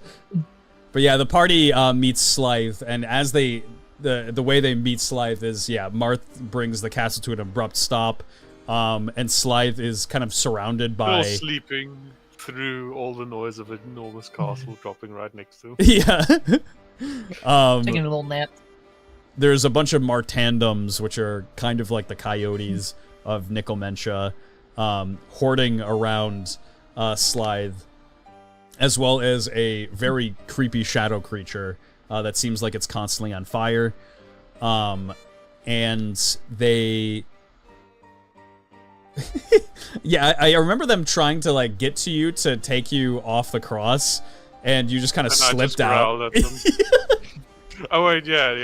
Marth was going to reach for me, and I just looked at him very, very oddly, like, why the fuck are you getting close to me? Who is this? And then I just slipped out of my own binding.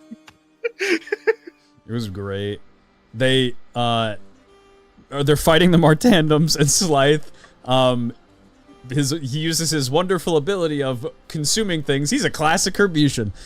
He consumes a large Herbitian tree, and in the kind of just a dead in the middle of the fight, and everybody's like, wait, why did we stop again?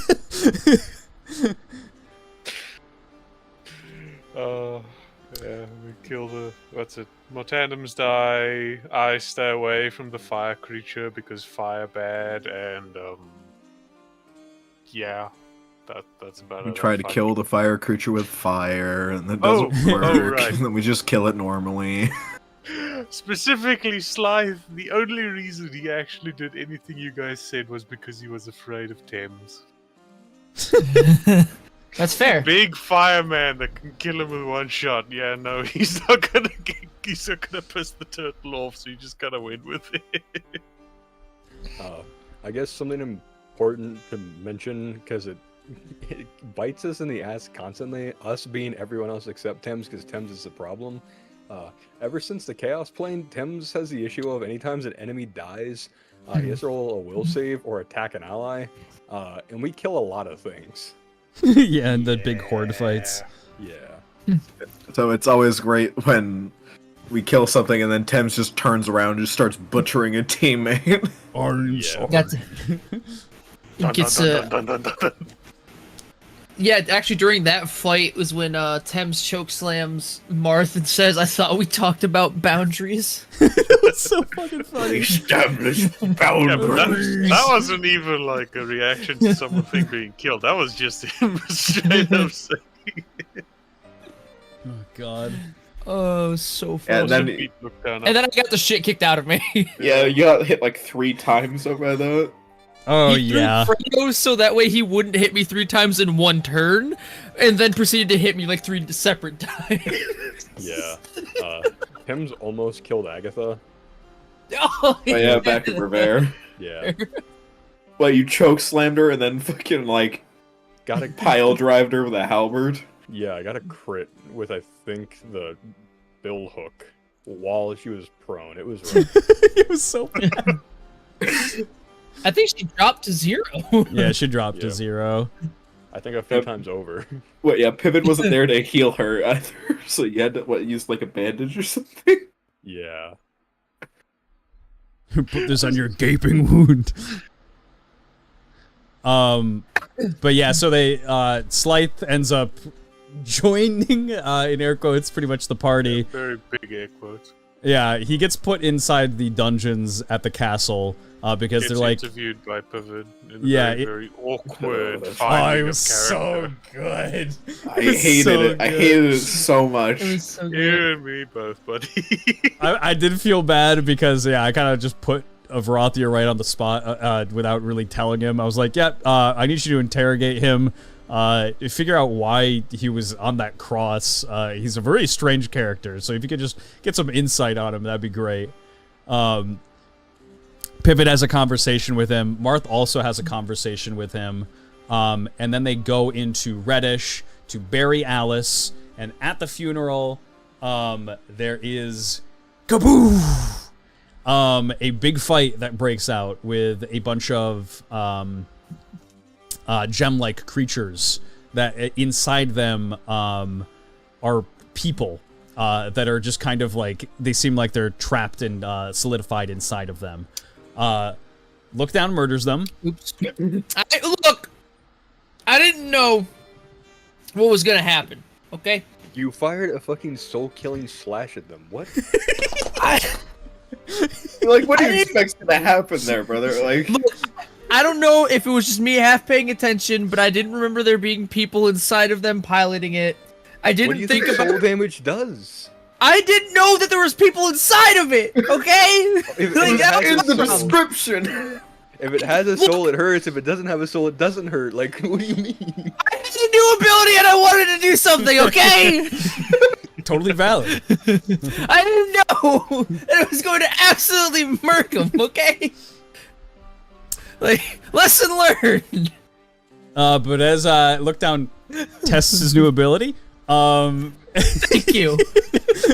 they catch kind of out of the corner of their eye that there is a mysterious hooded creature, or a figure, I should say, who is like escaping from the cemetery. They try to pursue him. He kind of ports away, and let's see what else happened there. He like kind of shadow steps away and makes his way to the castle. And he kind of gets into the castle and impersonates Agatha. Kind of makes his way inside. Agatha went out to collect resources. Maxwell is kind of like, he's like, yeah, cool. What's up? Welcome back, Agatha. And Agatha makes her way to the dungeons. Talks to Slythe. Noiselessly, without opening any doors. Yep. There's ports to the doors. Ports through the door, doesn't make any sound, which is a big sound cue for Slythe to be like, something's kind of weird about this. Offers Slythe to feed him, and Slythe declines very politely. Very nice. And after a while, Agatha, quote unquote, leaves. Again, And- noiselessly. Yeah. They At that point, life is very much on edge and sticking to the wall so that no one can see into his cell, just stealth mode. right, and that's when you had the conversation with Marth. I think it was after that. Yeah, because he was. No, No, was it Thames? Thames came to fetch me, and that's Oh, the only reason right. the only reason I even let him know I was there was because I heard his fat footsteps. Plump, plump. Big turtle. Metal clanking. Yeah. But all things considered, Slythe, as they go to Sens, where they're gonna leave the castle, they have a kind of an agreement where, as long as Slythe knows like what the rules that they're kind of operating by, they don't kind of stand in each other's way. And Marth's like, "Hey, where do you see yourself after?" Oh, right. Key notes about Slythe. He eats people. Mhm. He requires someone to be eaten every single day, or he needs to eat someone every day, otherwise he gets the sleep hungies, like the 3 a.m. monster munchies. that he is. Yeah, he gets the munchies. Will go seek someone out to kill them in their sleep. And yeah, he's generally the most evil thing in the castle. Yeah. Aside from gems. Yeah. Well, Or if Yeah. we're showing a little Yeah, I was disconnected. if I hit 0 HP, yeah, but you suck the marrow out of bones, though. I enslave somebody to do my bidding. Okay, And, that's you a know, bit more just villainy. disconnect their limbs will. and fingers, and you know, just generally be terrifying. And, Yeah, there's an ability. I have two ability. Okay, so I had an ability that I didn't use, and I got a new ability that I don't want to use. I'm just like, minor spoiler alert. Yeah, I got a new thing, but oh Okay, fuck so me. he's more the villainy villain if he goes evil. I'm more the eat you evil. Yeah, if I you're choose to go evil. you're at least evil full time. I'm part time evil. The part-timer. part-timers coming in there and freaking take Yeah, Tim's is the evil incidental. The oopsie evil. Oops, did I do that? Oops, all evil. Oopsie, I got triggered, so I This choked entire Sam, my party is friend. just like, yeah, we got like this other side that we just like we don't talk about that. We're doing the good things. You know, we're good people. Can't wait to fight a rat storm and absolutely obliterate Lookdown. Stab. So yeah, ultimately they come to an agreement where Slight, you know, will work with the party. He has his own goals in mind. If he does not like, you know, people from Mekla, he makes it very clear. So he's like, you know what, it might work out for the both of us.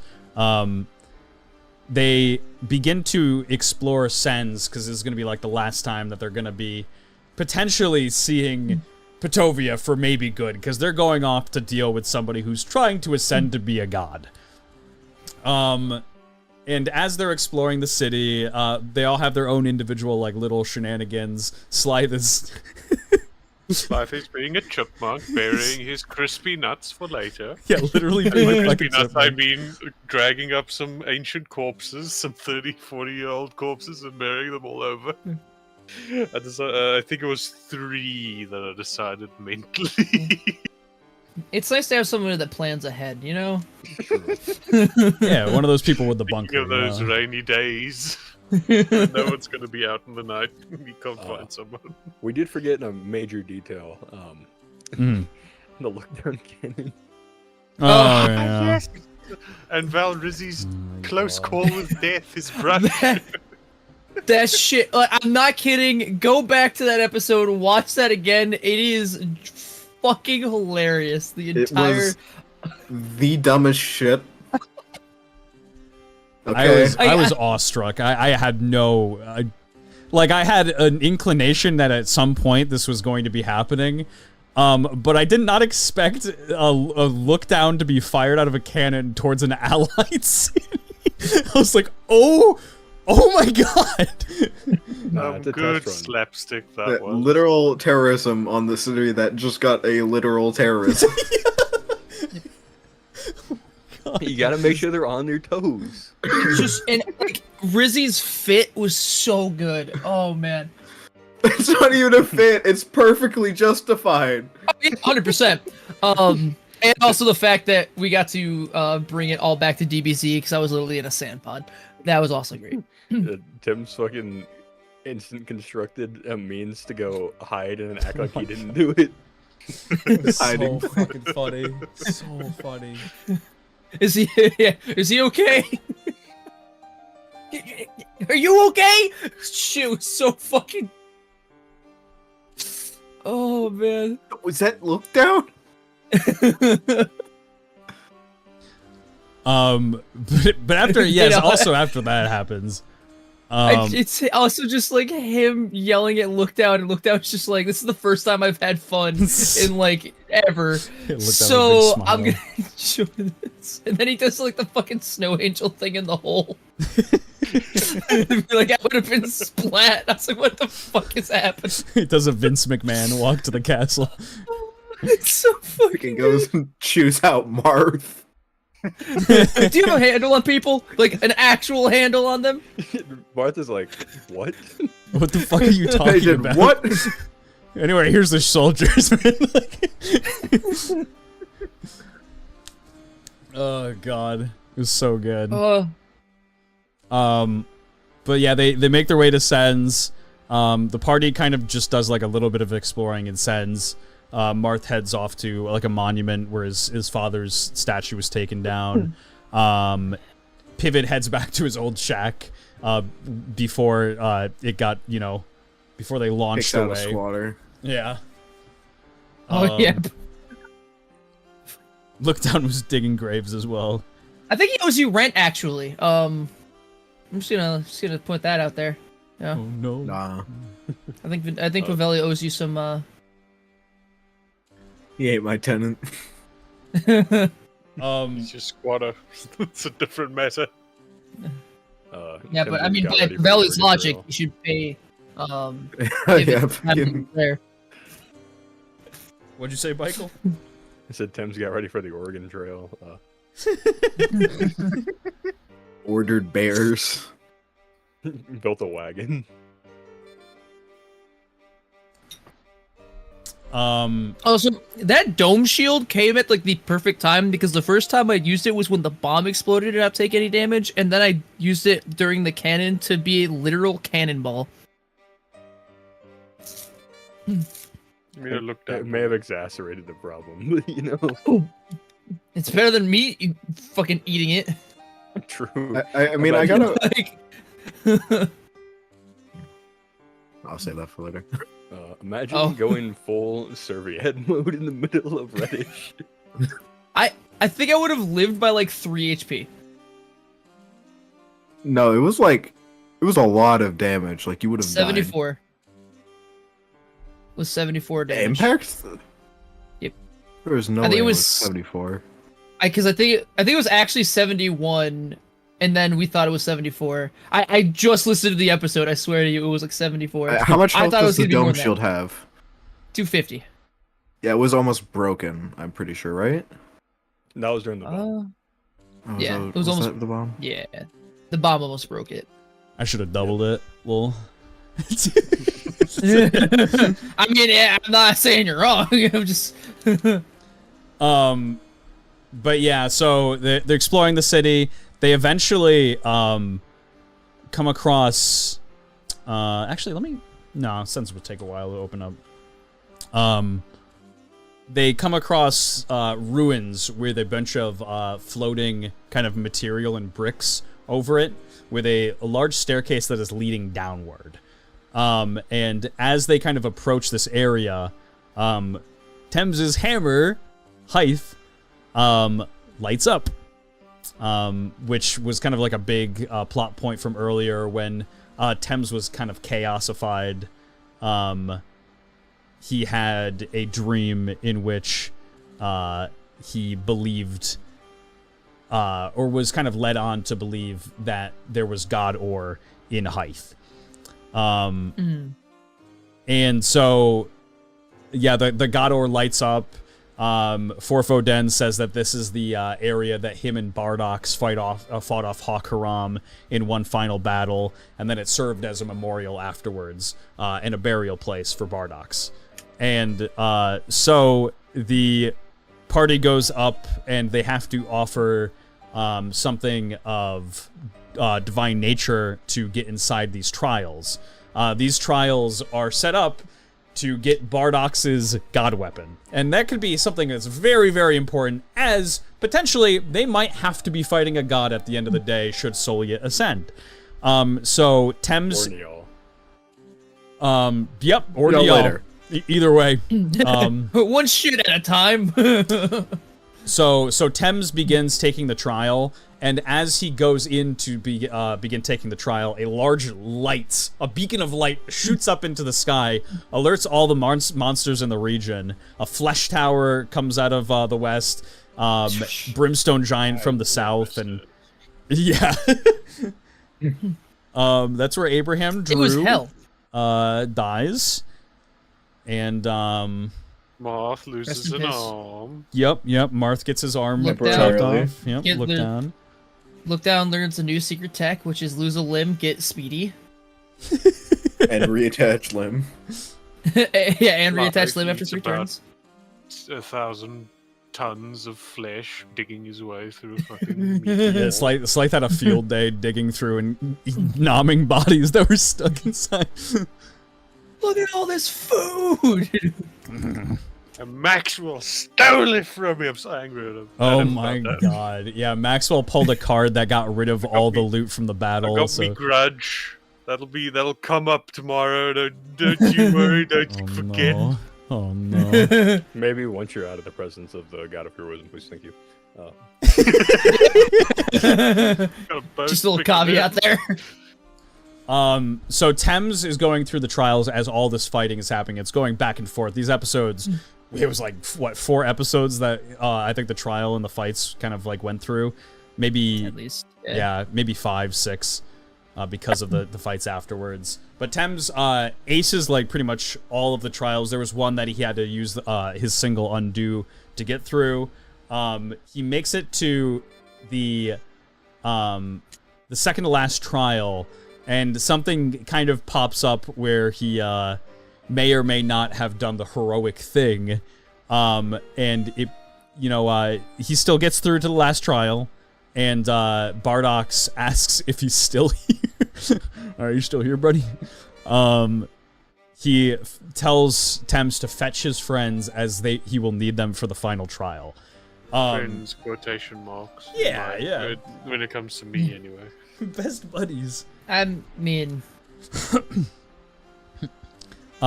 Thames anime hero like airdrops via a Bardock's hand that brings him down on top of the brimstone giant. He just starts murdering this thing. And I say murdering, I mean like murdering this thing wholesale. They end up winning the fight when Thames returns. And Thames is like, hey, he said to fetch you for this final trial, so we gotta head in. The party leaves Abraham Drew's dead body because he's gonna be. He said Next it's to the cool for empty now. chests, also important detail.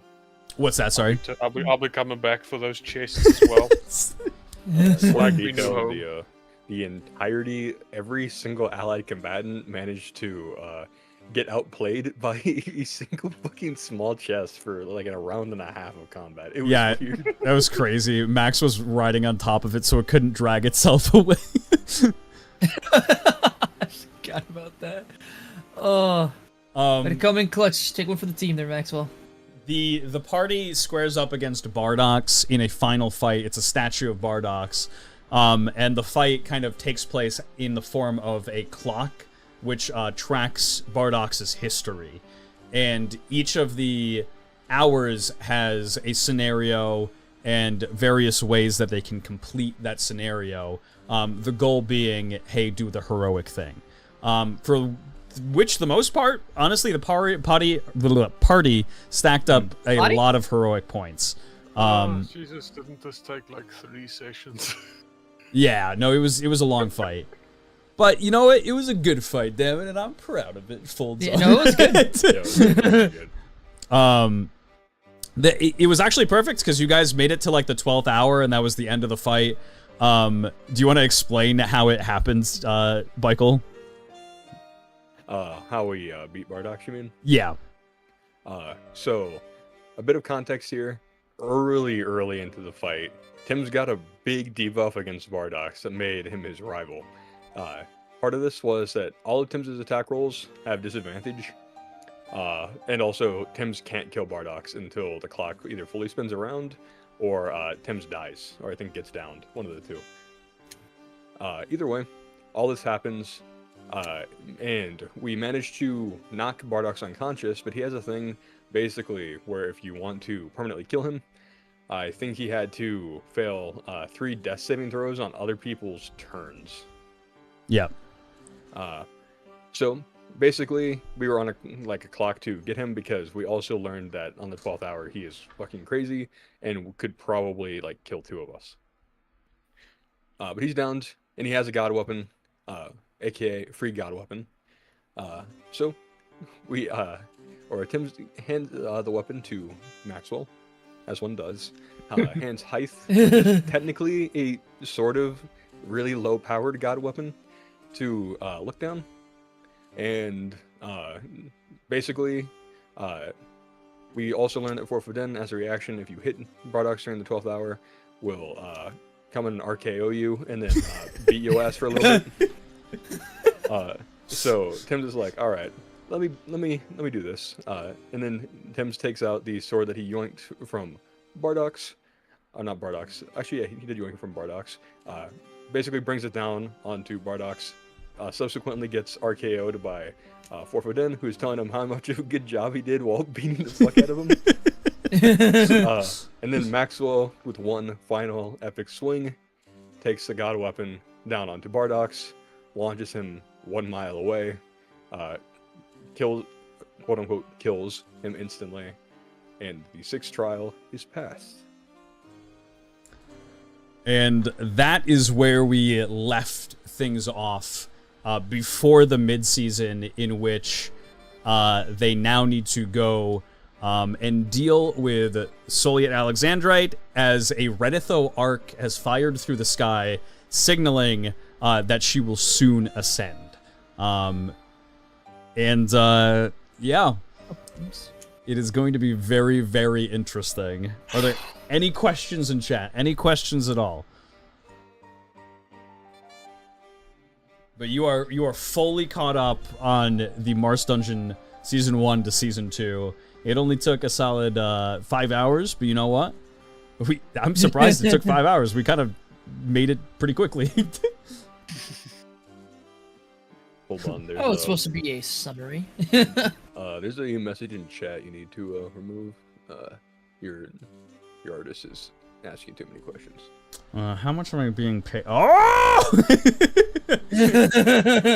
Well, it was nice knowing you, Tori. Goodbye. Give me a cloak. Yeah. I want a cloak.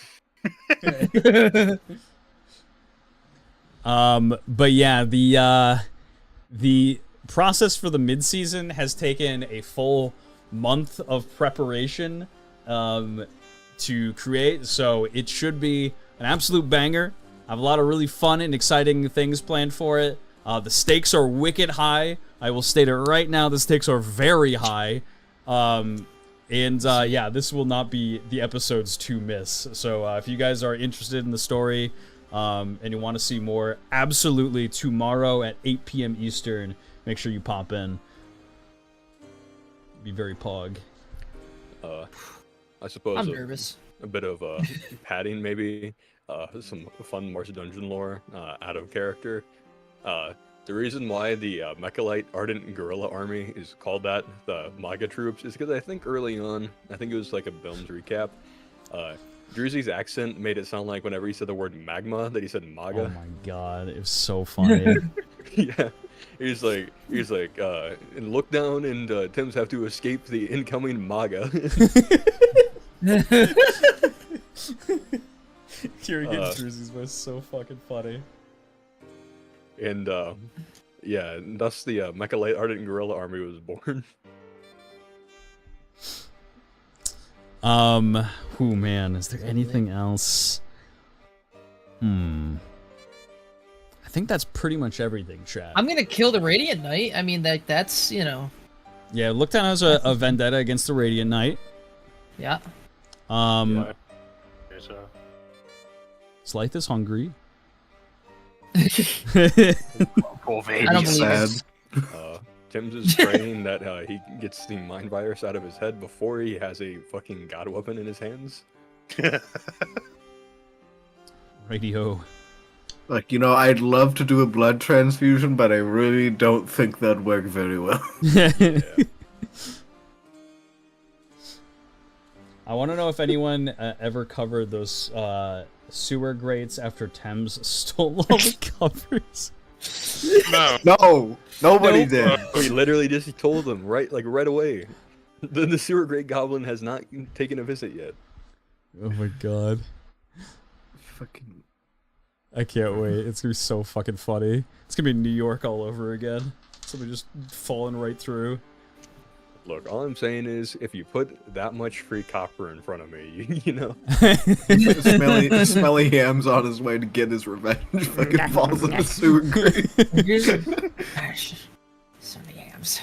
I now claim, if we are going to be in scenes more often, I now claim those sewers as the Slythe tunnels. Oh my god. Oh no, Jean Baptiste again.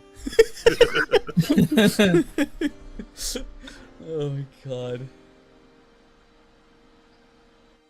But yeah, chat. I think I'll probably take a bow out there. I hope you all enjoy tomorrow. We will see you at 8 p.m. Eastern. Hope you all have a lovely rest of your night. And as always, stay beautiful. Bye bye. Bye, chat. Bye bye. Bye. Bye bye. See you later. So long.